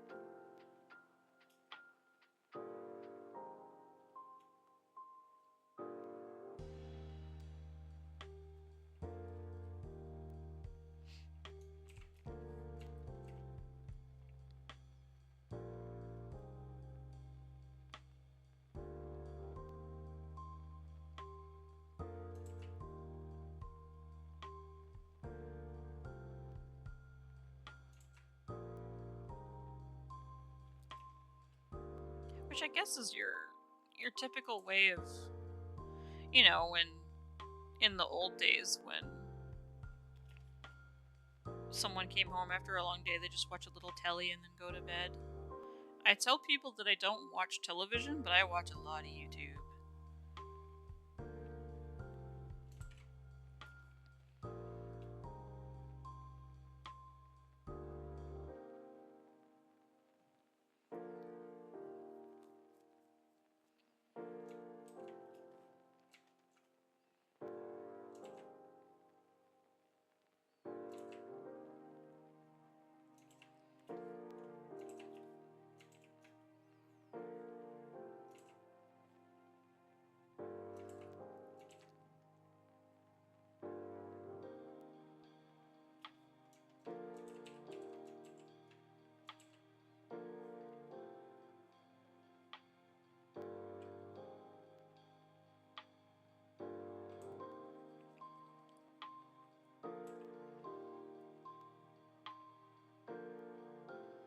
I mean, I have a lot of games I want to play,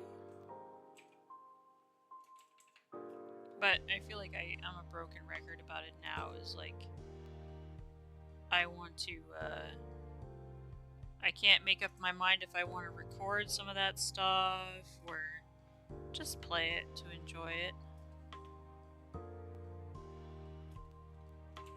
In which I really should just play it to enjoy it, because that's the point, right?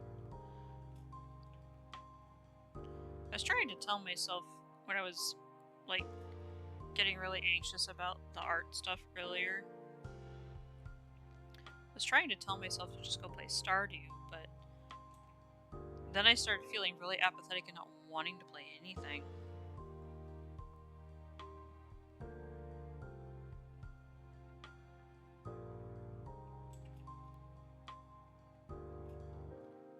I was stuck in an apathy loop for a minute.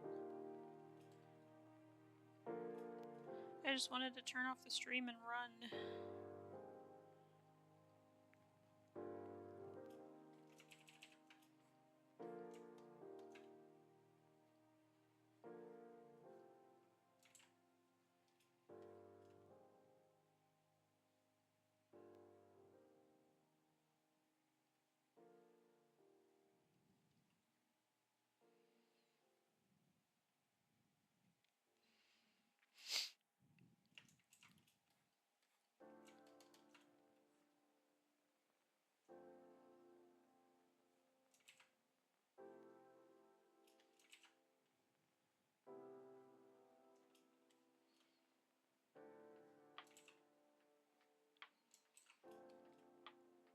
Yeah, I just have a lot of learning I need to do, and I haven't dedicated the time to the learning. And I realize that I'm oh my god, Tay.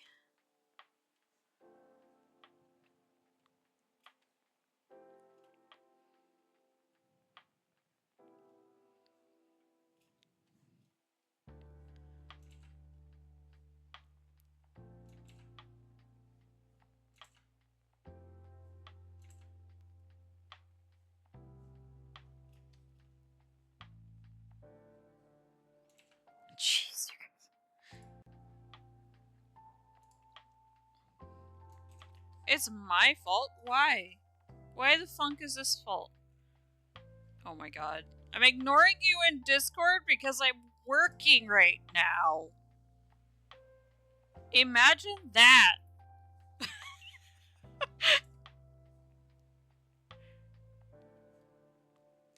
No one is paying me to be here? Really?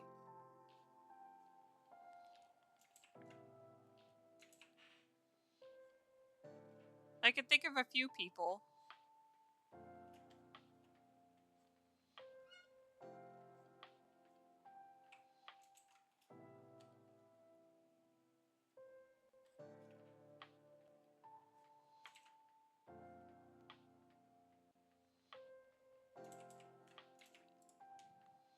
Sound like my damn mom.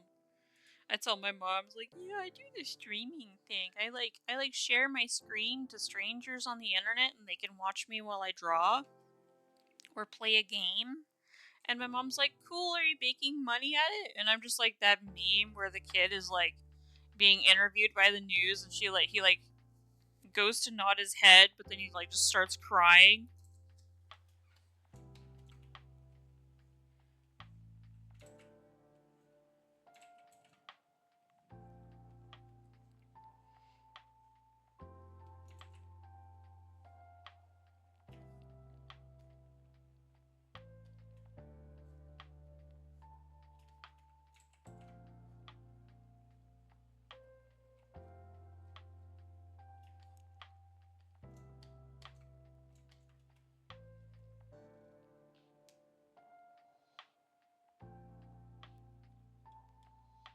Random question: did you ever eat strawberry candy growing up? Like the Yeah, I did, and it's funny you mentioned that. So I grew up in a tiny little town, but their whole thing was like they said that they were the strawberry capital of the world, and I'm like, I don't believe that for a fucking minute, but that's what they said.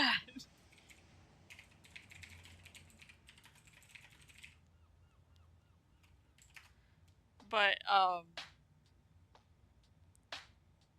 apparently Oxnard is the strawberry capital of the world. So, no. But we had a big strawberry festival where I lived. A big one. Like, we had parades and all kinds of stuff.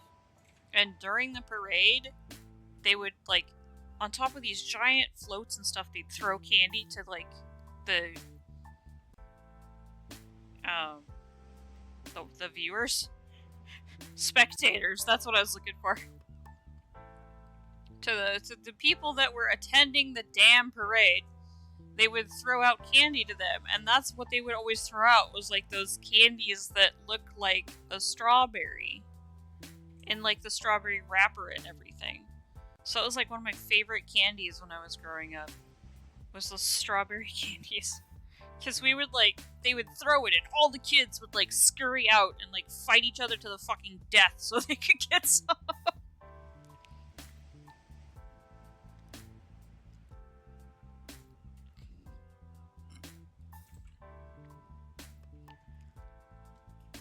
When a sketch is starting to turn into the line art, oh god.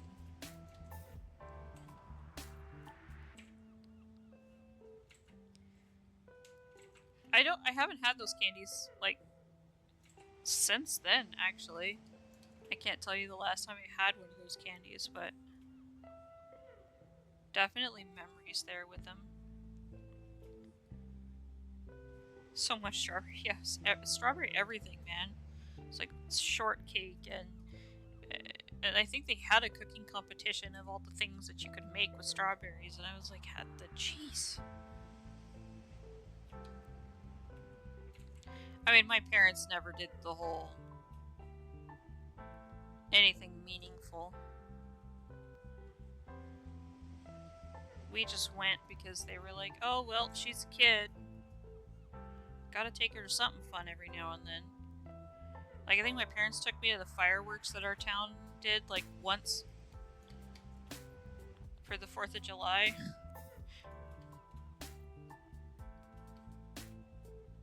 My mom did everything for me.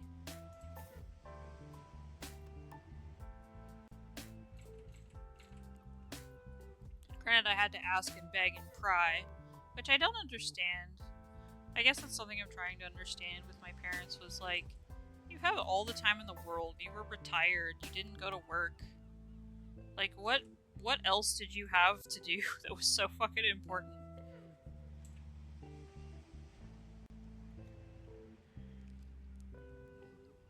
I remember they had a huge thing of candied strawberries on a stick. Ooh, the ones that, like, you chomp on it and then, like, the sugar, like, splinters into a million shards that taste like, or that feels like glass in your mouth. Those ones? I've never had them, but they sound so good. Wait, I forgot I sold almost 12k bags. I have another 7k almost. Jeez. Should I rest my hand and open some trick-or-treat bags while Tay is, like, fucking losing her mind over this League game? Should we take a quick break and do some Gamba? Because I've been wanting to open the boxes. Or the baggies. Because I'm trying to break my hand by line art, not line art. Let's turn off our sketch layer. It's looking pretty good. This is pretty much line art at this point. Shit. Oh well.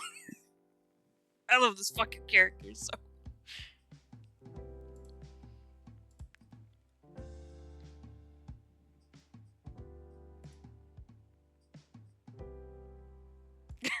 Aww.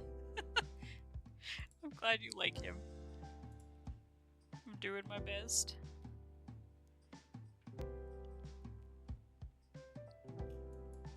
So fluffy, nests in his fur.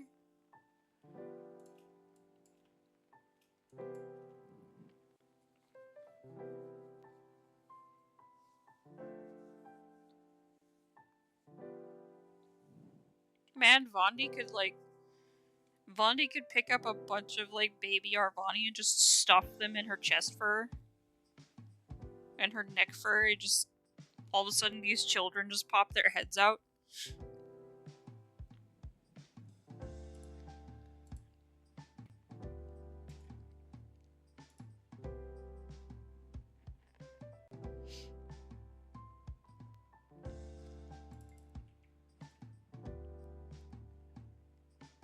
Little babushka doll. That's so cute. Little babushka.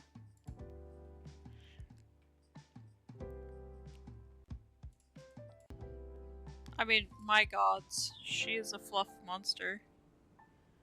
I haven't finished up this other headshot of her. I haven't published it yet. But she just... So fluffy! My girl, she's so fluffy. with her anti-gravity hair. Just anti-gravity mane on fleek.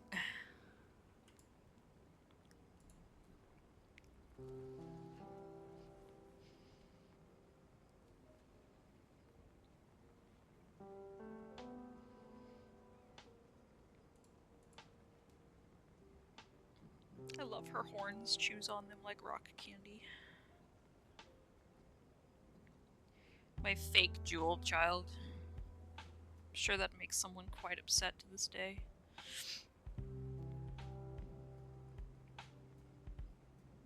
Your shiny teeth. Love you.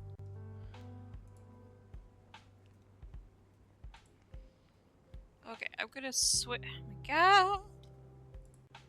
Tay is literally just feral creature right now. I needed to making me want to draw. Draw! Do it! Do it! No balls! You won't!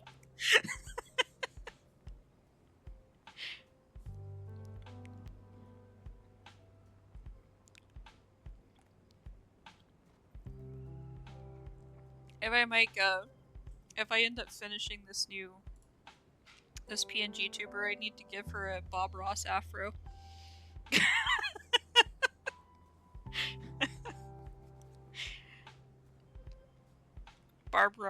Barbara Ross. Oh fuck. Okay, so in order to kinda sorta, maybe a little bit potentially rest my hand because I just lifted it and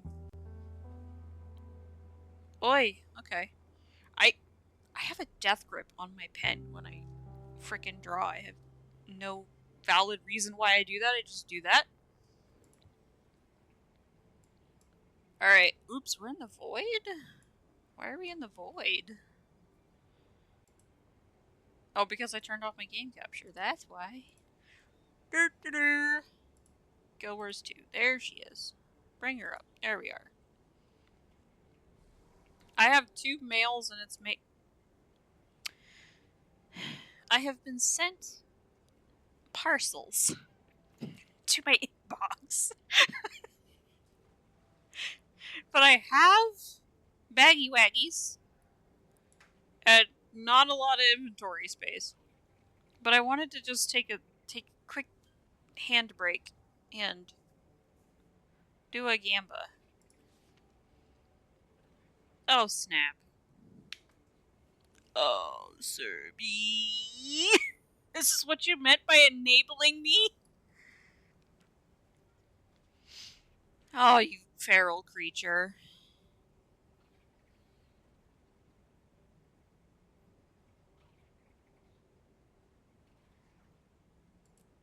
Oh my god.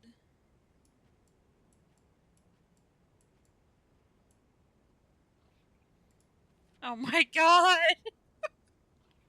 What is wrong with you? That's what? 2,500 bags?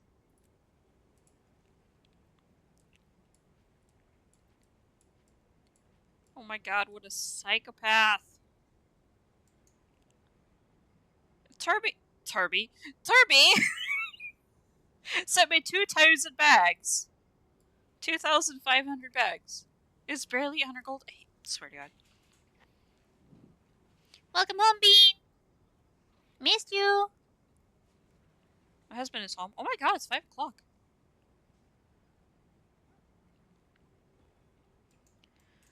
I swear. Alright, so if we're gonna open these baggy waggies, then... Oh, I need to put these away too. Yay.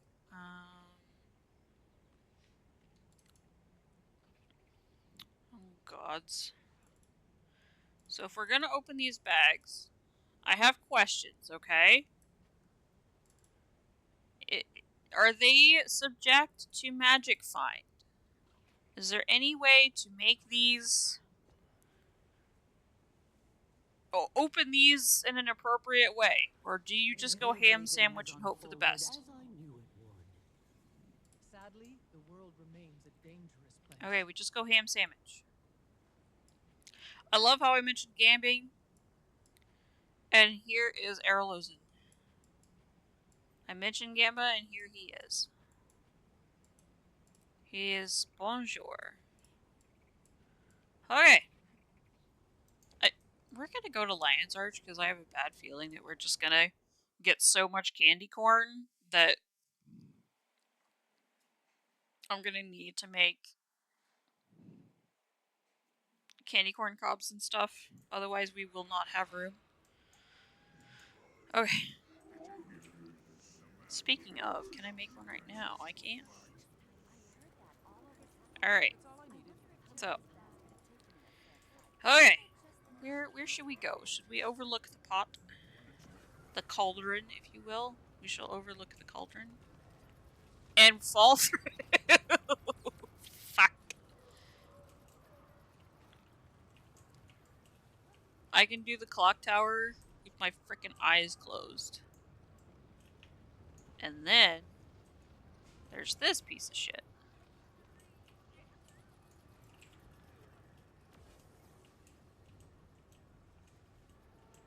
Just let me... Yeah! Okay. There's no magic find, we just gotta go for it. Tay? What? What? Why are you screaming? What? Shut! Smacks you!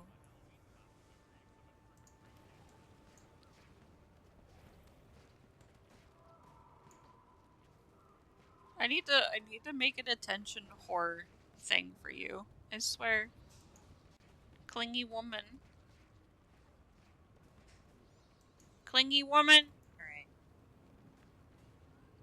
Wait, didn't I have a stack of like 5 bags? Where the fuck did those go? They're there. And then we also have 53 large candy bags. In which we got another 250 bags from. Plus a little extra. Plus some interest. We'll take those. I don't know if these matter, but we'll see.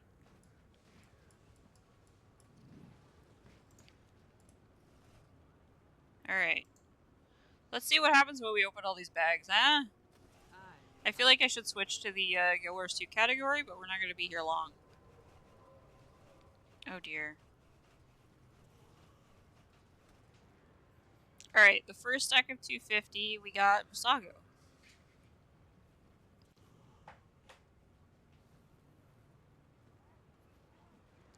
So there's one.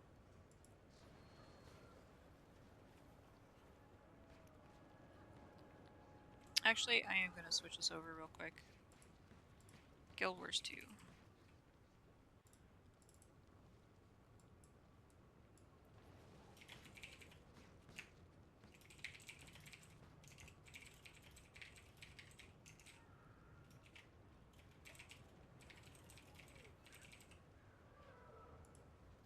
There. We're opening these guys. This is gonna get me to the stupid level of Magic Find. Just wait. I already have enough for pretty much a candy corn cob. This is insane. I've actually never had this many bags at once. I've never went completely crazy on... Oh! We got a polysaturated? Is that good? Let's see. Preview? Oh, we hit the super rare! Frick! The second stack of 250, we had a super rare, so we got the polysaturating. It's a red one, which is what I would want. So cool.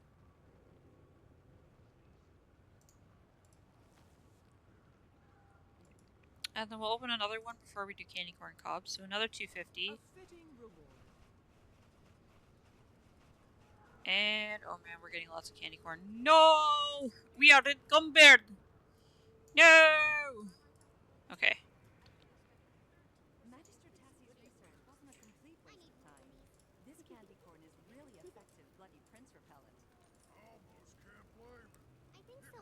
We can also make a gibbering skull and some plastic fangs. Send me the infusion, I'll clear up space.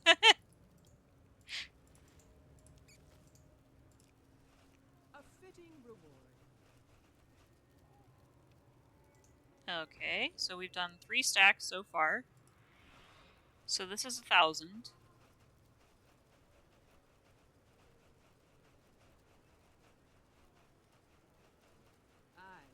So we've opened 1,000 so far. We got the infusion.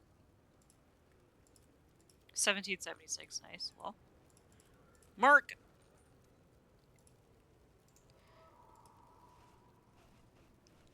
So 1,250 bags. We got another Visago. A charged crystal. So let's have this over here.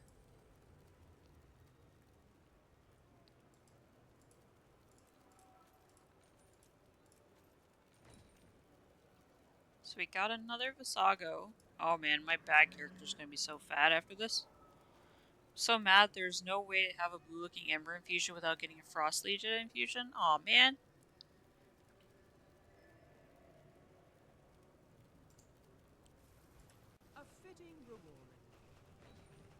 So this is 1,500.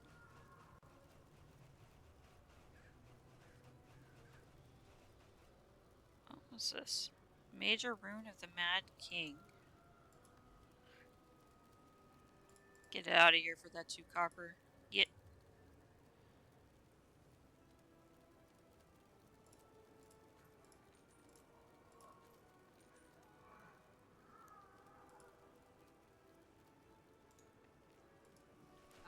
Alright, this is 1,750.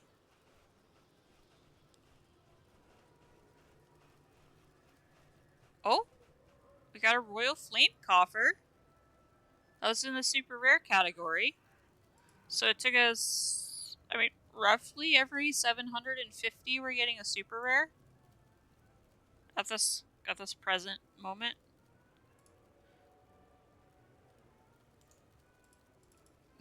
Oh, the Royal Flame stuff. Nice!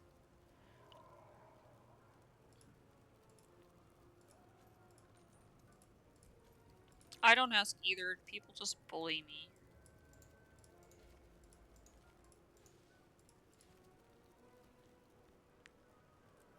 Alright, this is 2,000. I find it funny we got 2 Visagos. Oh, we got a Grim Pact. Grim Pact is in the rare section. Just like Visago. Maybe we'll re-roll these guys in the Mystic Toilet. We have 4 now. We have 4 exotics. Maybe we'll re-roll the Halloween skins and see if it gives us anything.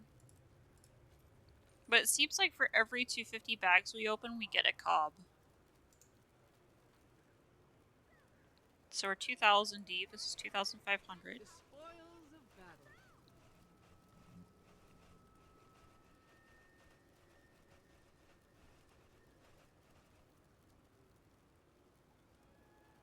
This is 2,500. Come on, give me an ember. Oh, we got a mini pumpkin jack. A fitting reward. It's actually kind of interesting. We've hit the super rare table twice, and the rare table 3 times. 4 times now, I think, because the mini pumpkin man's on there.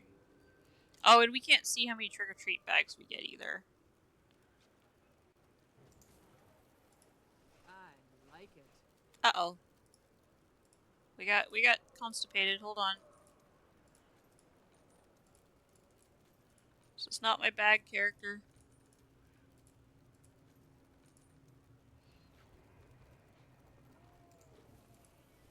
A fitting reward. Really? If you get an Ember or a music box, my soul will just leave. We got a courtly weapon chest that's also in the super rare. So we've hit super rare table 3 times now.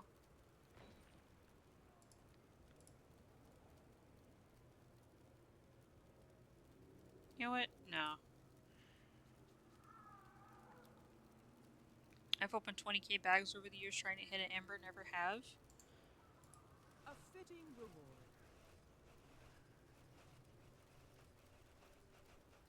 I mean, we've seen my luck, right? Festive transom.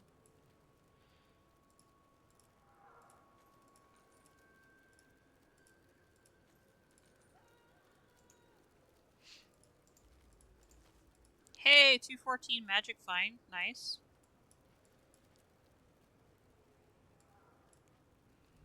Let's see. Alright, we're getting there. The spoils of battle. Come to mama.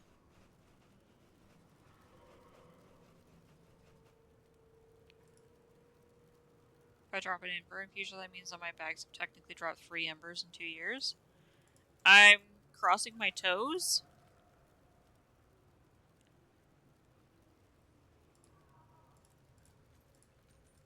Because I've never dropped something that rare before. I like it.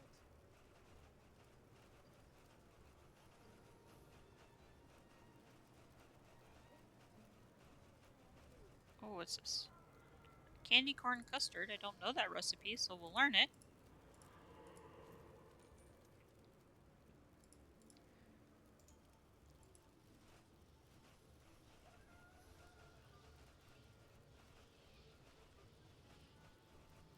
The spoils of battle. Come on. We have 1,000 bags left.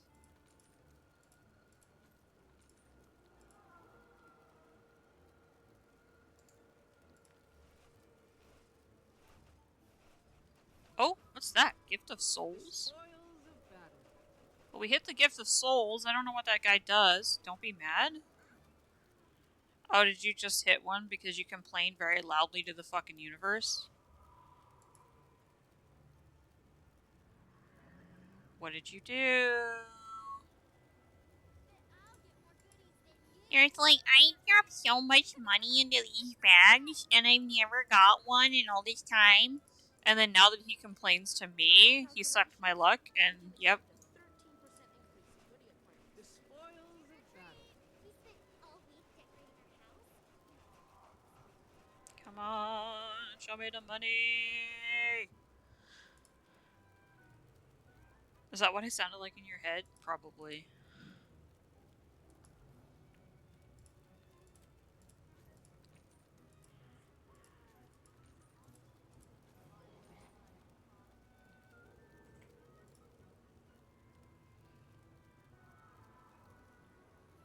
Since Silver can't empty her mail, oh my god. Wait, what the fuck? Who's here? For reals? Swear to god. It's because you sent me keys, or you were gonna get yourself keys earlier. Shellfish. I like it. I jest. Oh, come on. What's that? Nightwing? Is this the... Hold on. That's the regular rare table, right? Yeah, that's the pistol.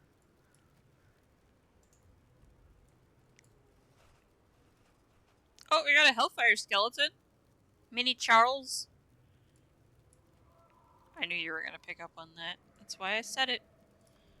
Triggered.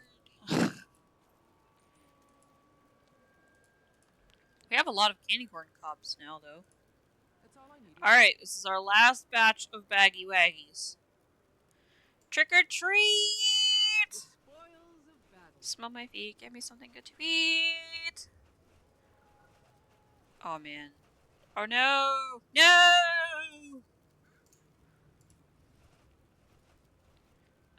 We got Zuzu, the cat of darkness. No Ember infusion, but we did hit the super rare table 4 times.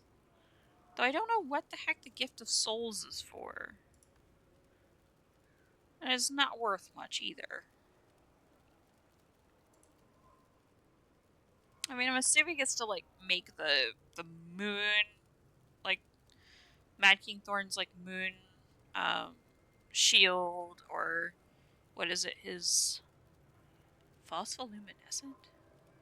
Oh. Huh. Maybe that's for a shield. We'll list that bad boy.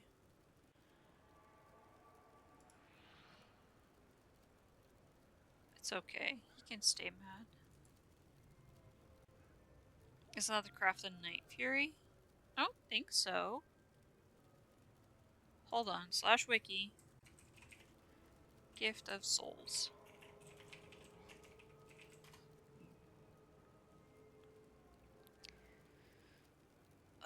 Let's see. Use Great Mad King weapons. 1.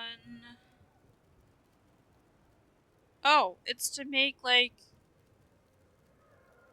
Oh! Huh. We could make the crossing with that if we technically wanted to. Let me see if I can find the crossing. Let me show you guys. There's the crossing, Sikandar, and Antonina.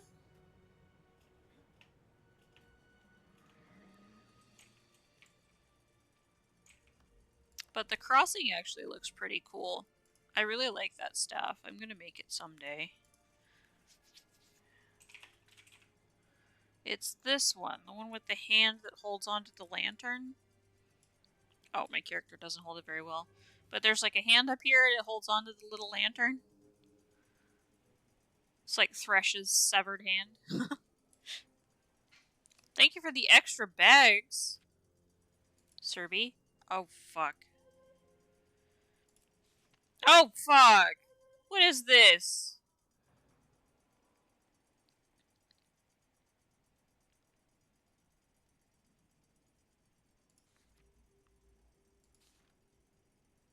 Oh my god. What is wrong with you guys? I swear.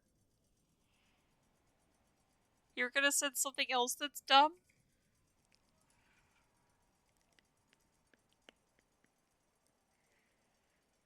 Oh my god. Okay, we're going to gently, going to accept them, and we're going to put them, well, we're gonna,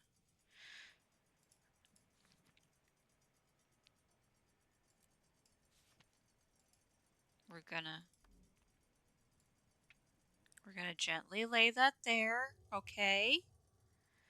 And then we're gonna take this, and we're gonna gently put this here. I swear if you got the ghastly, did you?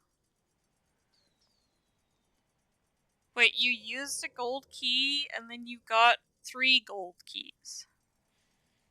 Oh, man.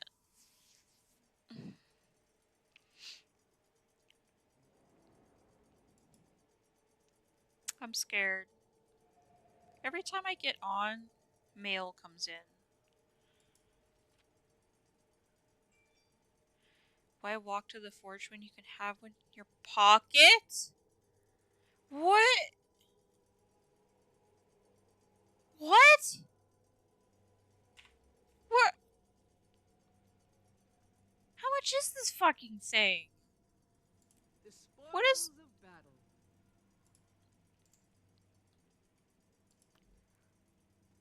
Serby! It's literally a portable Mystic Forge. Like, if you... I think if you just... hold on, I'm dumb? I think if you just literally... It opens up a Mystic Forge.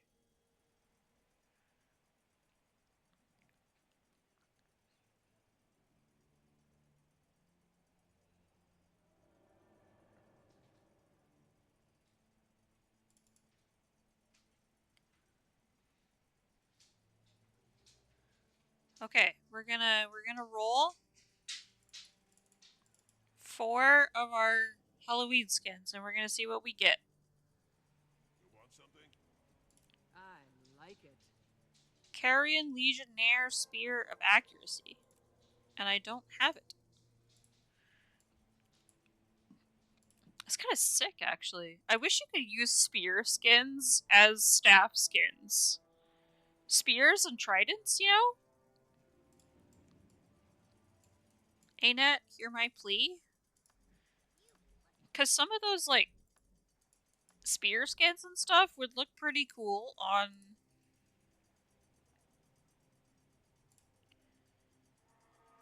like, stabs and things. Like, as a melee kind of deal.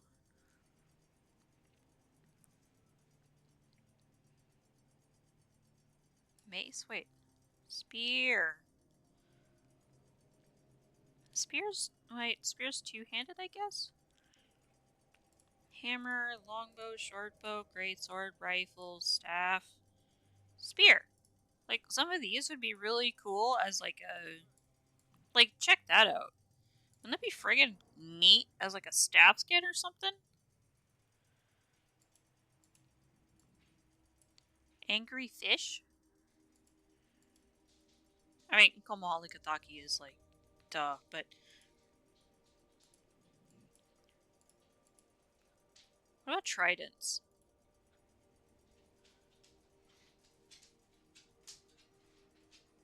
I take it you brought yourself home food? Oh. He was afraid he wasn't gonna be fed.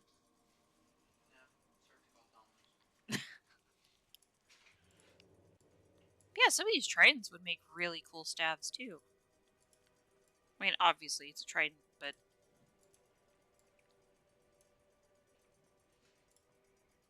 well, shit. I swear, every time I get on, you guys go feral.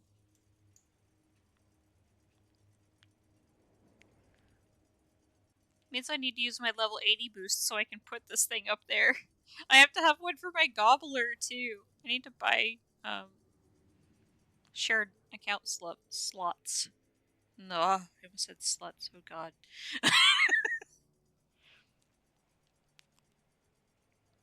But I'm gonna hang on to this. Can you trade this even if you put it on your character? Because hear me out, I've never put on an infusion before.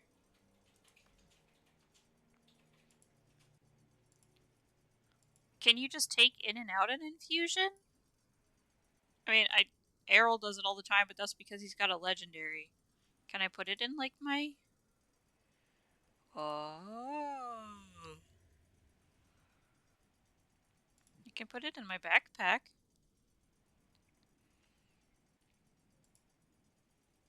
Oh, it takes an infusion slot, though.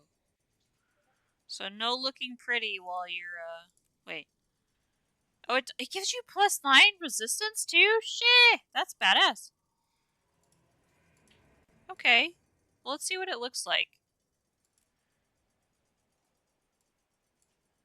Oh, a red outline.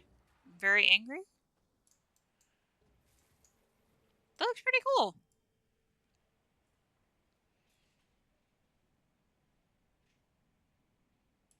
If you put it in Ascended, you need an infusion extractor. Yeah, okay. So leggies are the way to go with that then. What happens if I toggle? Oh, it stays on. Okay. So if you have an infusion on and you toggle off the armor item that it has on it, it will still show the infusion.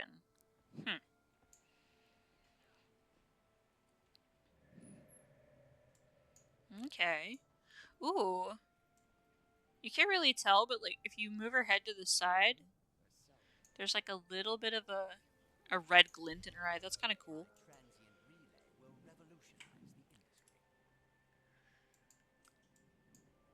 Huh. I think I'll just leave that on her for now. And it's kind of cool that you can sell it even if you've got, like, even if you've, you know, put it on your character.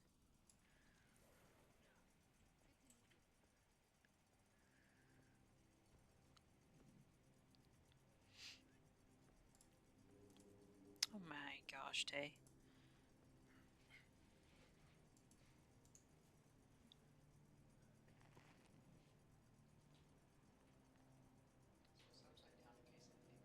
Yeah, he's ready. Sorry, my dog was like, he's like flipped upside down, staring at my husband, hoping he drops a piece of pizza. He's very focused.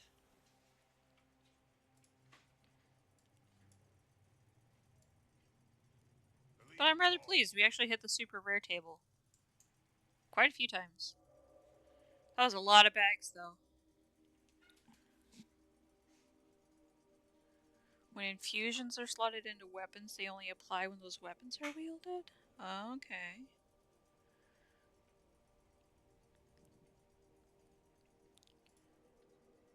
Oh man, I have so much Dragonite ore. How the heck am I gonna squeeze this back onto my other character? Oh man. My bank is full. So I'm gonna have to use a character, clear out my bank, and then I can put this disaster away.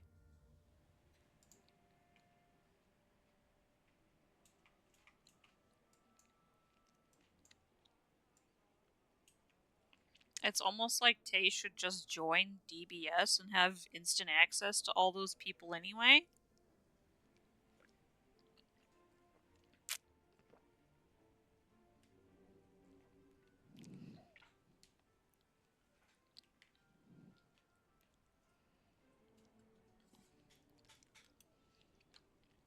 I already have one.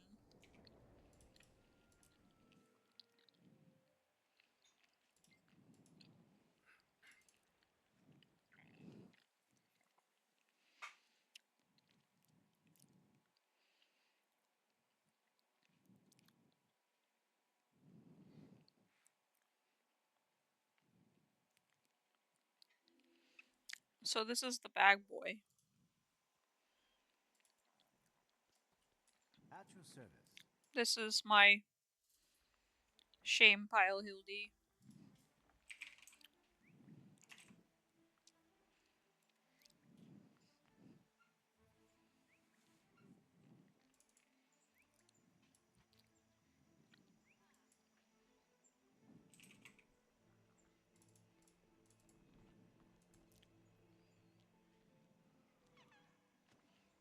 And then Bloodstone. Go with you. I also have a lot of like these fluctuating masses and stuff I need to open.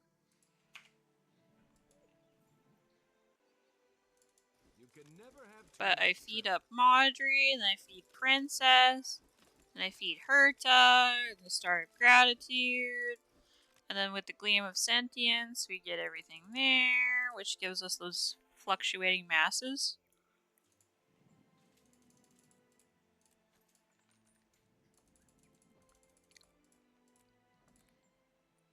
We just don't do the volatile magic, or the unbound magic one.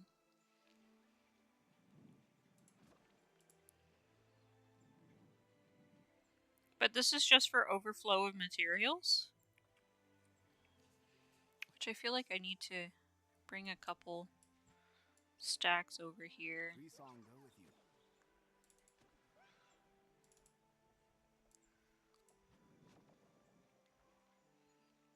Kiki's getting souls for the tree.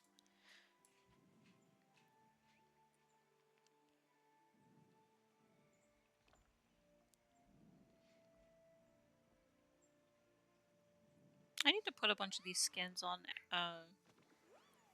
my other bag character. I literally have 2 bag characters.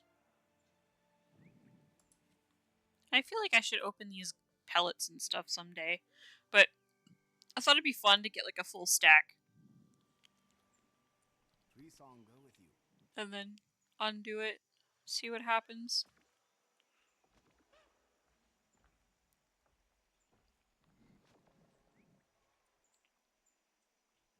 Oh, I already had Orient Pearls in my inventory.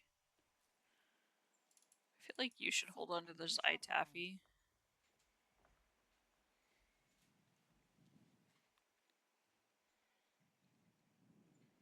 What may I offer you? Do I have that in my inventory? No. I'm at your service. Oh, I also have these guys. They need to go up here. Oh, I have so many, so many unidentified. Really need to process those.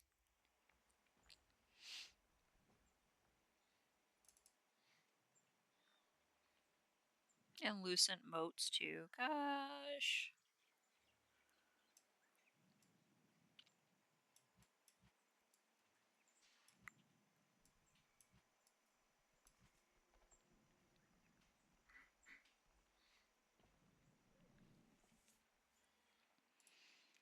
I noticed that they gave us bank tab numbers, but the ability to like drag and drop, like slide your bank tabs around would be so handy.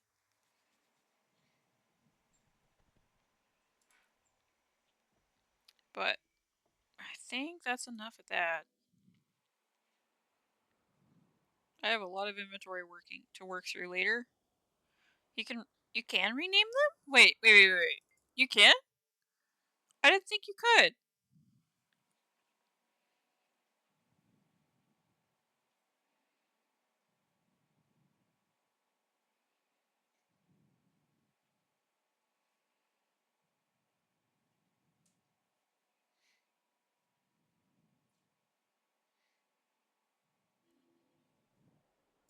I have so much to do.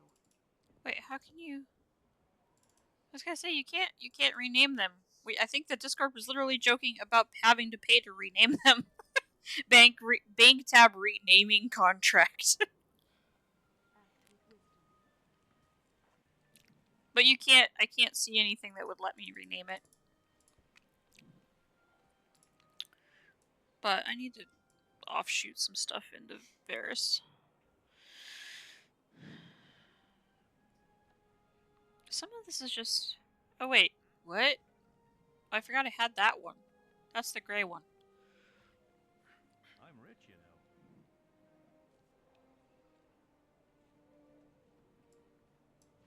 I don't intend on becoming a pirate just yet. I need to put those away. I need to get this out because I want that for Alice. Can I help you?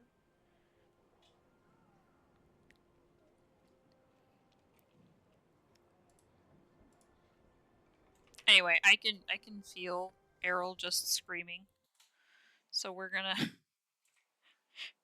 go back over here where it's safe.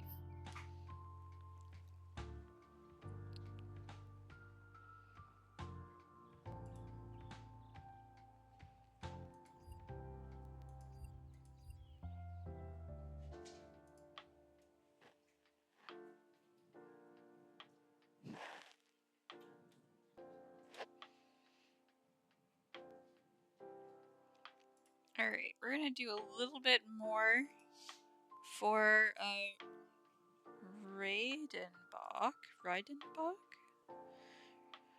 Maybe I can get this wing done. If I get this wing done and maybe the tail in, I can do his veil next time, and then we can do the flat colors to finish up. So let's get through this wing. We're numing. We're gaming.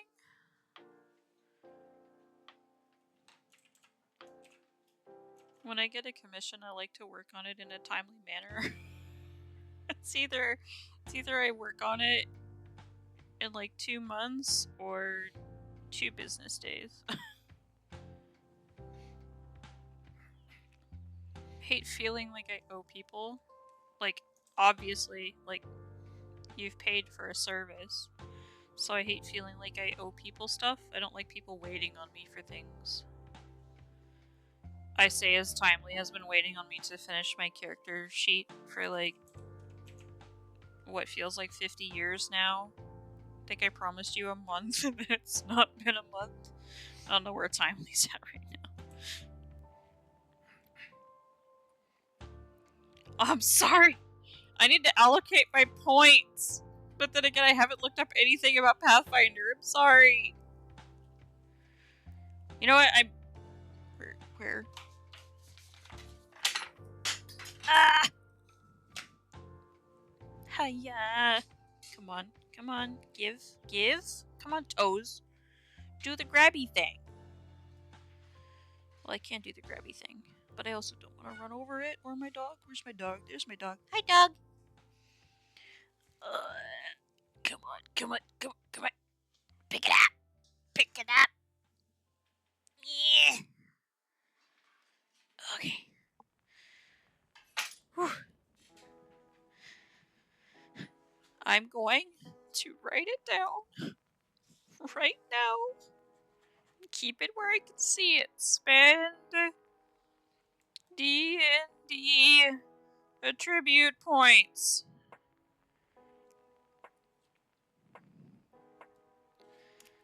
And I need to finish her appearance too. Like where is it? This one?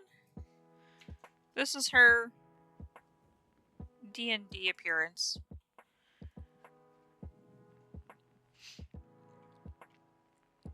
I really need to fix her face. Something feels off about the relationship between the spine and the...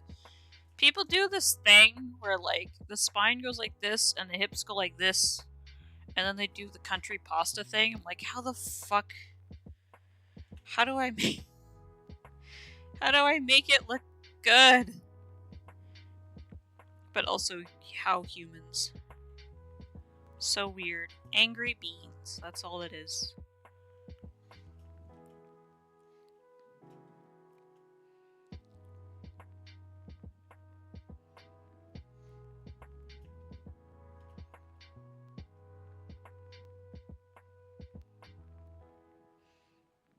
I'm waiting for Errol to backseat Silver's art? Nah. There's no way he can do that.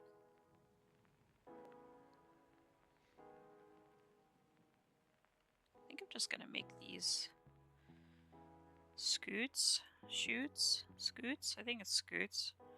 Make these guys a little thinner.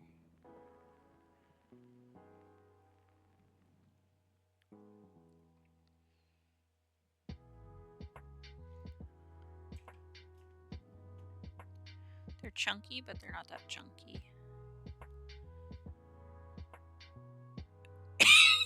Shut. No. Wrong.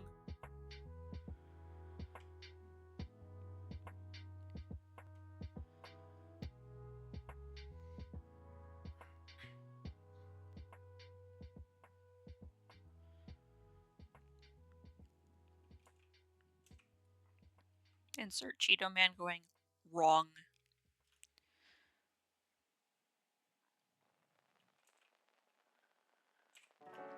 Wrongo.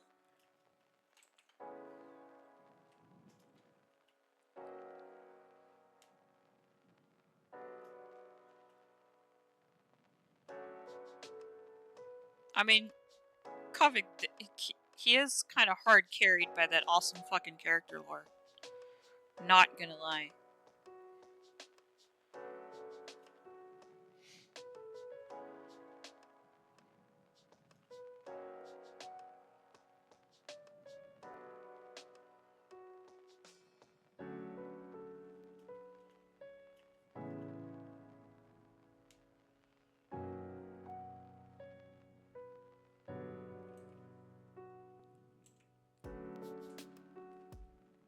It's gonna look a little wonked.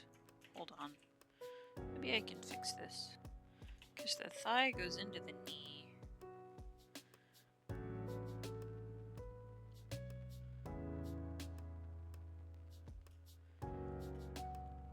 Look at those thighs! Chomp!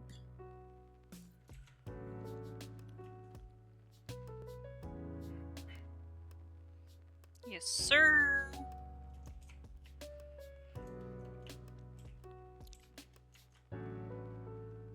Need another. Need to up the brushy size.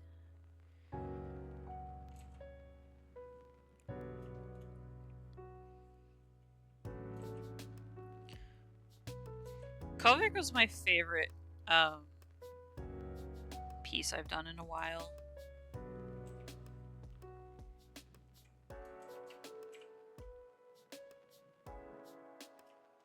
His crazy crystals.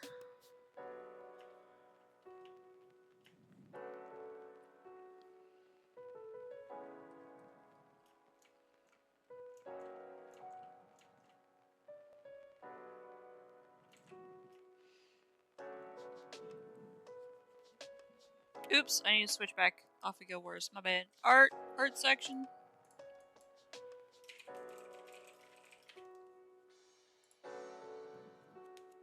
We're back in the art section. Whoopsies. Just gotta wait 2 weeks? No worries. My hands are at your service whenever they are needed. These need to be bigger.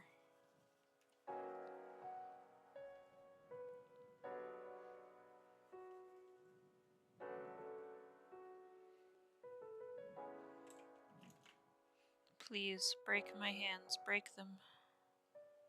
Make me draw. Or else I never will. I swear.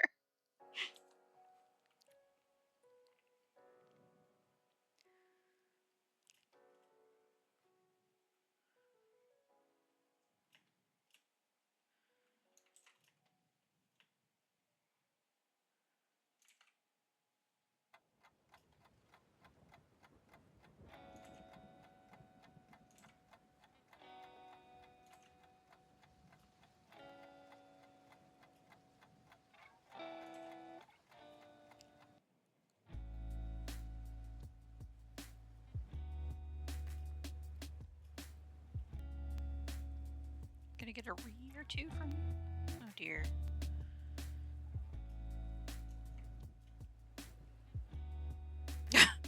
I read re and I was like, oh god. It's like I could probably draw some re.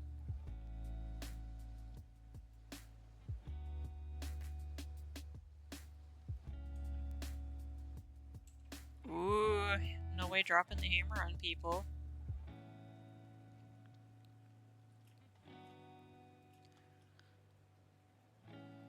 Sick 'em. Sick 'em, no way.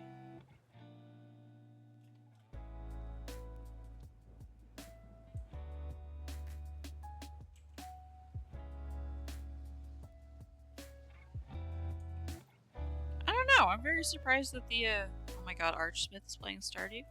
Sorry.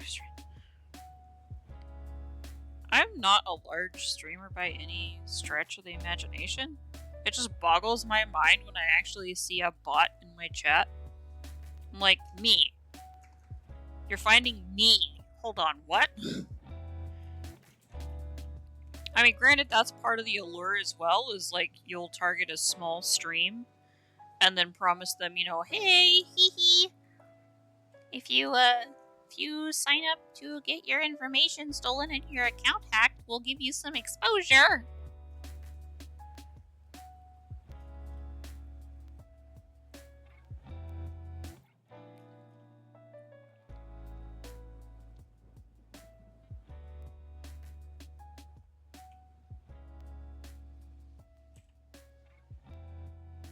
Okay, now we're gonna turn off the sketch. We're gonna hope for the best. Okay, we're gaming? I need to fix this, but that's the point of turning off the sketch layer. We see our mistakes.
not gonna do his veil today because I have a feeling the veil will drive me to kill again. But alright, let's clean up the rest of this. I wasted first murder. I also need to give him his eye. I told him I was gonna return and fix his eye. Because I really want to nail this. Like, I'm gonna give it my best shot. I really want to get this shape down.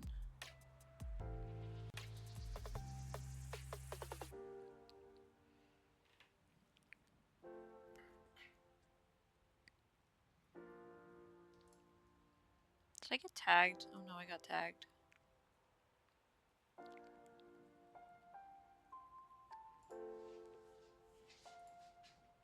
Let's see. Okay.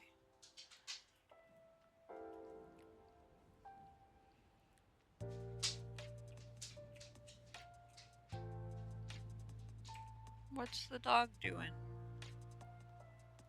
What the dog doing?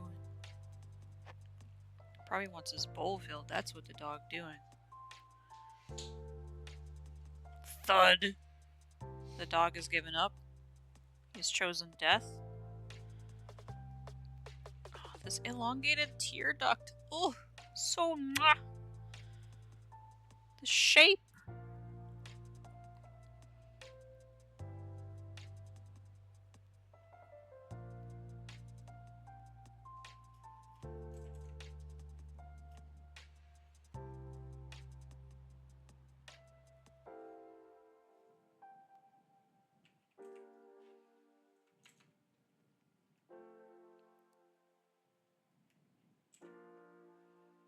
Let's see. We'll get that.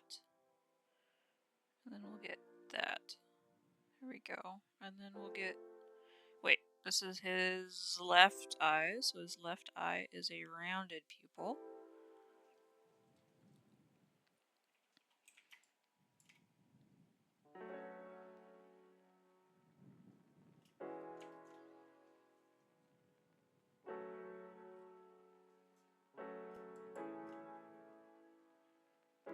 Yum, yum, yum.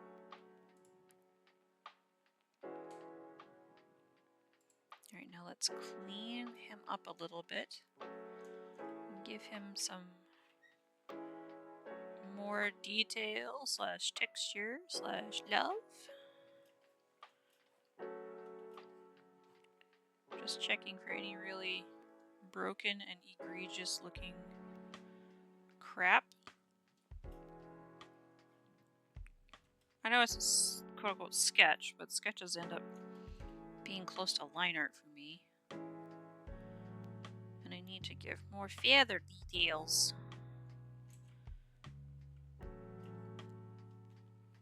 Feathers.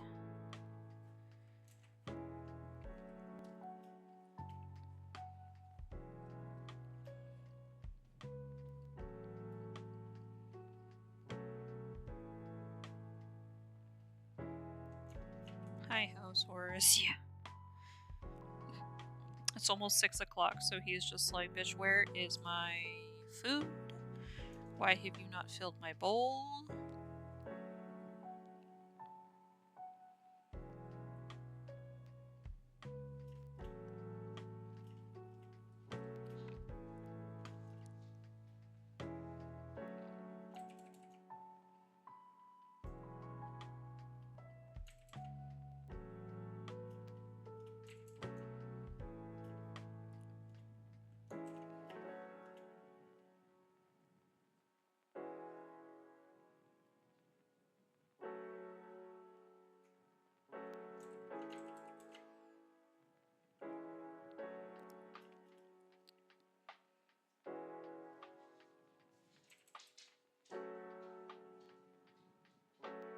Oh, I was certain he was going to come tell me about it.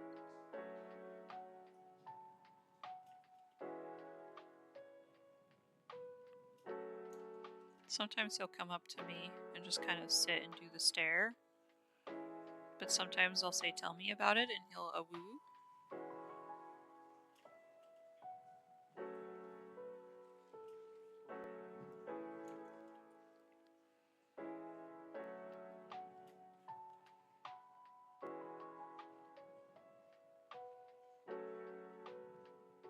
We're gonna give our mans a little bit of like fake abs going on here.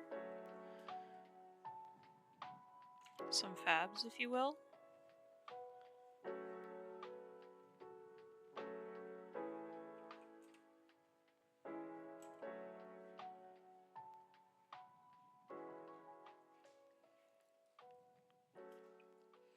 Okay, now we just need to... I think I've done texturing the fur.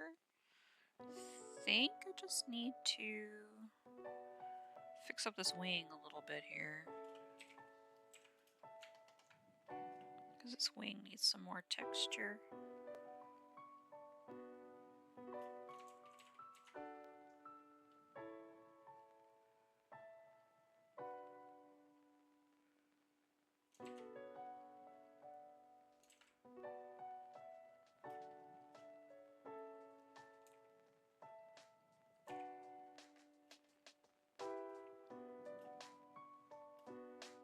And this section needs to get fixed.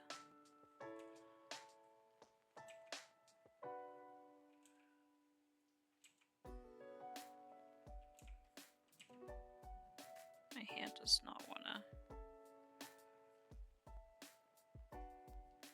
do that. There we go. Oh wait. Other direction, ding dong.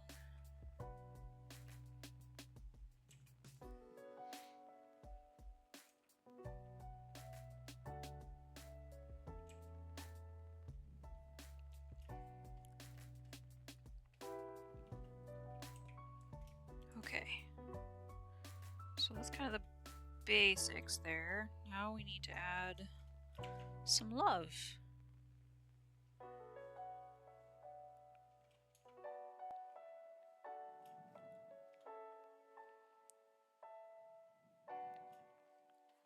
As well as a little bit of frayed edge, I think. Especially on these bigger boys here.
Okay.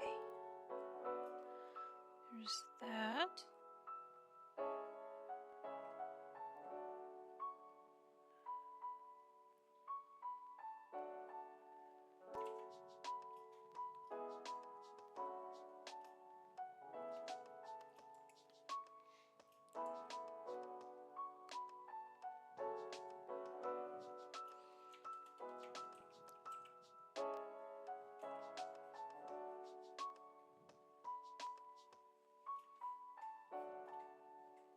Also want to get, hold on, where is his?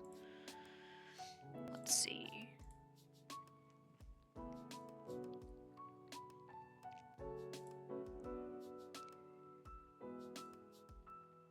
Okay, I think I I can see the texture that the original design had in mind for the tail scales.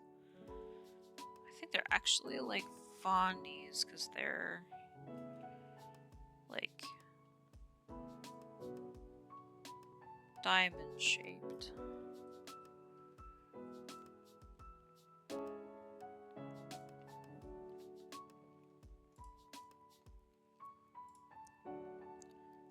Mana dear, are you there?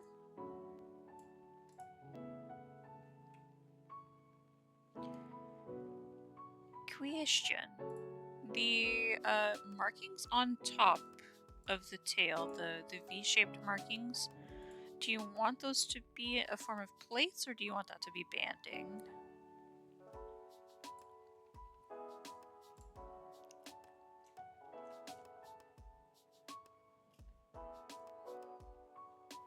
Because it looks like it could go either or. It could go like, you could have it kind of as like an individual plate on top. Or it could just be a band of color that interacts with the scale. Like the regular... It looks like that Lord Voldemort intended for there to be diamond-shaped scales on the tail. Because I think Vondi's is actually... yeah, Vondi's is diamond-shaped.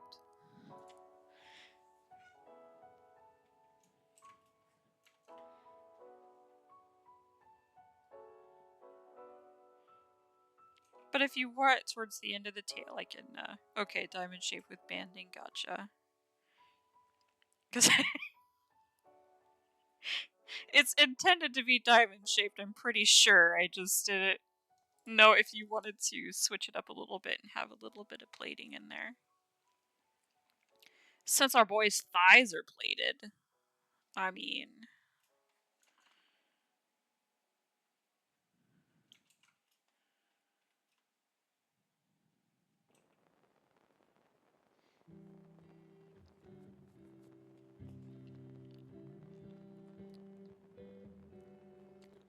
You know what? We'll just do this.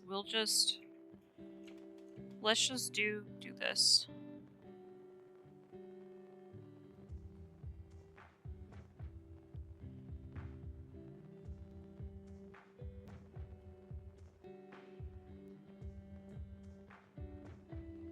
We'll do that.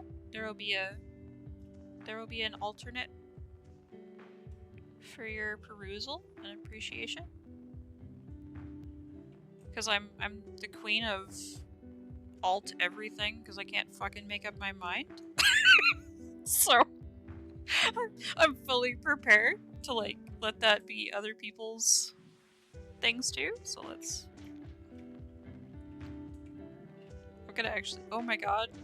Wacom, what are you doing, dear? Give me back my controls. My Wacom just went off the rails and just rotated the whole thing. Okay. We are going to give the tail texture individually. And then we'll have our options. That way you can decide what you like. Because I swear half the fun of a new character is just experimenting with how you actually want them to look. Like, I probably have like 9 different iterations of my dragon Sona because I'm not sure what I like most. So, it's a throws character in your general direction, pick something.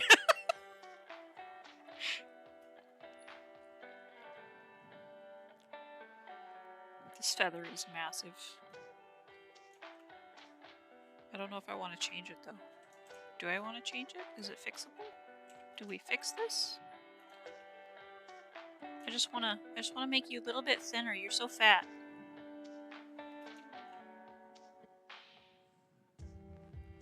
We're gonna highlight this, and then we're gonna go up to here. And then we're gonna thin that bitch down a bit. There we go.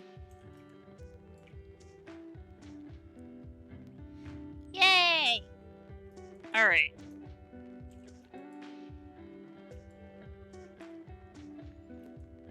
I will wrap this up the next time we do a stream. Cause then I gotta add the veil on and then we can flat color this man.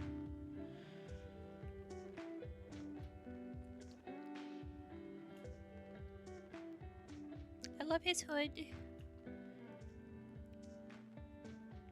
It makes me think of, like, you know when people play with their dog's ears where they like lift both the ears and then put both the ears down and then they like alternate the ears? It just makes me want to like take his hood and just do that.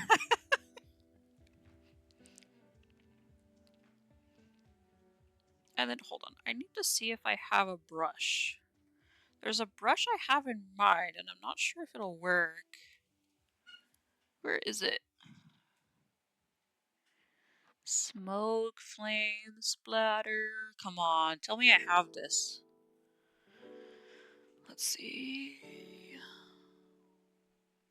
Dang it, I have a specific brush in mind that I want to do for him.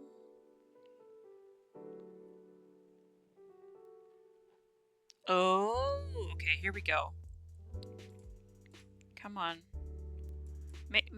Let this be as cool as it is in my head. Oh, it's so tiny. It's so tiny. Come on, big brushy. That's so large. Come on.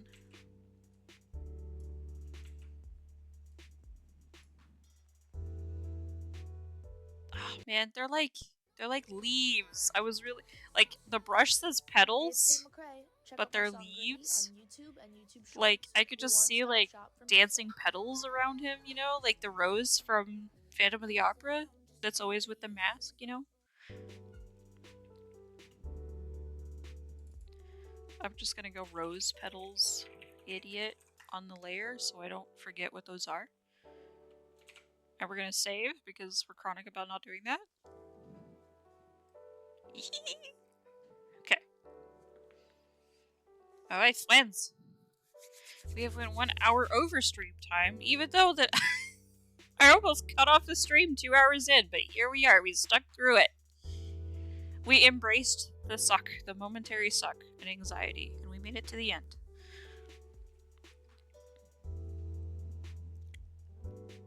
Oh.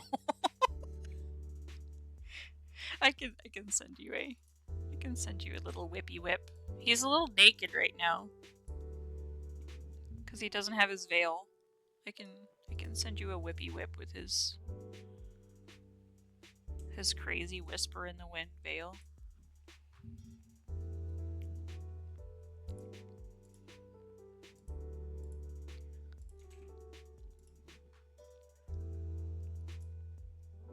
Let's see, there you are. Wham. And wham. There we go. And then I want to actually look at so let's put all of this together real quick. Let's put this shite in a folder. And then we've got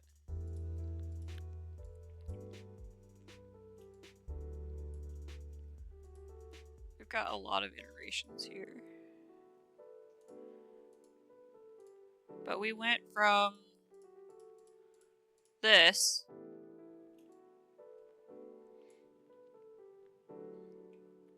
this to this.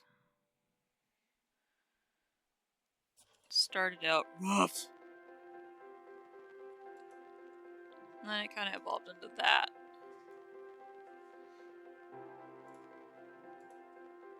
We went through a whole digivolution here.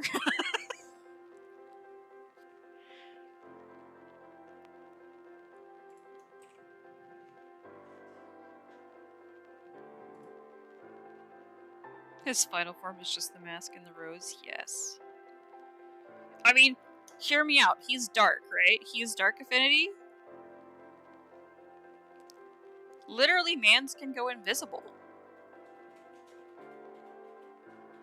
Like, you have the active camouflage kind of thing. The only thing you can see is the eyes. Like, just the glowing eyes and half the mask. Eyebrow waggle.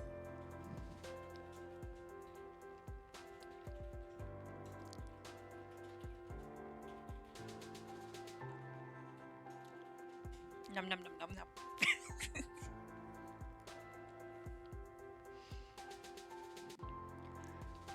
Okay, party people, we're gonna go to this screen. Ugh. Thank you guys for sticking with me and having faith in me today. I appreciate you. And thank you, Serby, for the random, of course, craziness that you always bring to every stream. And the gambling.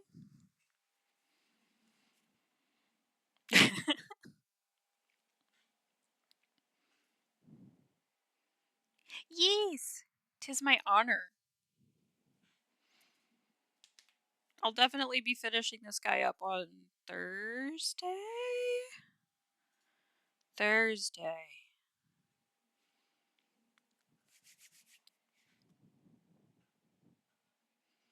Because we'll start with art and then we'll devolve into madness with something else.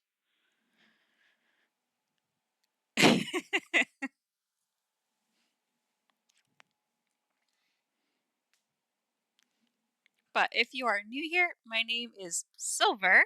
I do 3 different kinds of content here. I do variety games, usually Guild Wars 2. We're working through a Stardew right now. And we're kind of overdue for some spooky stuff, so we're going to be doing some Phasmo getting closer to Halloween, for sure. We also do art, like you saw today, and I do scale models. So if any of those tickle your fancy, be sure to drop a follow. The follow will let you know anytime I go live and what we're working on. Exclamation Discord. If it interests you, feel free to join Hangar 53. It's a great way to interact with me, my community, offline. All the sneak peeks behind the scenes action that goes on in there. You get to vote in upcoming content, as well as deciding what I do when I can't make up my mind. So there's that. Exclamation website is the website with all the things, links to socials, commission information, like what we were working on today, and all of that fun jazz. If you are so inclined, like Errol did earlier today, there are ways to support me. We're also going to be having the chat soon of how we're going to be monetizing things, and I would love y'all's input in the Discord, so let's have a chat about that sooner rather than later. And yeah, I stream every Tuesday and Thursday at 12 p.m. Pacific Standard Time until I either run out of battery on my brain or usually 5 or 6 p.m. That's usually where I try to cut it off. But today it is 6:18. But thank you guys so much for tuning in. Thank you for sticking with me today. I really appreciate y'all's patience while I had my little moment there. Yeah, I love you. Each and every one of you are perceived, you are loved, you are appreciated, and I will see you guys